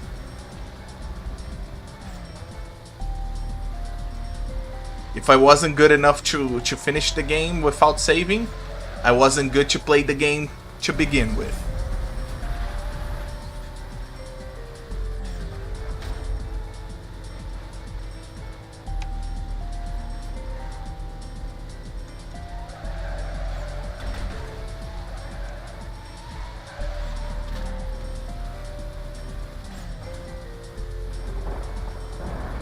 No save percent, no blacklist card because I'm unlucky as shit.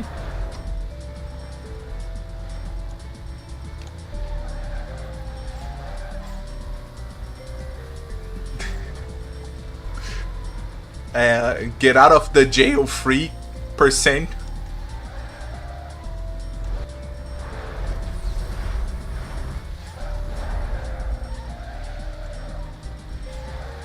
Every row of mine gotta be booty cheeks.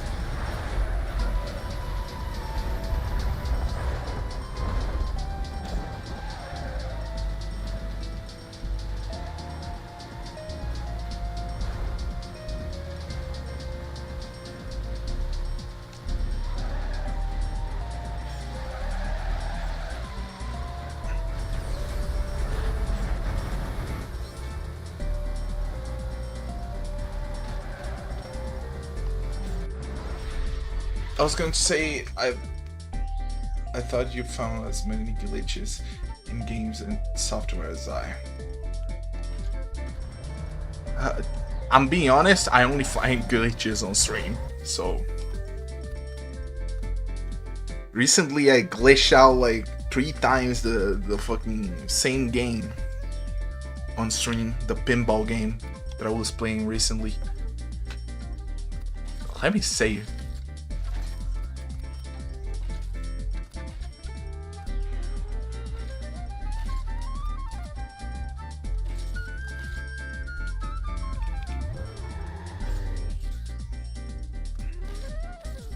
Now I need the impossible milestones.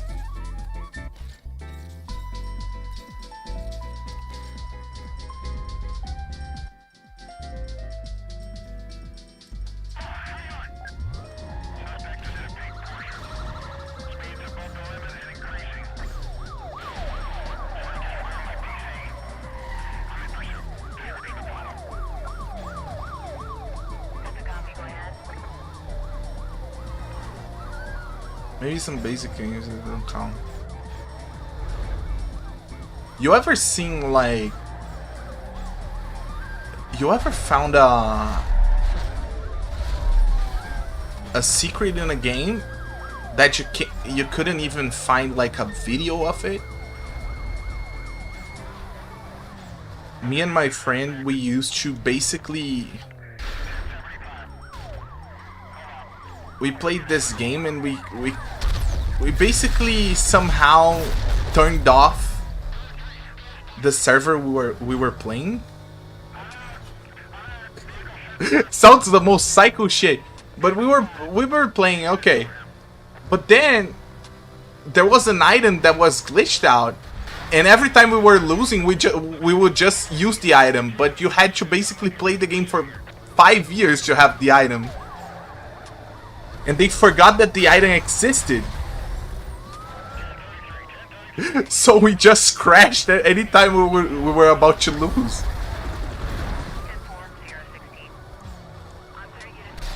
Oh no. Oh no, no, no, no, no, no, no. What the fuck do I do?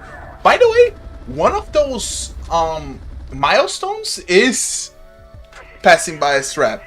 What the fuck? These are so cool.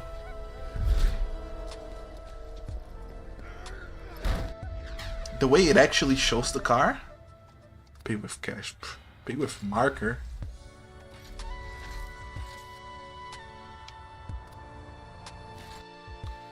Jump out, fix the tires while you're buzzing. Nah, I'm a jump out, get the car on my back, and just starts running.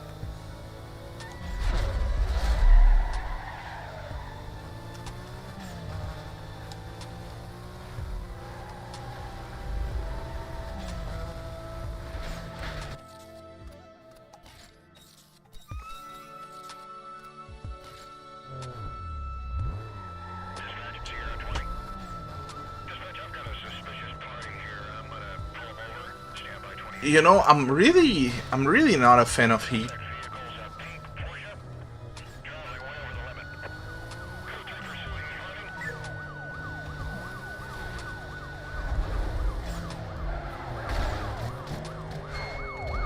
It's not, and I'm trying even to be being fair with the heat.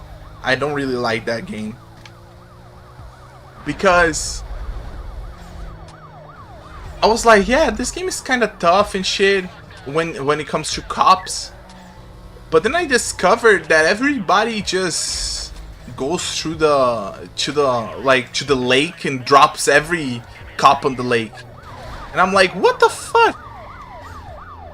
People tell me like, yeah, this game is good and shit, and I'm like, oh, all right. So you actually play the game? Nah. Oh, you just gotta pass by the spike strips. Didn't know that.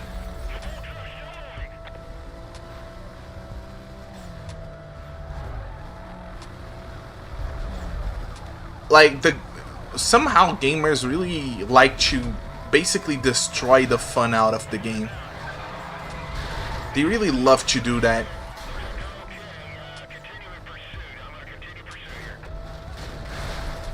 Because the only thing that really punishes you in these kinds of games are the cops.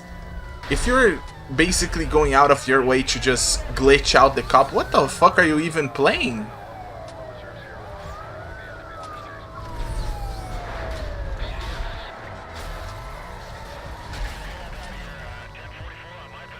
It's easy, but people used to think I was hacking because I would keep up with them. Alien over a sidecar. Interesting. I can't. People used to say that I was cheating on APB Reloaded. That I was with wall hack, but I actually just played the game so fucking much that my brain fried. APB Reloaded, what a game! Not gonna lie, that game is full of glitches too, but it's great.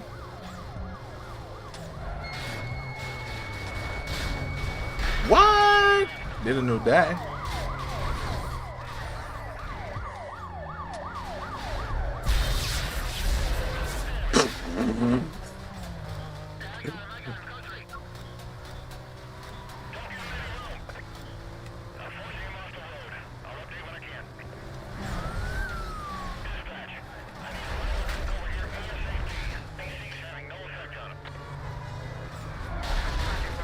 Jesus Christ, this guy killed me. Okay, what do I do here? What's the counterplay on this one, guys?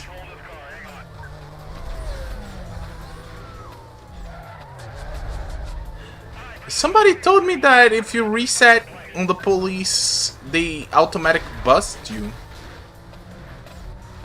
Interesting. Busting makes me feel good?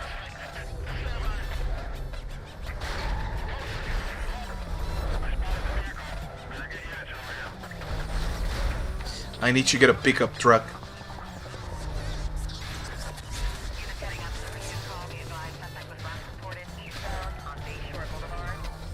Oh, it's time for me to hide. No, if I hide right now, shit. I gotta go to. I gotta find them. They gotta find me.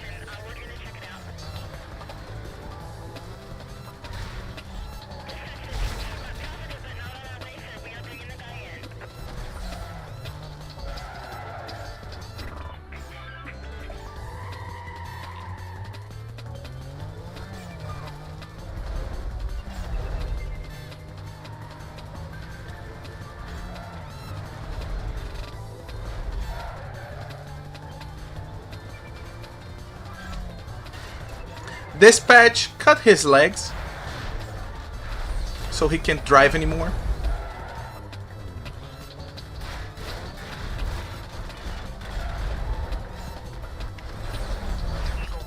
Finally! Let me crash on something just to add money.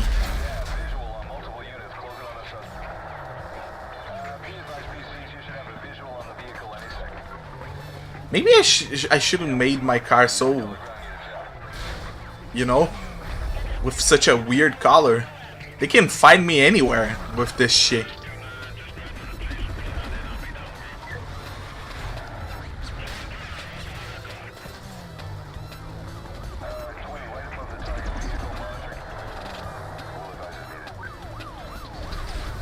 Legs and girlfriends.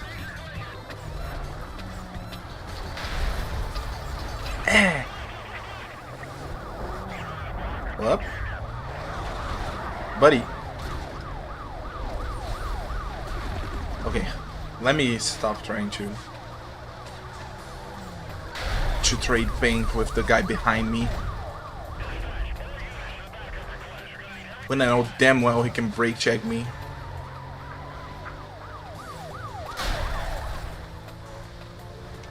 Dummy.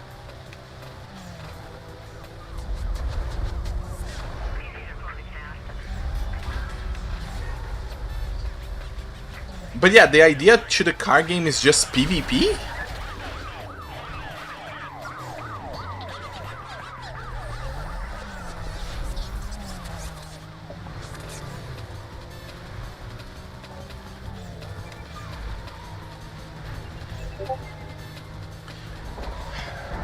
I swear to God, if it's not my beautiful girlfriend sending me some shit. Okay. Nobody ever talks to me, okay, guys? But when I decide to stream, everybody just starts tagging me.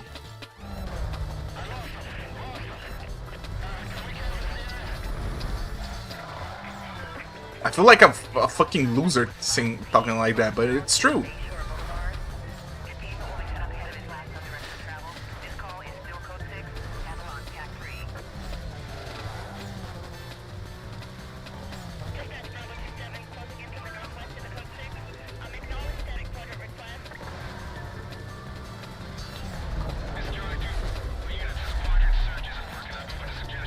The fucked up thing is I cannot just hide. I gotta find the cops.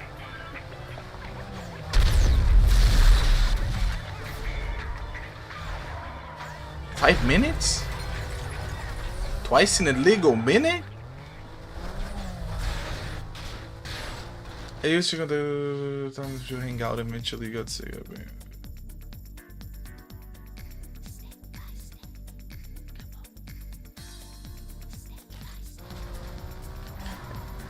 You know, I mean, they are contacting me right now, but shit. To be honest, if I, yeah, I see that, but I also think that in any relationship in our lives, we have to make an effort to be with the people, and it's a quite sad reality. If I'm being honest. Now I have the bounty, but I don't have the milestones. I can do the speed thingy.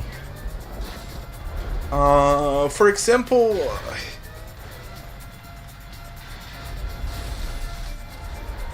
you know, it's a sad view on the world, but it's like we are all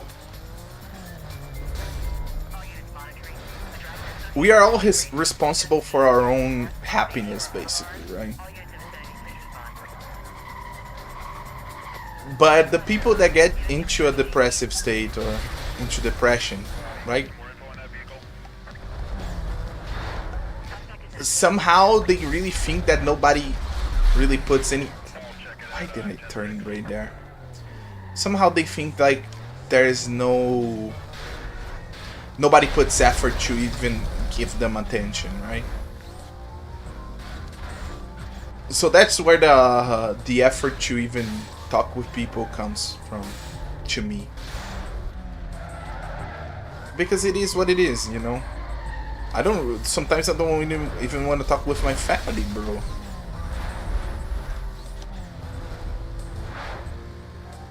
But if I know that in the long run they will be sad and shit, I'm like, yeah, gotta put some effort onto it. And if I'm already putting effort to talk with like family and, you know, why wouldn't I do it for some of my friends? But I really think that should be you should actually value your time with, like, basically put a price on your time. Ah, no, god damn it, man. This speed trap is basically impossible also.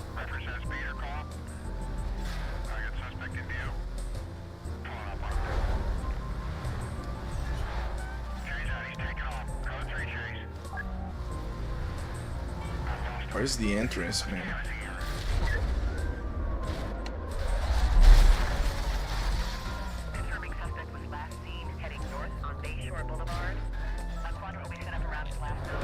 I understand, but it's like, can you really also like blame them because they don't really value the person that is with them? You understand? Sometimes you gotta be there just for so the person doesn't be without you, right?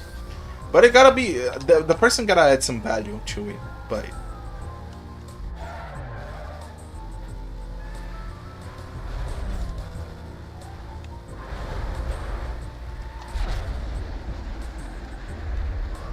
if I was a millionaire, I would just jump out and leave everybody. So who gives a shit? We were talking earlier about being a millionaire.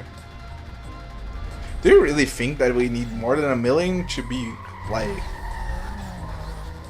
to not care about money?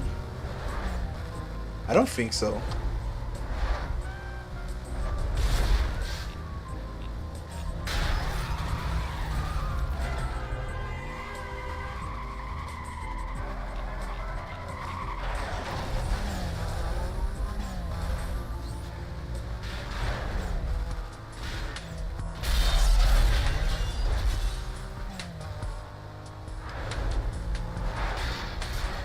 Wait, you're not up to part 2. You mean that on a... You're not good enough to be friends with somebody else? Or you feel like your state is just... not incompatible, the word is not... What the fuck? Or you feel like you're...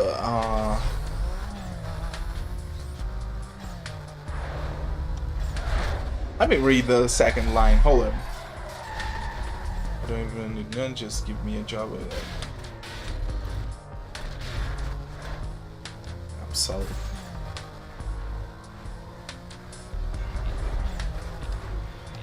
You know, I was actually talking with my girlfriend about that recently. Is that some people can just do their job. They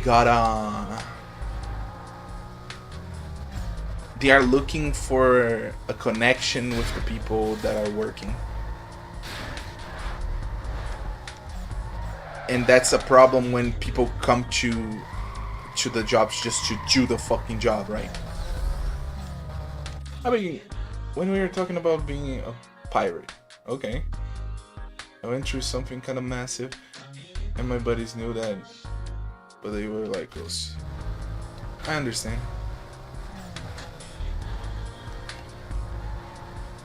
I mean, that's a fair fucking point, to be honest.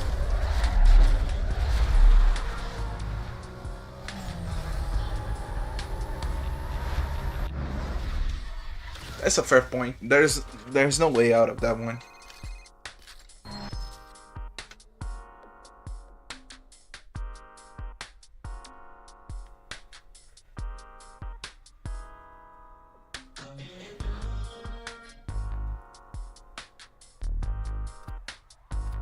How did you become homeless, Boof? Like, how do you even get to that state? I'm not looking down on you because I'm trying to avoid it. Okay? I'm probably the next one in the line. It's like just a coincidence with bad things coming. The economy wasn't good and nobody was hiring. That's what I think would basically put me on the street.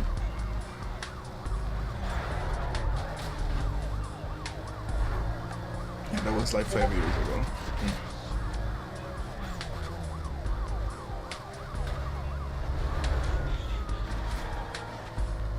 One of my friends, he disappeared for like 3 years.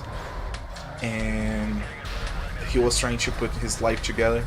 And just recently, 2 days ago, he came back.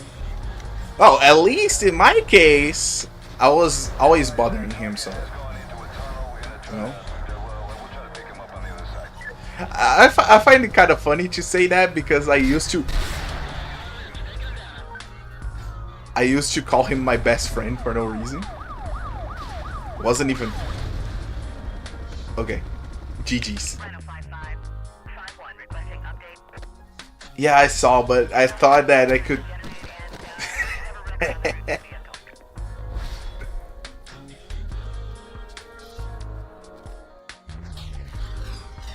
God damn it, I used cash again.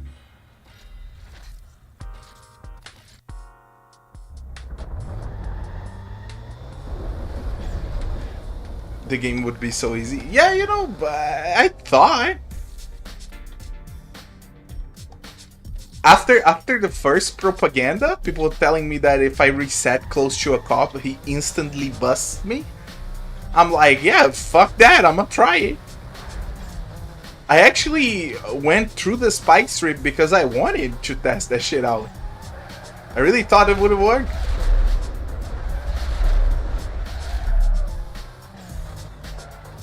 I had just started completely in place and never been with no money.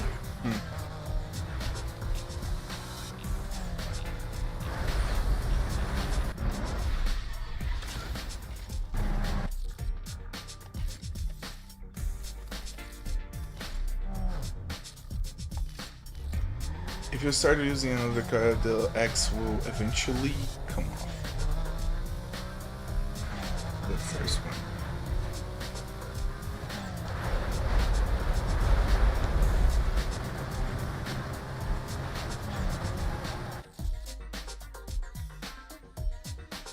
It takes money when you don't have health. What made?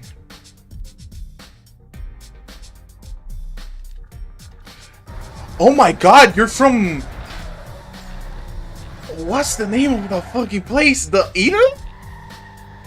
The... What's the name? Where the Pope is? Are you the Pope? Buffalo is the Pope? We have a pirate and a Pope? And a robot. That's a good bar joke. That's a good ass bar joke if I ever seen one.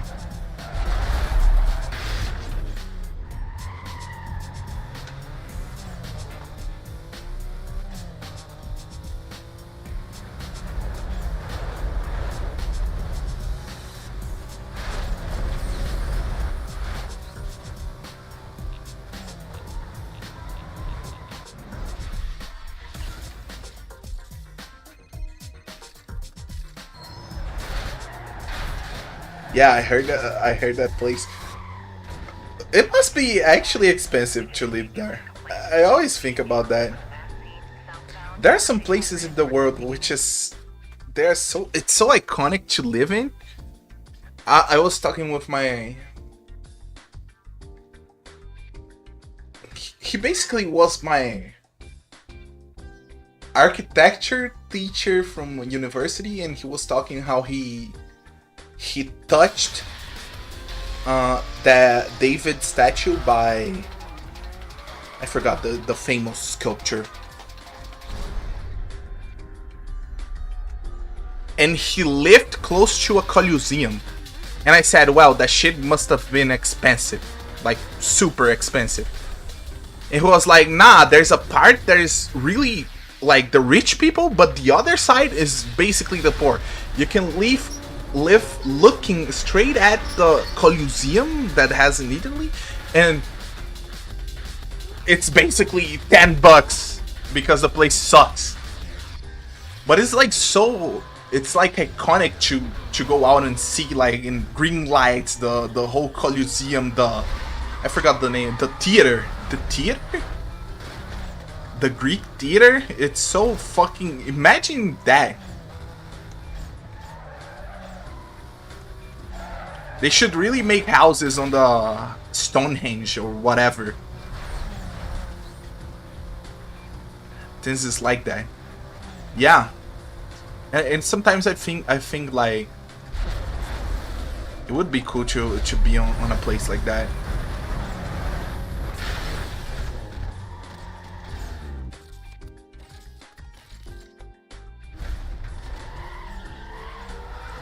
There are hotels in Europe where it is amazing. Hotels. Literally, out of the window is slums, like massive hotels.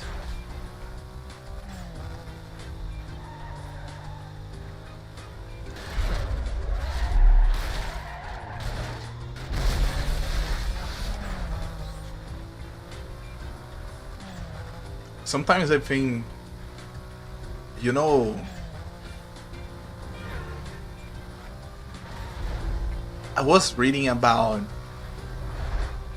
recently. I read Sherlock Holmes, right? And Sherlock Holmes is like,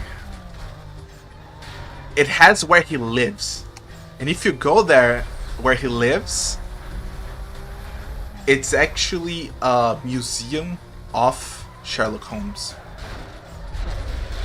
You can buy shit in there and whatever, but apparently that the street and the place that he lived on didn't even exist. He just Doyle just pointed out in a fucking map, decided that it was Baker Street, number 31, second floor or whatever, and that's it. And the government, and that's really cool, the government decided to restructure the city to basically put the place and the street somewhere in the fucking... It's so cool. I think that shit is so cool. We should do that with games, okay? We should do that with games. It would be so fucking awesome. Is there a cul-de-sac in fucking California? That's it. That's Grove Street. And Grove Street is fucking based in something else.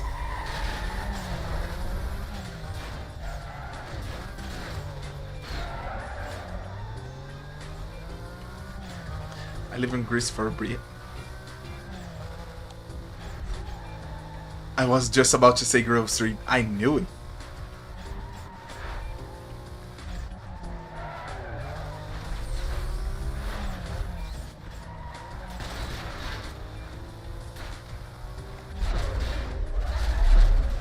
We all had the same thought. See how nobody said, I don't even know, GTA 4. See how nobody said that they wanted to rename the fucking... I forgot a stupid park with the name Physics. Nobody said that.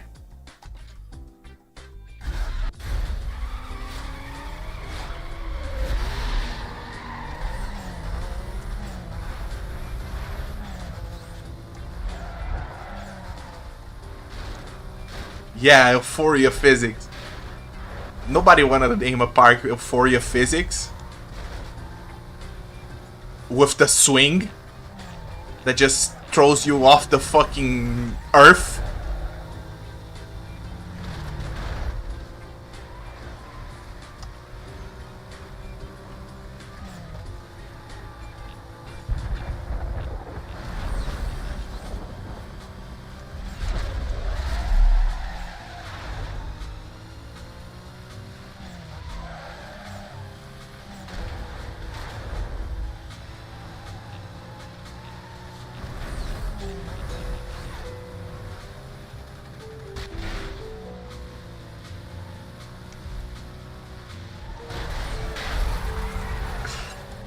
Yeah, I'm gonna create a swing on a park for the kids, and it's just a disguised cannonball.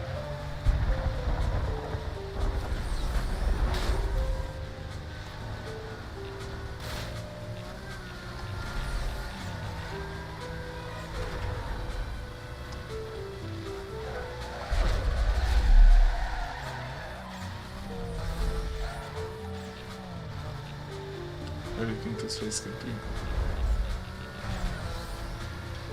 I'm losing so hard for this guy.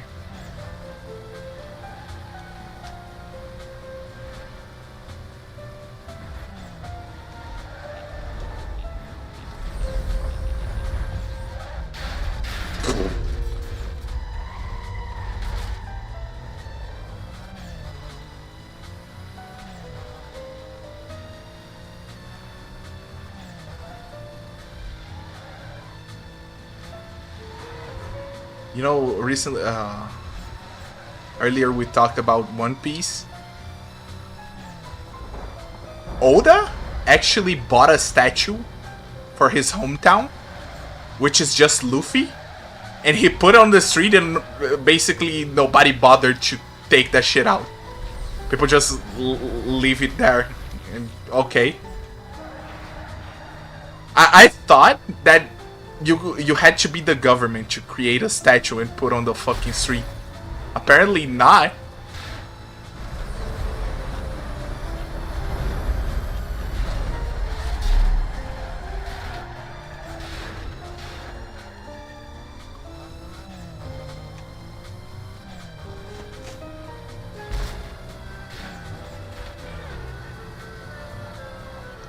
So how long to the Bang statue?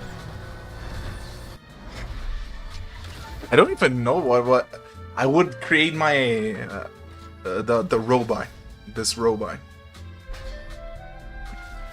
You know that guy that got a giant. He got a giant Mayan statue and he smashed a car with it. It's an artist. He actually did that. He created a giant statue of his predecessor, his ancestors, right? I got a suspension.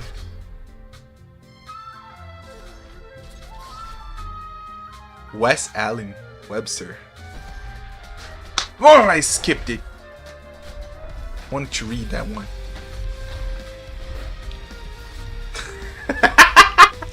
He got Mike Tyson's tattoo?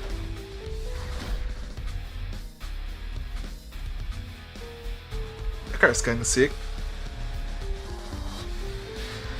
I can't believe he's driving my car around. That's crazy. I need that pink slip back.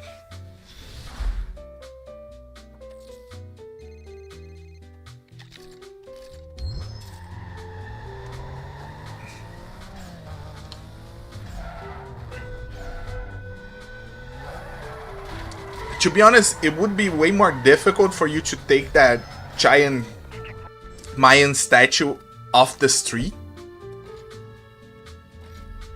than to actually leave it there, so yeah. This is the Junkerman's suspension.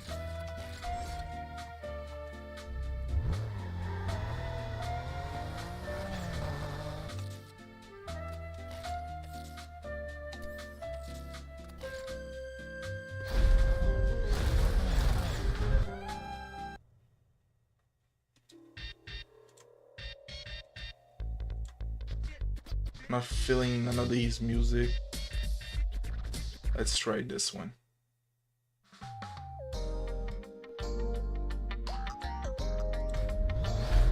You didn't hear about the street sign in the UK that got stolen so many times that they replaced with 2-ton bullets. Oh, I wish somebody stole that one too. Fuck they gonna do now?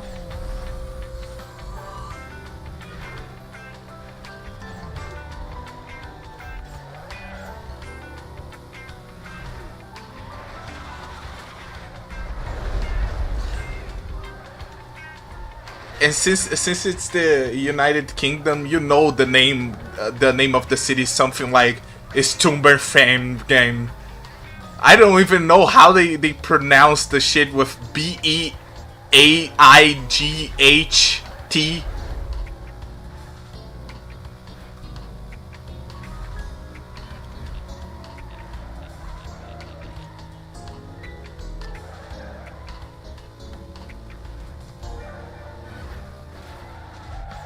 UK city names are just like on a tabletop RPG trying to like summon a demon. Wait, I'm in second? Okay, I gotta restart on this one. Town is the town name. Perfect.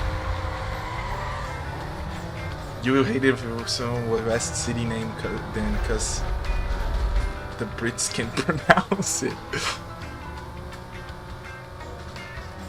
The names of those places are based on like kings or something like that, at least, because you know we have shit like Martin Luther King shit, like it makes sense because it's somebody, and but there's no way somebody is called the Bringington. There's no way. Yeah. What the fuck?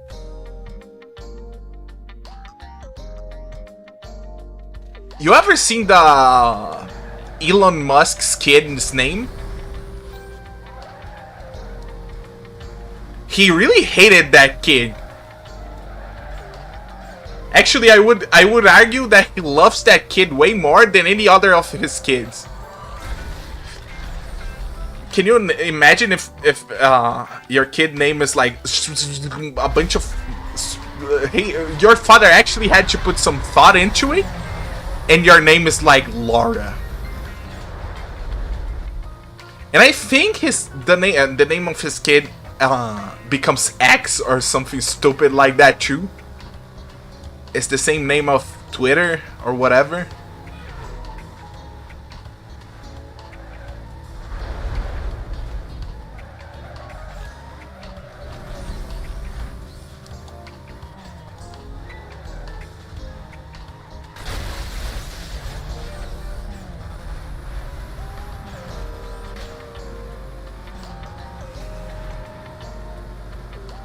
I know that my father, like, chose my name when he was drunk. So I know he didn't fucking care about it.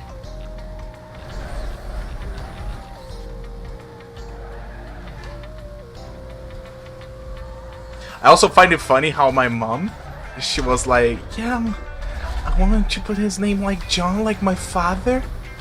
My dad came in drunk, got me, took me to the fucking place, said, Philip.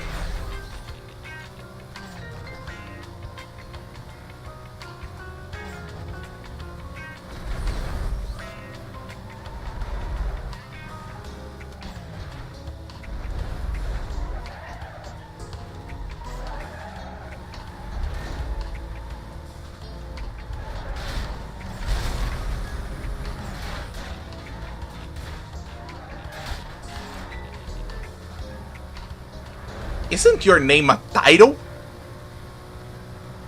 Like, it's what? Pope Francis Magnesius III? That shit is not even a name, it's just a title, buddy.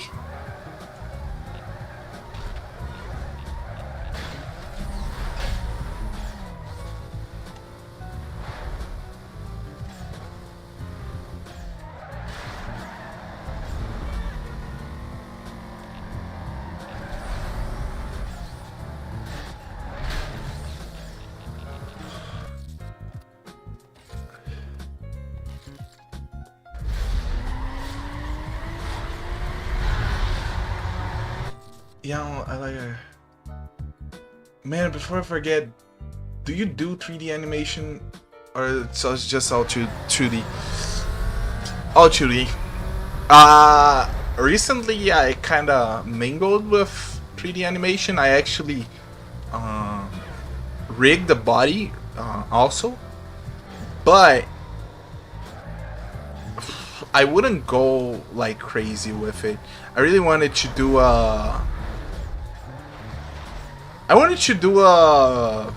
VTuber for me, right? But I'm also kinda don't wanna.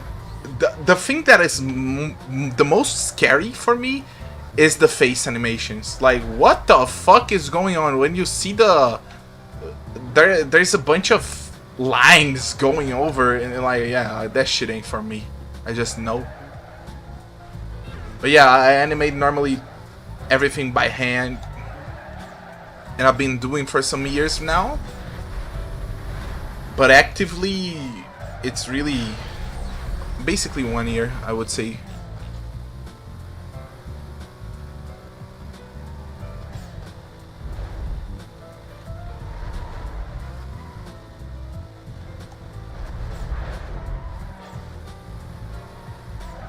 By the way, let me try to say your name. Tangwar, which probably is the like best name ever. There are a lot of famous people with war in their name, so you're probably going to be famous. Don't forget about me when you do. Tangwar, Fentol, Bejosos.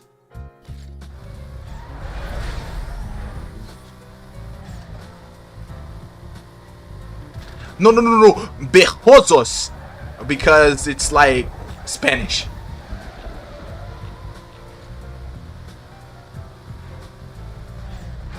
Try to make a VTuber. I made a bird character that realized where I fucked up later. Yeah, that's basically every experience that, and I think 3D is really interesting the way it works. Different from like drawing that you keep doing a bunch of times. I think the 3D is so more intuitive because you start to work faster and faster and faster.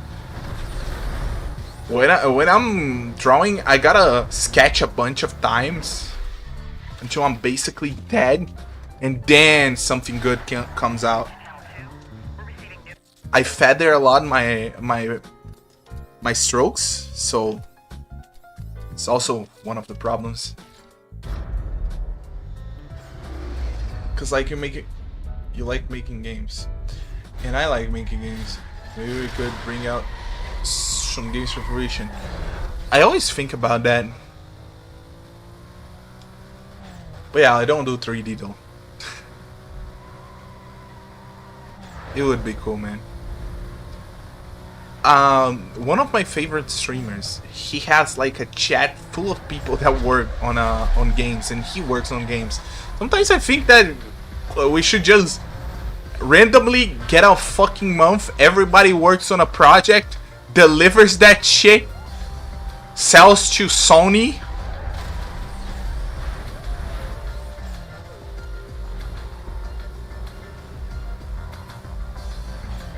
We should make the equivalent to Drawn Together, but for games.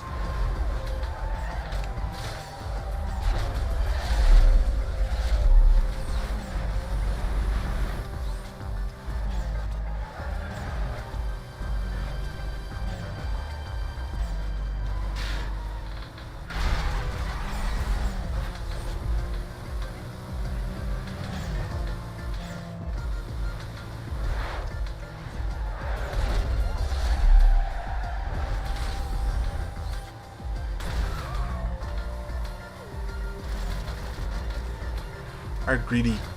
You know which story is the most iconic? People are greedy, basically.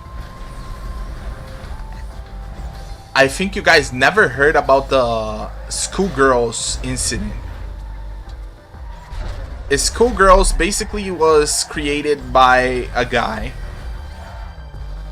and he got a bunch of people that were his friends. Some of them, he just basically mildly knew some of them. And then Schoolgirls became really famous, right? And they decided to create like new characters and shit. But then his buddy that had half of the project sold his half to him, and he had 100% of the project now. But now Schoolgirls was about to be sold to other company, and he was trying to give part of the company to the people that worked on the game, so they could also get some money, right? But then all the women decided to basically say that he was being weird and he tried to assault them sexually, just so he would basically give them the company so they could get all the money. That shit is fucking crazy, man. That's a crazy ass idea. Like, what the fuck? These people are the demon itself.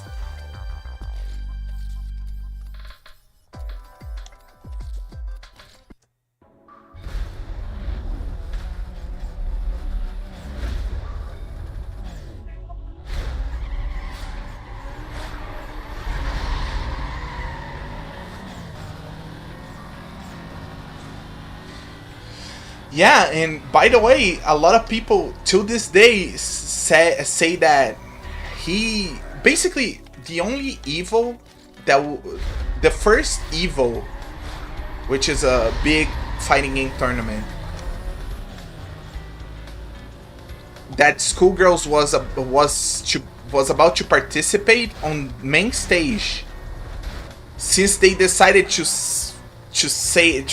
basically make these allegations to him, the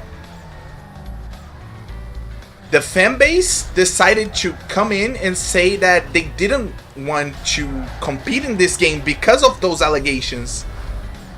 Until this day, people think that those allegations are real, even though it was proven that it was not. And the people said that they basically made those stuff up. We have even the receipts of conversations of people basically like planning stuff behind his back, and those people he considered them friends. That stuff is fucking crazy. That shit boiled my heart because some guy basically told me that Mike Z was an asshole, and then I decided to look why, and that was why, and I became so pissed off about it because it's already happened. It doesn't matter anymore if it was true or not. People will keep the same idea, right? They don't need to change anything because they already lost their game, let's say, because there was already not a tournament for the game. It's like, holy shit, man. It must suck to be him.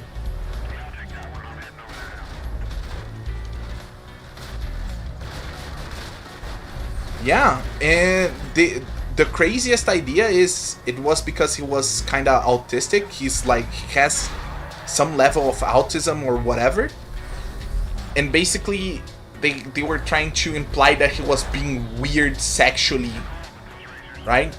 Even with no proof at all. It's crazy.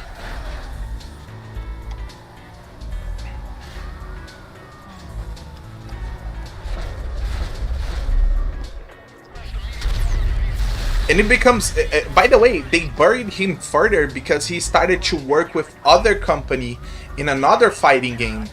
And when they told that they were involved with him, people started to trash the new game because of this story. It's absurd. The guy cannot work anymore. You know, the guy, let's say the guy is really weird, right? He's weird, he's autistic, like he has some problem. Okay, you decided to make him basically unemployable. Thank you. That's exactly what we wanted. The guy that cannot, that is already weird, cannot even work anymore. Thank you.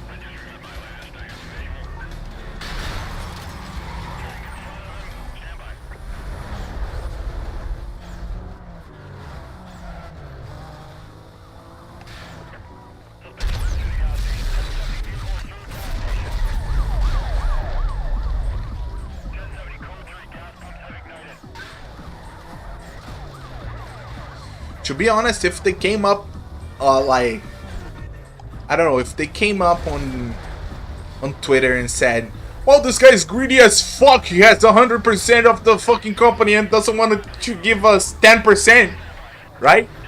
That would be a more, like, logic.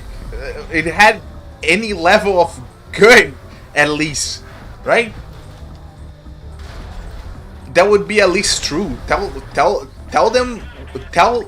us that he's greedy and he hates, like, giving back with the people that are his friends. How about that?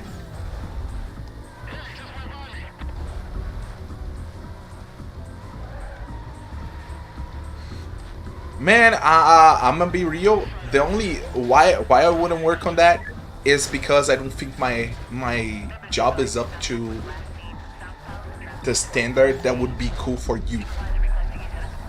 Because if you see what I produce, the animations that I produce, it's not that fucking big of a deal. I can put more effort into it, and I can put like make the shit more better, but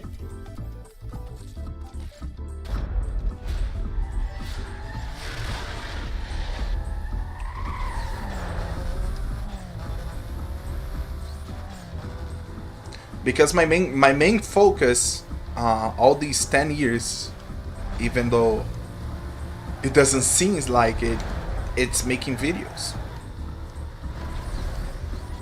It's like researching topics, doing shit that I want.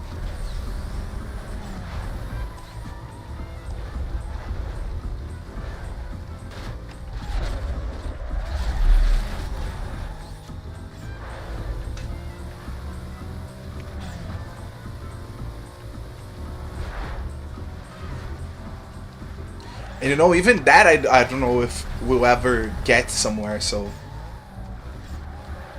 Kinda sad, kinda sad.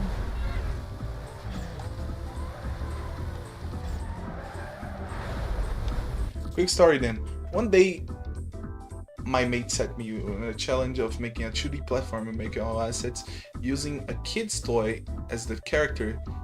You think I did it? Fuck yeah. Did it took and play well? Not really. But I made it. A 2D platformer in a week.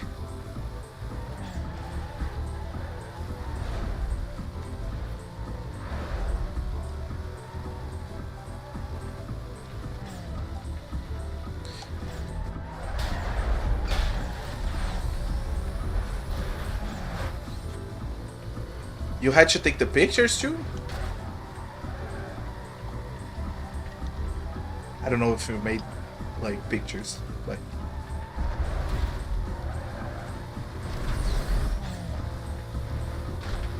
I think I could do stuff like that too. But every time I start messing around with this type of shit, I become kind of sad because I should be posting and doing whatever I can to be a fucking YouTuber. Sad reality. By the way, that turn was really good.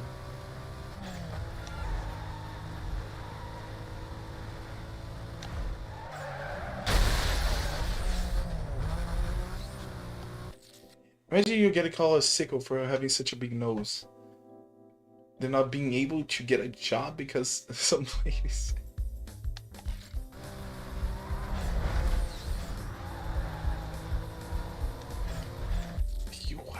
My game consists of just my artwork and the game mode section, which loads and saves even without a game.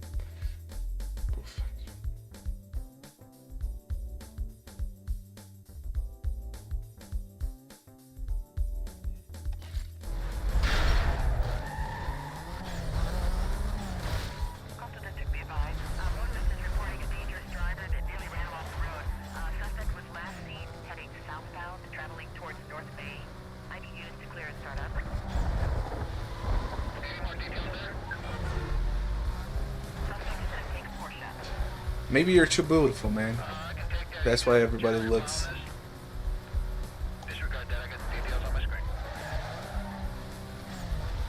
Sometimes it happens.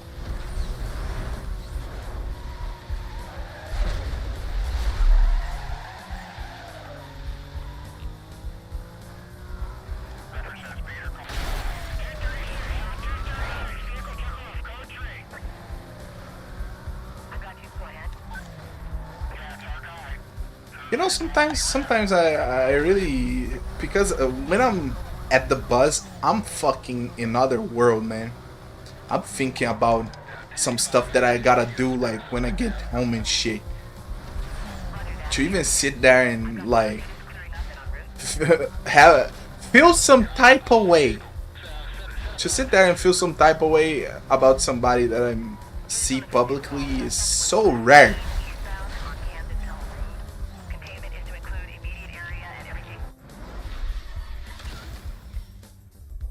That's cool. I appreciate your honesty. You change your mind though. No, I'm not even expecting a pay, man.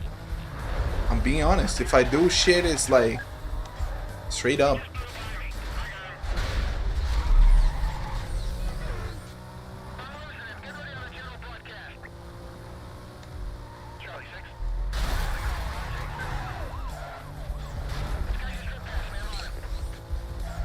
Like, and this is something that I live by. I believe that shit we do kind of, you gotta put effort in things you do, even if you don't like, even if you're kind of tired and shit. That saying that show me how the people does things, that I will tell you how he does things, is really true. You're always basically training. It doesn't matter how much. And I say that because sometimes I invited some of my friends to do stuff, and nowadays they all admit that they were wrong for not doing. I think it's kind of ironic in itself, because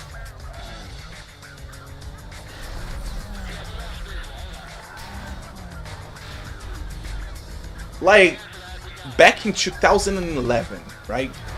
I came to my friends and I said, guys, I have some ideas. And I said, the way to be, to see, we will do this and do this, right? I had a plan, I had everything in my mind. They said, yeah, we're finna do it one day. And I was like, alright, 2 months, 3 months, and I'm like, yeah, it's over. They don't want to do it. I will do it by myself, right? I'm gonna do it alone. I don't care. The idea back in the fucking day, like 2012, not even kidding, I was like, maybe we should start animating stuff and just putting on YouTube. We had some crazy, we already had stories and shit. And if you see like the people at the time that were doing this kind of content, all of them are basically famous now. One of the guys is working on Smiling Friends right now because of those gigs, right? The two guys, the guy that created plus one of the guys that is animating Smiling Friends, are actually OG YouTubers. Then I was basically calling money to them, like, well, we can do this animation stuff. And in my idea, in my dumb kid perspective at the time, I was like, well, if we do that enough, we could actually open some, I don't know, indie animation studio. I swear to God, we had 4 animators. 4 animators and a guy that didn't animate. One of these animators, he knew how to code. He was like a... Actually, we had like 3 people that could code in this fucking team. And they said, yeah, we're going to do it, but just later and later and later, and the day never came. It pisses me off. It pisses me off that nowadays they were like, yeah, if we done like you said so, we would have gotten a lot of money. There is... The fucked up part is there are people that we can compare to, right?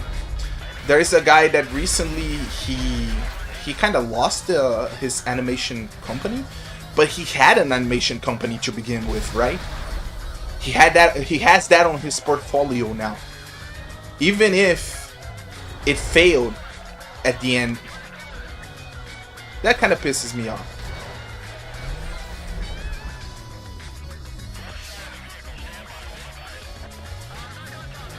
He's going to spawn me anyway, so it could have been rich, man. You know, it was a lot of fucking ideas that I gave them, and it was. You know what's crazy is one of them really. We had a heart-to-heart, and he really admitted that we could have been fucking millionaires right now. It's fucked up. Because I was really early with all those ideas, and now I'm doing YouTube. Fuck, man.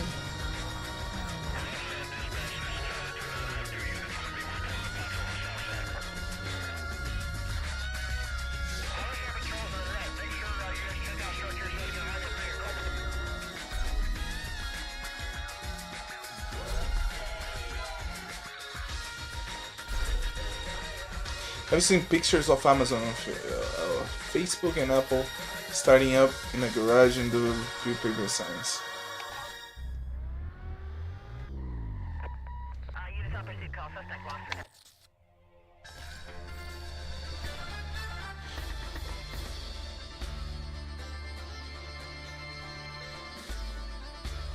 You and Sensitive Society have the same voice, and all he talks is about drama. That's my next. That's my next video. Guys, you won't believe what Kai Cenat did on the Stream University. I'm shocked.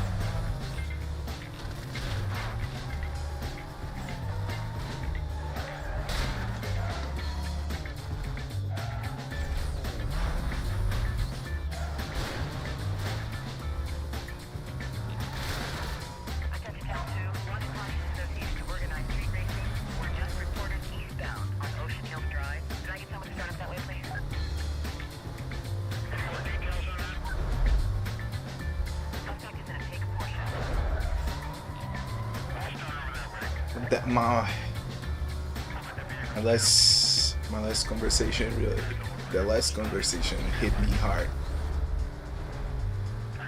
I'm kind of upset right now because I feel like every time I say some stuff like that, it sounds kind of crazy because it's not like, it's not because you had an idea or even because you were the first one to do it that you would have succeeded, right? But I hate to think that people kind of traded. They were like, yeah, to be honest, it's kind of too much investment to animate stuff. I don't like to draw. Basically, every single one of them said that. I don't like to draw that much. I'm gonna sit on my ass for fucking 8 months doing nothing because it's better than working with you. And it's kind of like, what the fuck, man? You prefer being homeless than helping me? What the hell? What is going on? And now everybody complains about their jobs. What the fuck is going on? Look, what is that guy doing?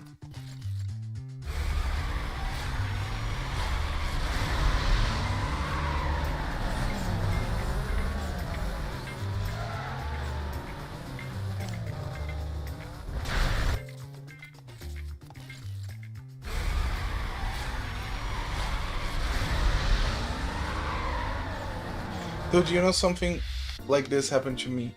I asked my friend what I wanted to do something with me, and they all said yes. And then when I finally made it all happen, they all backed out. It's fucked, man. And you know, it happened again, chat. What is this? Oh shit! It's, you know, you ever heard of Adam Sandler's story? Adam Sandler, he's the weirdest guy I ever heard.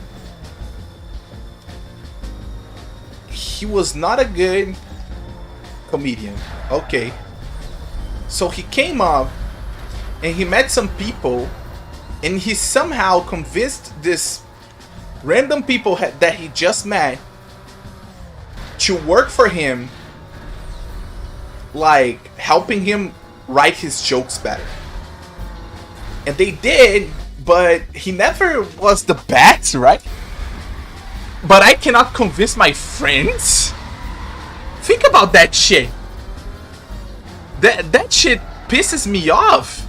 Some random guy meets somebody at the club and it's like, well, you know, I need to write my jokes better. Would you please work with me? And all of them now are working at Hollywood and doing stuff for him that they never... Some of them, they basically... He assigned some guy to work on cameras, right? Or audio. And all of them never worked a day in their lives with audio or camera. But since they were his friends, they were like, oh, I'm not learn that shit. I don't give a shit. And I cannot convince my real friends to do that. And he convinces some random guy. That shit is so bullshit. So yeah, and I don't want to be negative with this stuff.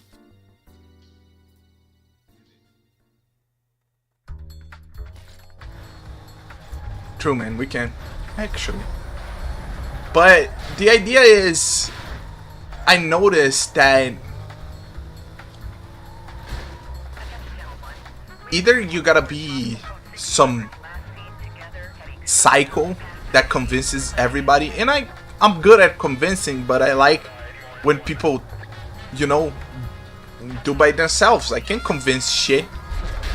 I can convince people, but it's better when it's done genuinely, right? And I shouldn't need to convince you to work on a project.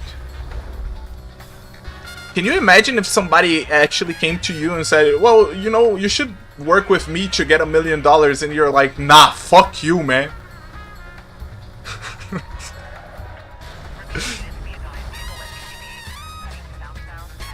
But I noticed that basically it's tough for humans to actually believe in shit. And in poor areas especially, you gotta basically either know the person since birth, you know, really early in their lives, or they basically don't trust you in anything. Unless you have fucking money. So we're talking with people like my elders, let's say. Talking with my elders. I see how many of them basically got scammed. Because someone that they knew wasn't really a real friend, or some guy that they knew had money and they believed in him, and they just somehow created a scam out of this shit.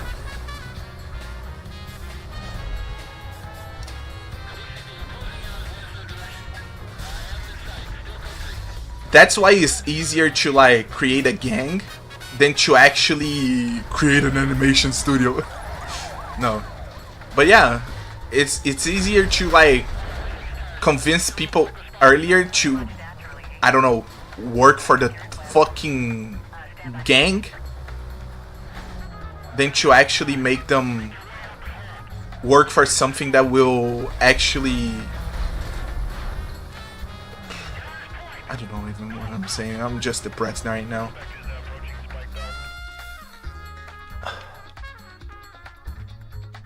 They have ours too. I just said that. Blender, free. Unity, free at first. Image editors, free. One online. Coding, free online. And cheap books. Cheap books. Cheap books is true as fuck.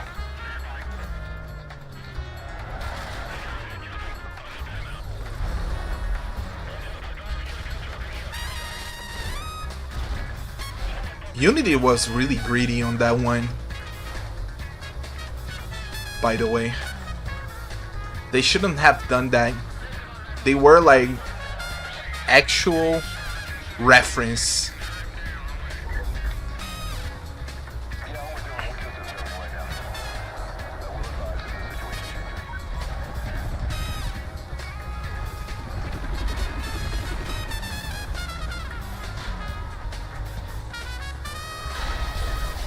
Oh god. Wait, it's not like that? Huh? Yeah, over.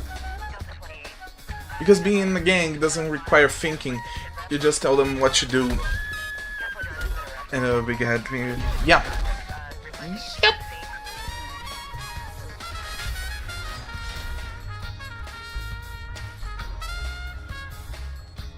You know, it's tough to talk about this because what comes to my mind is not even that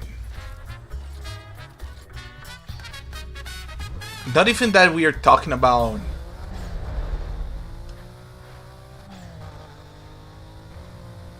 it's not because it's me, right? It's because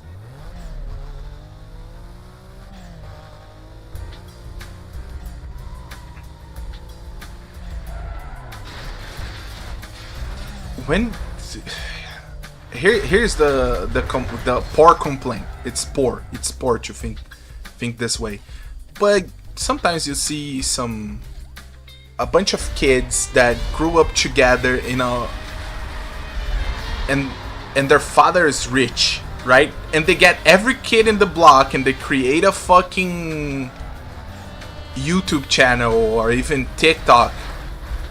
And they basically just play together or act together, and all of them gets money because fuck it, right? They get millions of views and all of that.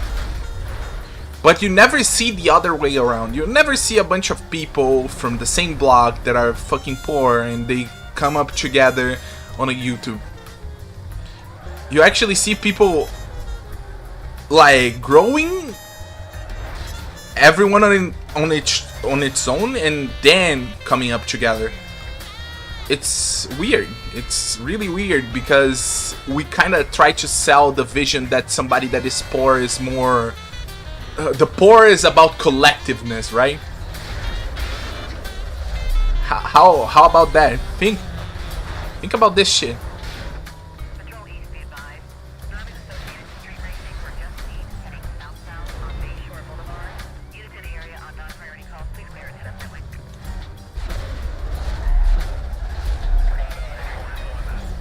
I tricked by the rich to believe everything that they did was done by themselves. Yeah, there's a lot of shit that is, I don't know. Sometimes I don't even think it's the rich that thought of that because they don't have time. We just think that ourselves.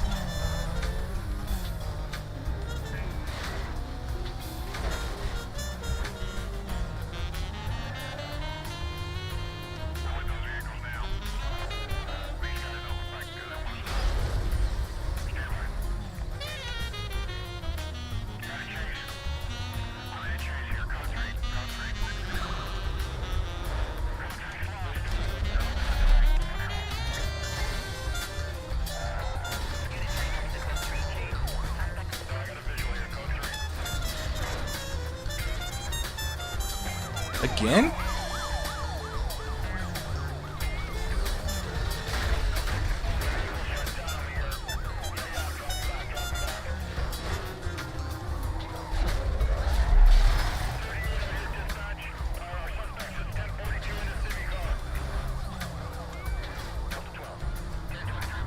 Well, most of the marketing that target the poor medias that encourage that way of thinking. Like rap.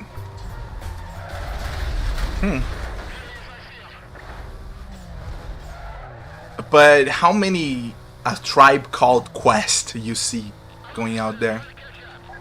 You see like one guy carrying a bunch of guys, right? All that trap stuff, for example. There were like one artist out of 20 people that rap together. That is worth a fucking damn.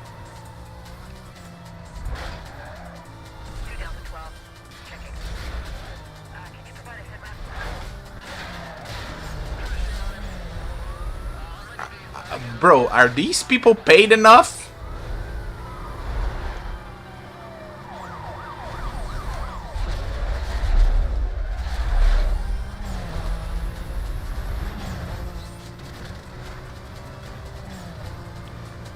Maybe I should reset this run just so I can clear the police?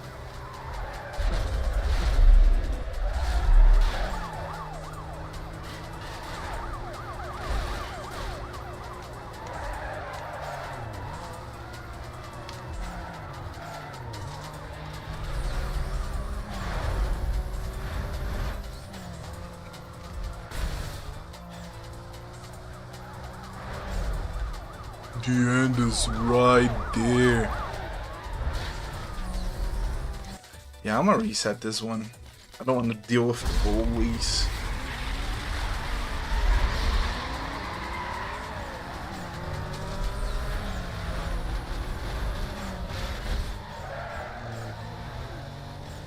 Yeah, when I reset it, I read your comment, so it's unfortunate.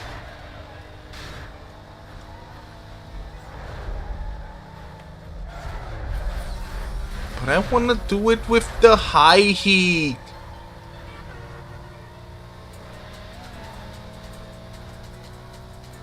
How will they know I'm hot inside this car?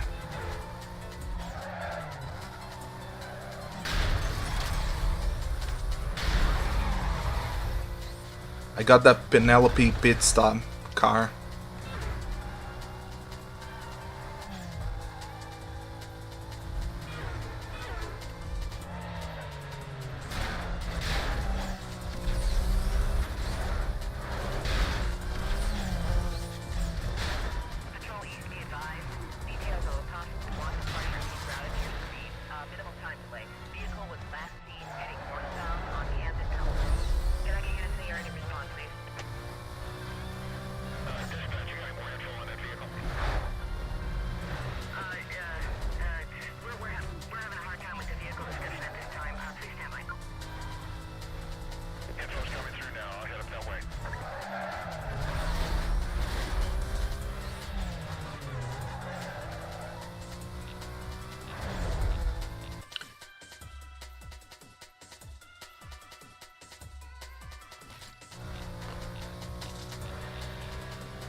Your Bunto with the wall strap.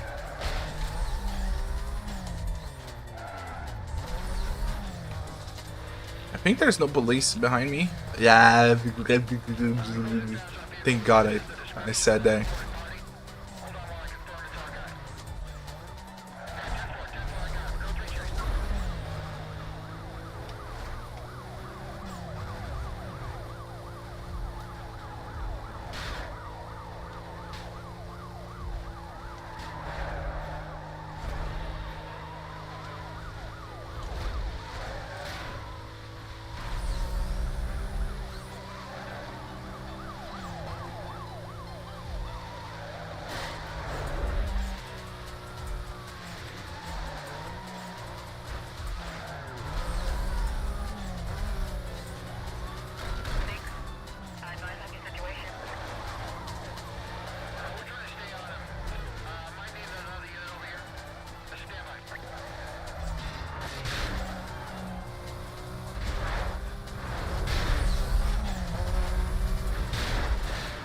I love that charge cry.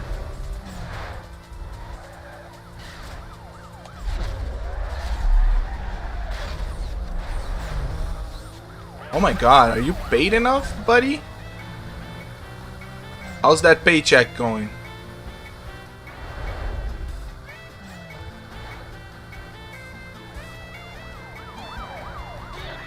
They're camping the shit out of me.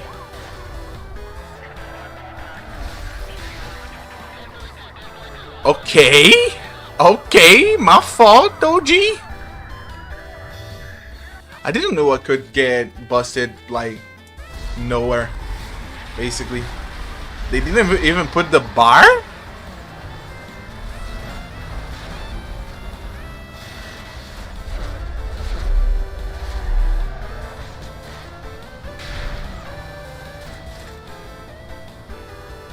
This race is tough.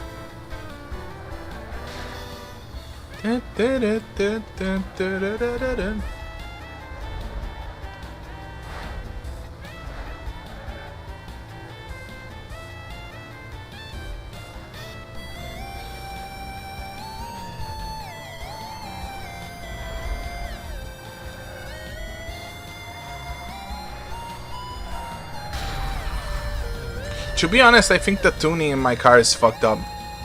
That's partially why.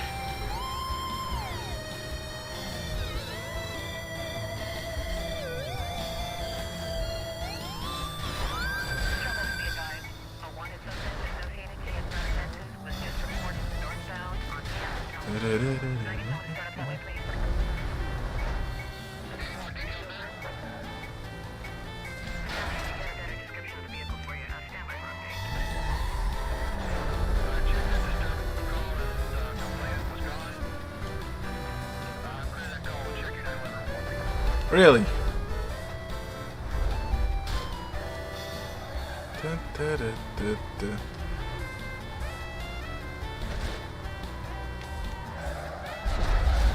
Yo, this turn is crazy. I'ma do the turn manually in that one. I cannot do the attack that somebody taught me.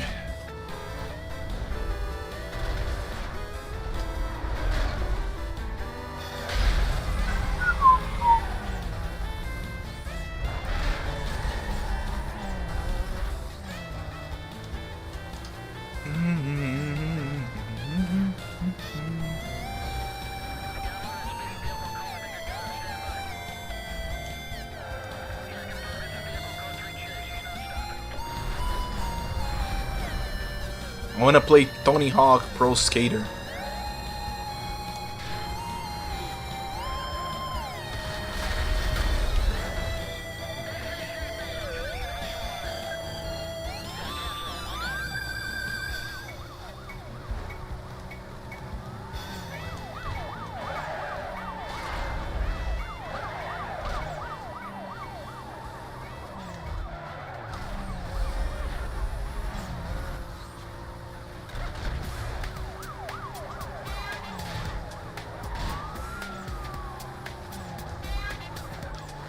I like underground.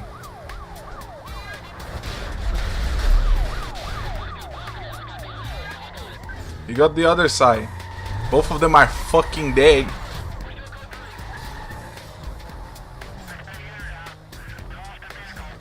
My favorite, and I'm not kidding, my favorite Tony Hawk is Project 8.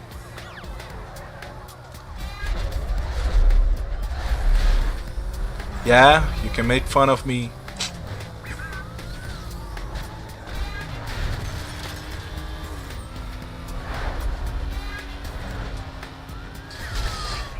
And the reason is because I believe the game has more like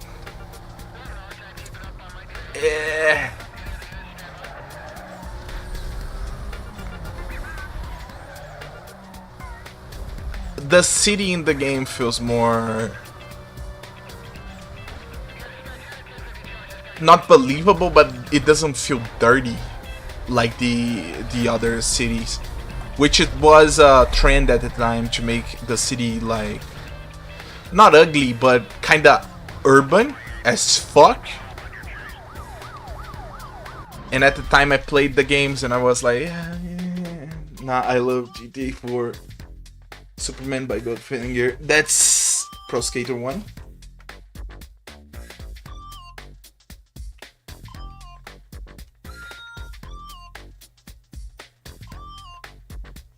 And this dude was talking shit about GTA 4. Man, you wouldn't understand.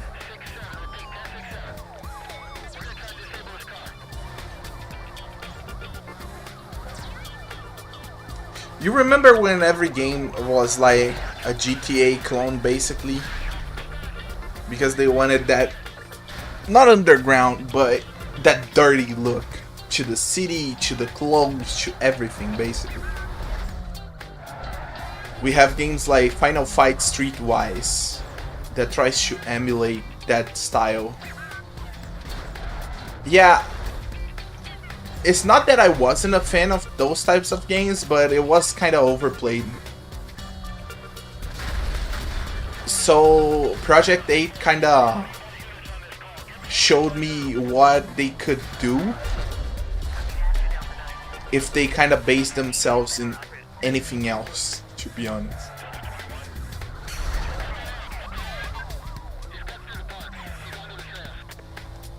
People fucking hate ska music now? Really? I didn't know that. What the fuck? I didn't even know there was ska music to begin with, to be honest. Like,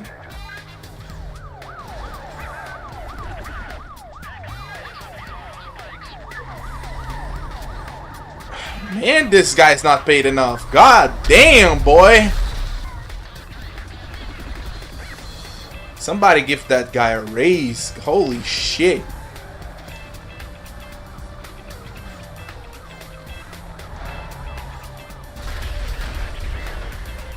I hope they get on the spikes, ribs.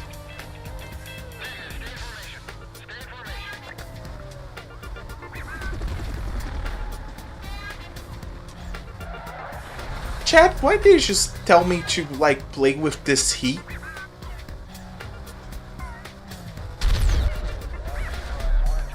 I wanted to get my heat down and you guys forced me to do this? That's crazy.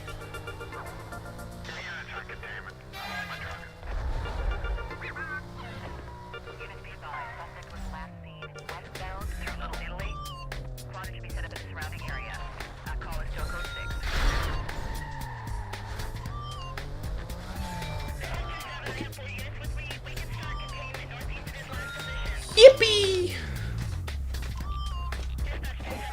This machine, no matter what, I always go back to it. Because you're happy. True. That's how they find me every single time. Okay, it's this and this. This.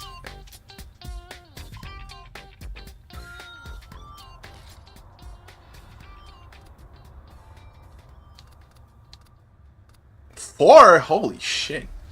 I was hot right there.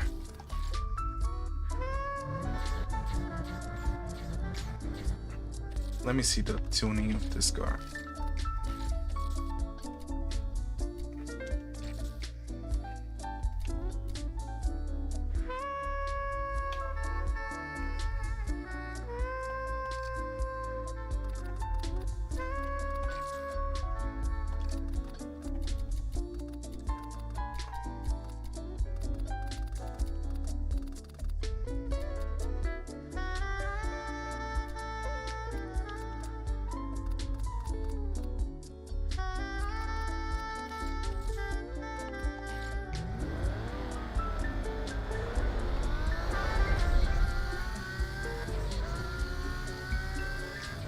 You know, that's a dystopian, like...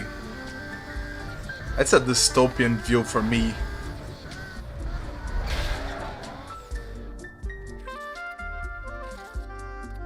Can you imagine, like... Holy shit, I already got the total bounty? Okay, six wins.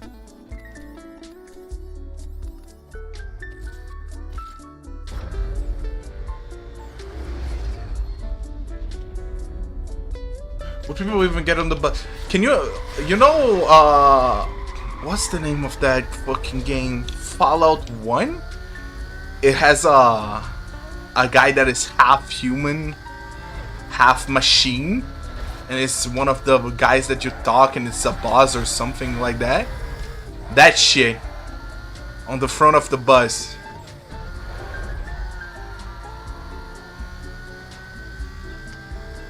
You gotta pay your wages while he's looking at you. It would be cool if the humans, if we like as a society just decided to say, well, you know, we don't want robots to act like humans, but we want them to act just a little bit like a human to be unsettling. And the whole world is robots that are basically unsettling.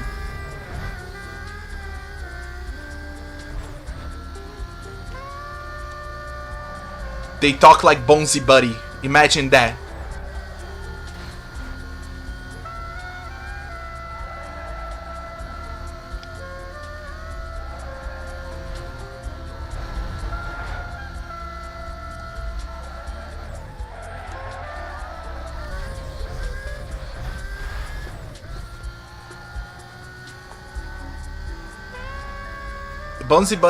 Isn't Bonesy Buddy the guy, the purple monkey from Windows XP or whatever?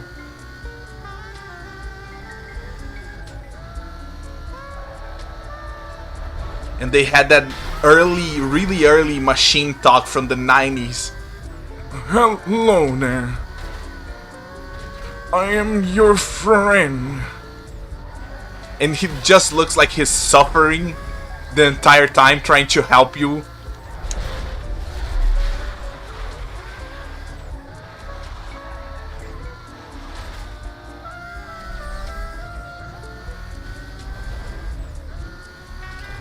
It really looks like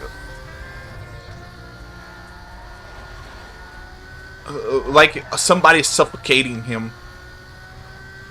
Hello there, open the menu. What the fuck, man? That shit, and if you remember, that shit actually made a lot of people like fear that shit. That shit became a creepypasta because of how much people were afraid of that shit. And it was on by default. That shit was good.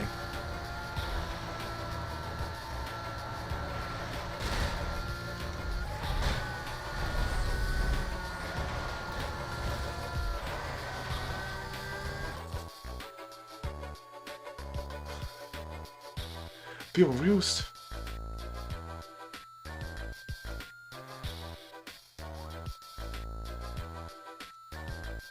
My game opened like that. True. To be honest, it's a good idea for a... Nah, it's not. Forget about it. Horror game? Nah. A pre-rendered purple monkey talking to you with a weird-ass voice? Nah, thank you.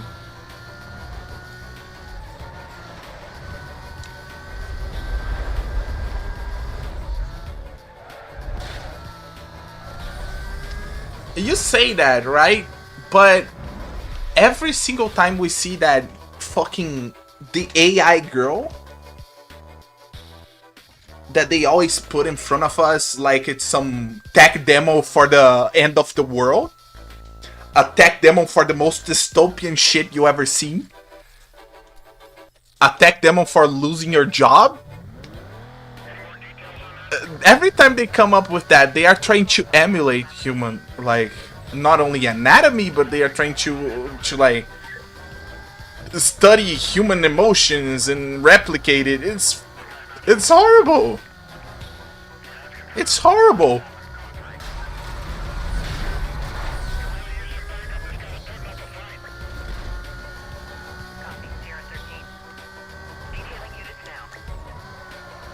This car drives perfectly, to be honest. I don't like that.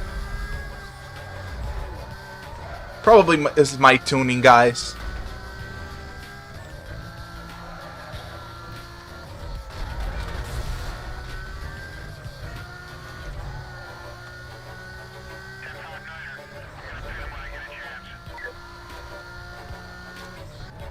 Guys, let's talk about some shit that even I, really probably the most courageous guy you guys ever knew in your lives,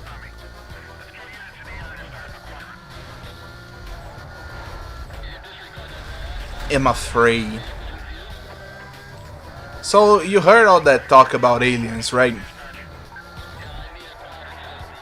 People talking about,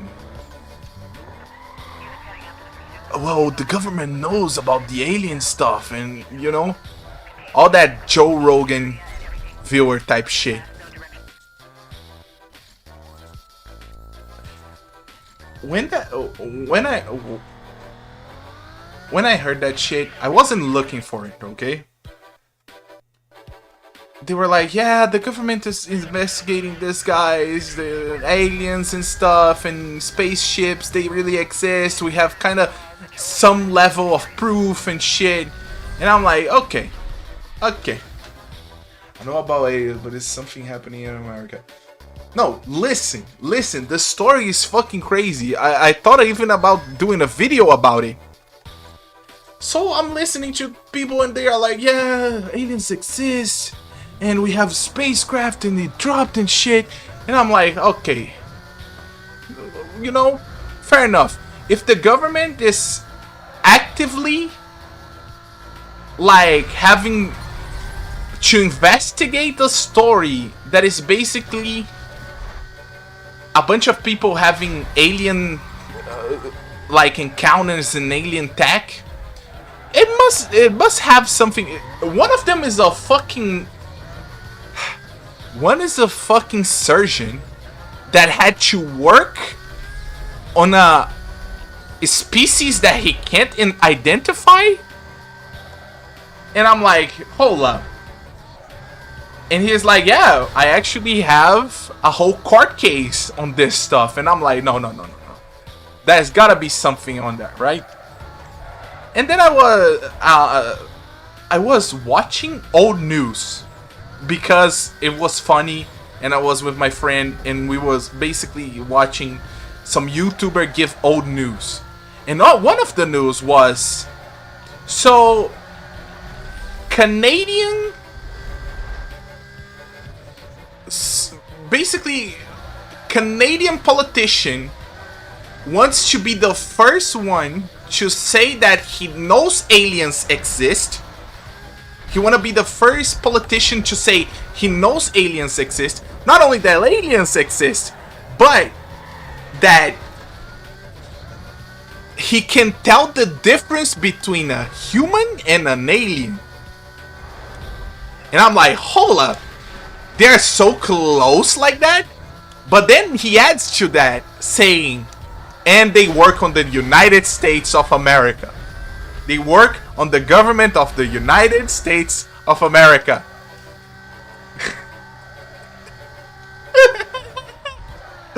That shit is so scary. First off, think about it. Think about it for a second. Is there anything else? Like, is there something that is more nightmare fuel than knowing that somebody that is an alien, that is not from this earth, right? He's from other place. That place is so bad that he gotta come and work a full-time job on the government of the United States of America. What the wages there are just slaves if he's doing that right here. The economy sucks in this fucking planet. But their economy sucks way more than all ours on a level that he's working here? Hell no! Hell no!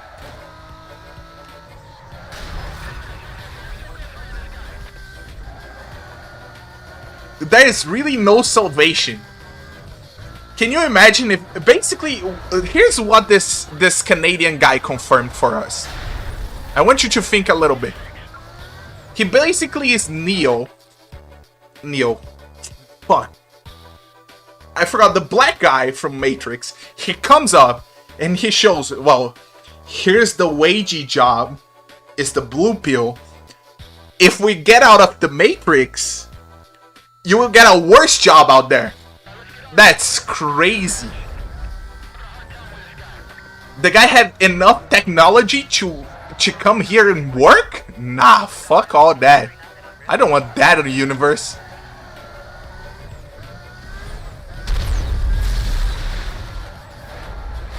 Yeah, Morpheus. The aliens are taking your jobs, true. But yeah, he said that.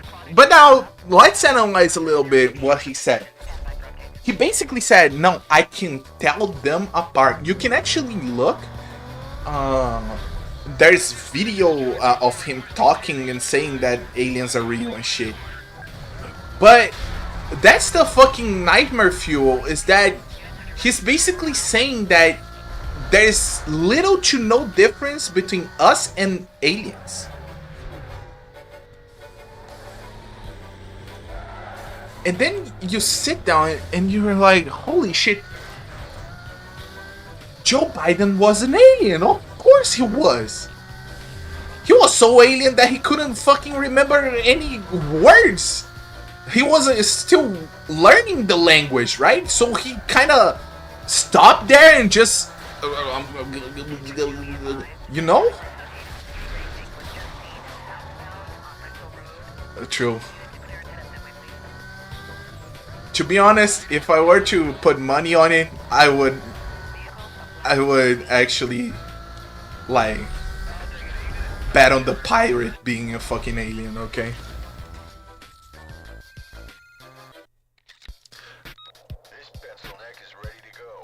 Hook it up and smoke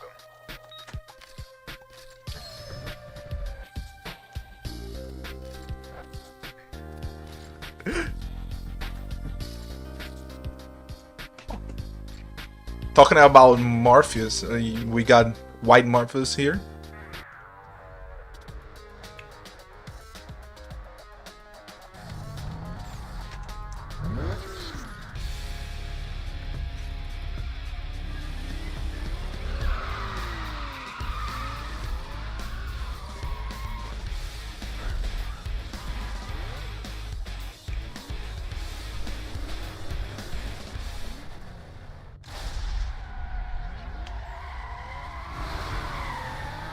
Goodbye, buddy.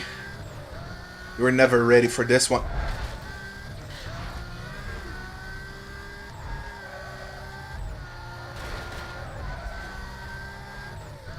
I didn't want to get the shortcut. He crashed on the shortcut. Fuck him. Wait, is it true that Americans don't know what a flight tipping is? I mean, what the fuck is a flight tipping? Is that a kite?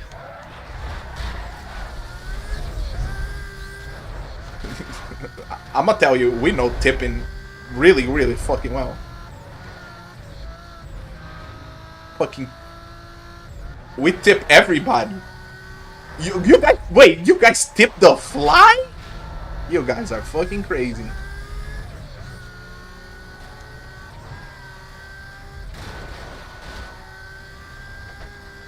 Wait, really?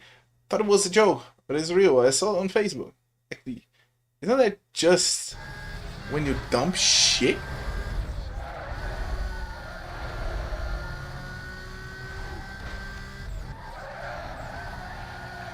Flicky Flicky Willy Donker?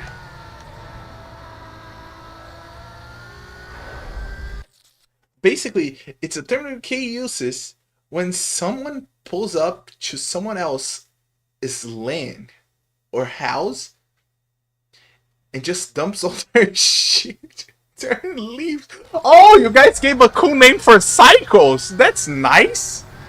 That's really considerate.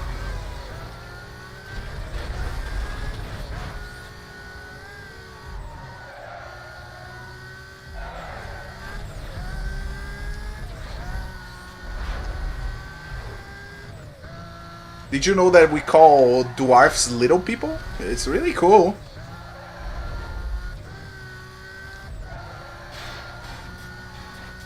And we also call whales people with fat. We're really cool with all those inclusive names. Nah, but I'm being real. I'm being real with you. Dumping. That's like prime. That's prime asshole behavior. He comes to your land and dumps some shit. And to be honest, apparently that's what aliens do. Joe Rogan saying, "Oh, they live gifts. And these gifts are high technology that can be used." They basically come here and dump some shit. You know. Let me tell you. You guys can steal this idea. I paused the game to tell you this idea. You guys can steal this idea. I let you steal this shit. I really wish there was a movie about aliens dropping stuff on our on the surface of the earth, because they're like, okay, but it's actually that it's basically a teenager in another planet driving a Chevrolet into our planet. You know, something that is so shit that a teenager can just crash it and just leave and go back to his place. You know, the equivalent to being drunk and driving, but driving the worst car ever. And they are doing this with the best technology we ever seen. That's the whole plot of a movie. We try to discover, and we discover it's just a bunch of teenagers.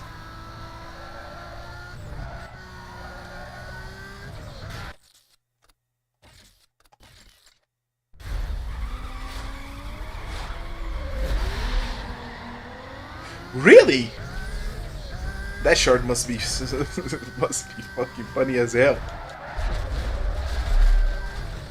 I would hate to like I would hate to know that something so technological is like equivalent of a bicycle in other planet.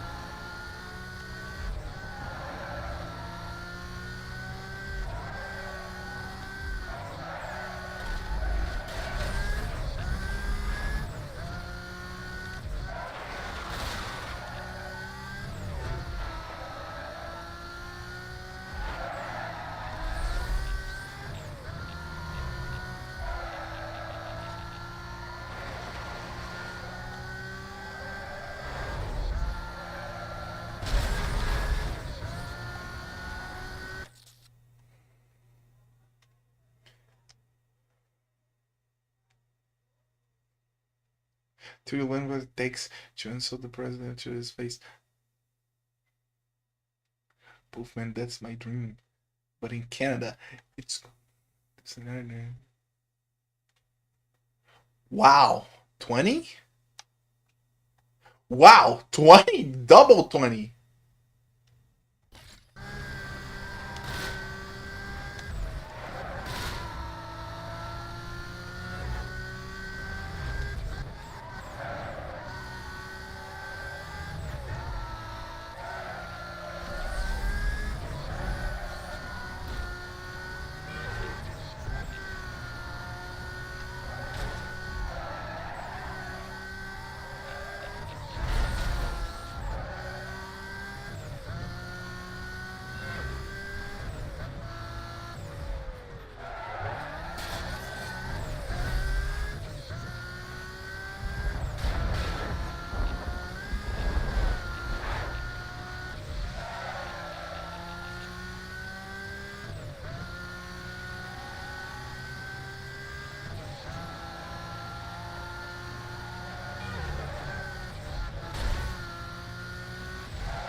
To be honest, kinda based. 25 when this game came out, that means you played some of the best games ever when you were a kid.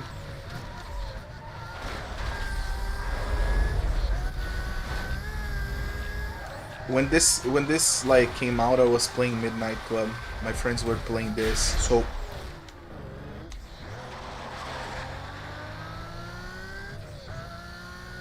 I kind of got distracted, let's say, and never end up playing this, nor Underground, nor the other games. But I was there, you know. I even remember the day, but I just didn't pick up the game.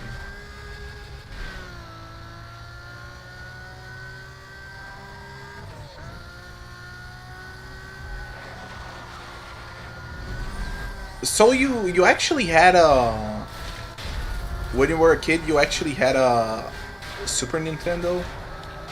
I also had one, but you actually had the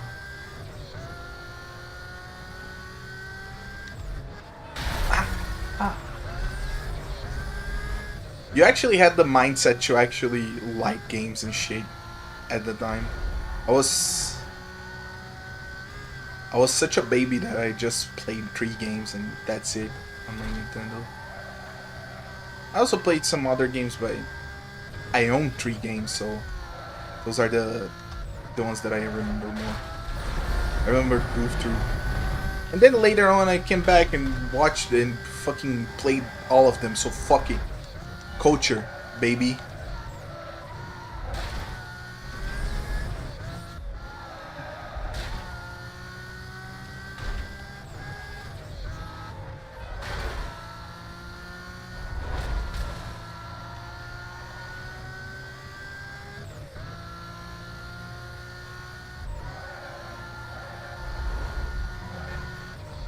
Oh, you guys. The fucking UK people, I forgot.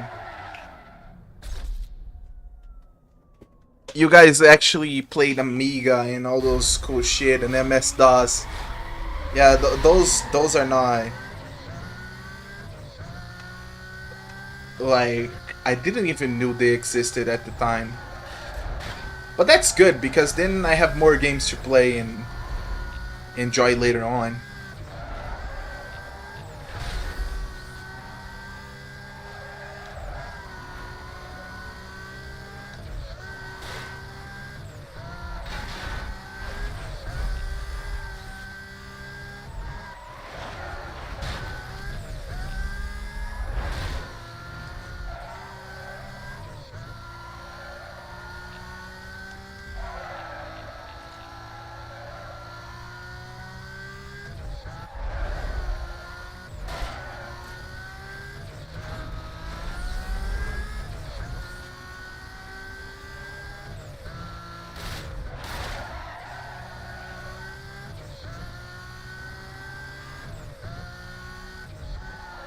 Yeah, I like Micro Machines. I think it's incredible how influential Micro Machines is. There are a lot of games that clone that shit.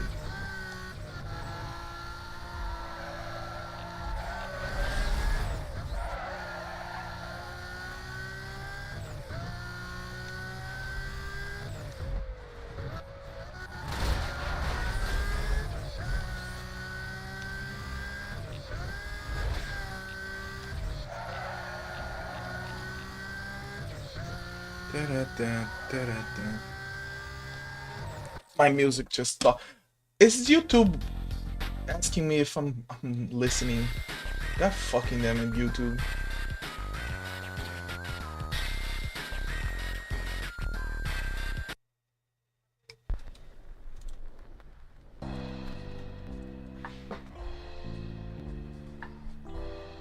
No idea, I was like 6 in one day.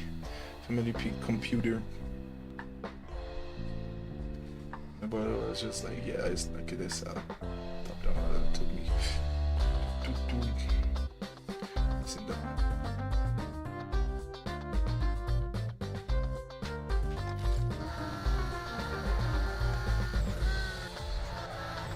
You know, I need to play. There are some Japanese games that are action car games that are top down that I really need to play. There is one that even mixes. No, I'm wrong about that one. That one is actually Outrun and it's a beat 'em up. It's a beat 'em up and it's Outrun at the same fucking time somehow.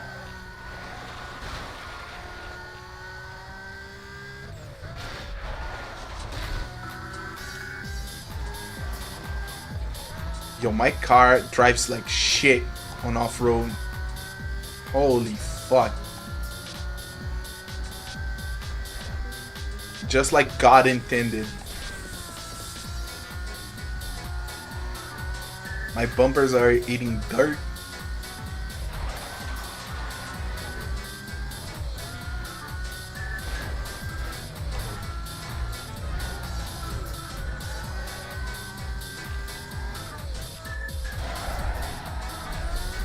Outrun is great, man.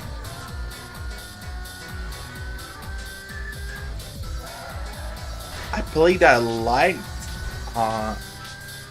of the GBA Outrun. Not even on a GBA, on a fucking emulator.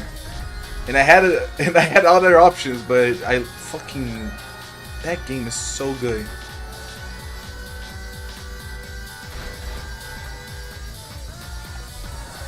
And Outrun 2, the Coast, that is the PC version, really good too.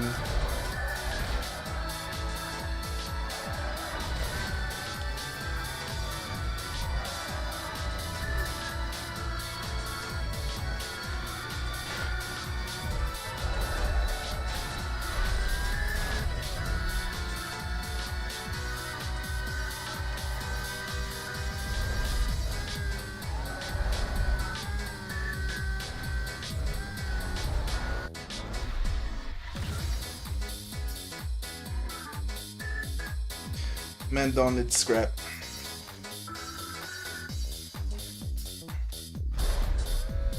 I'm curious about UK. I'm curious? That's a good question for you. Full English. Why? Just why? I never ate. I never ate a full English, but when I think about it, I'm like, okay, I don't understand how do I eat this. It's the to me somehow a full English looks like I should eat with my hands and not with a plate and all those fancy like a spoon and shit.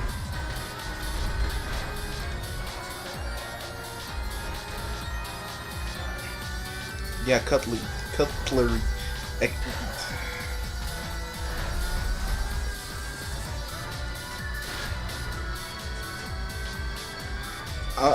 I really sometimes I think that I should do it, and then I get I gotta get like 3 pieces of toast or bread or whatever because I cannot balance everything there. Gotta go with the bread, you know.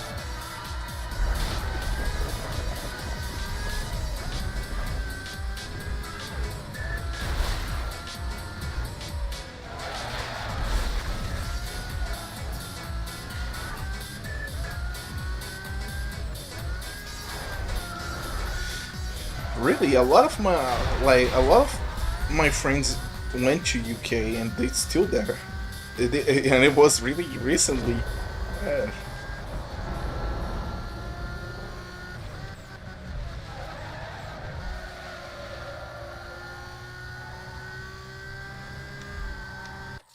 Keep asking me what I was because I wasn't Pakistani or from India, but I was brown.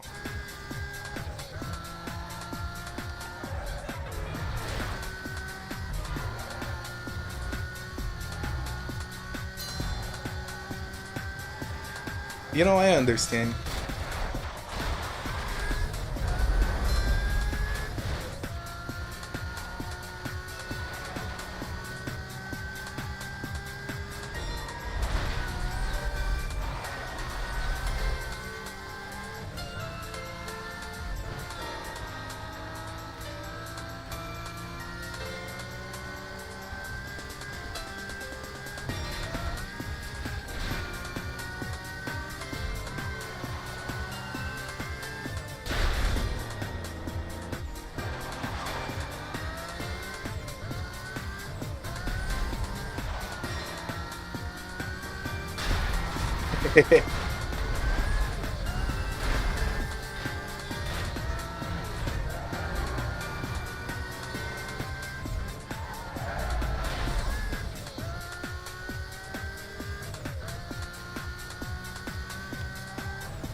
You know, you gotta put that bowl cut on.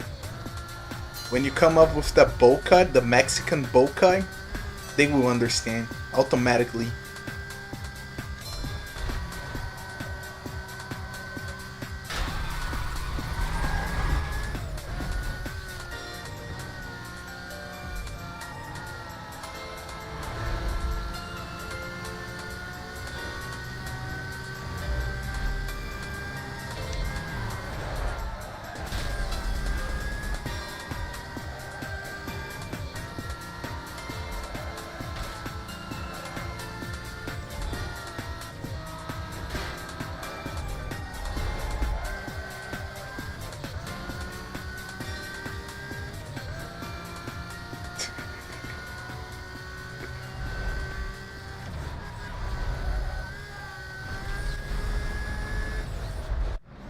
Yo, this guy's too slow. God damn.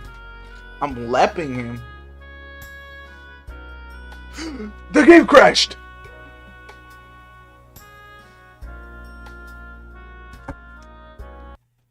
Well, it is over. Then. Guys, thank you for watching. I probably lost my save. I lost everything. Yeah, not everything, but basically where I was at. The game is becoming tough. But yeah, thank you guys for watching.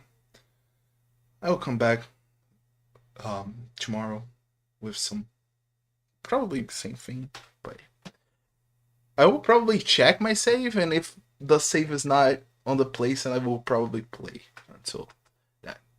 But thank you for watching. You know, it could have crashed any with any guy, you know. It's just happened to be me. Well, guys, thank you for watching. Bye bye. Have a good day. Pirate and Pope.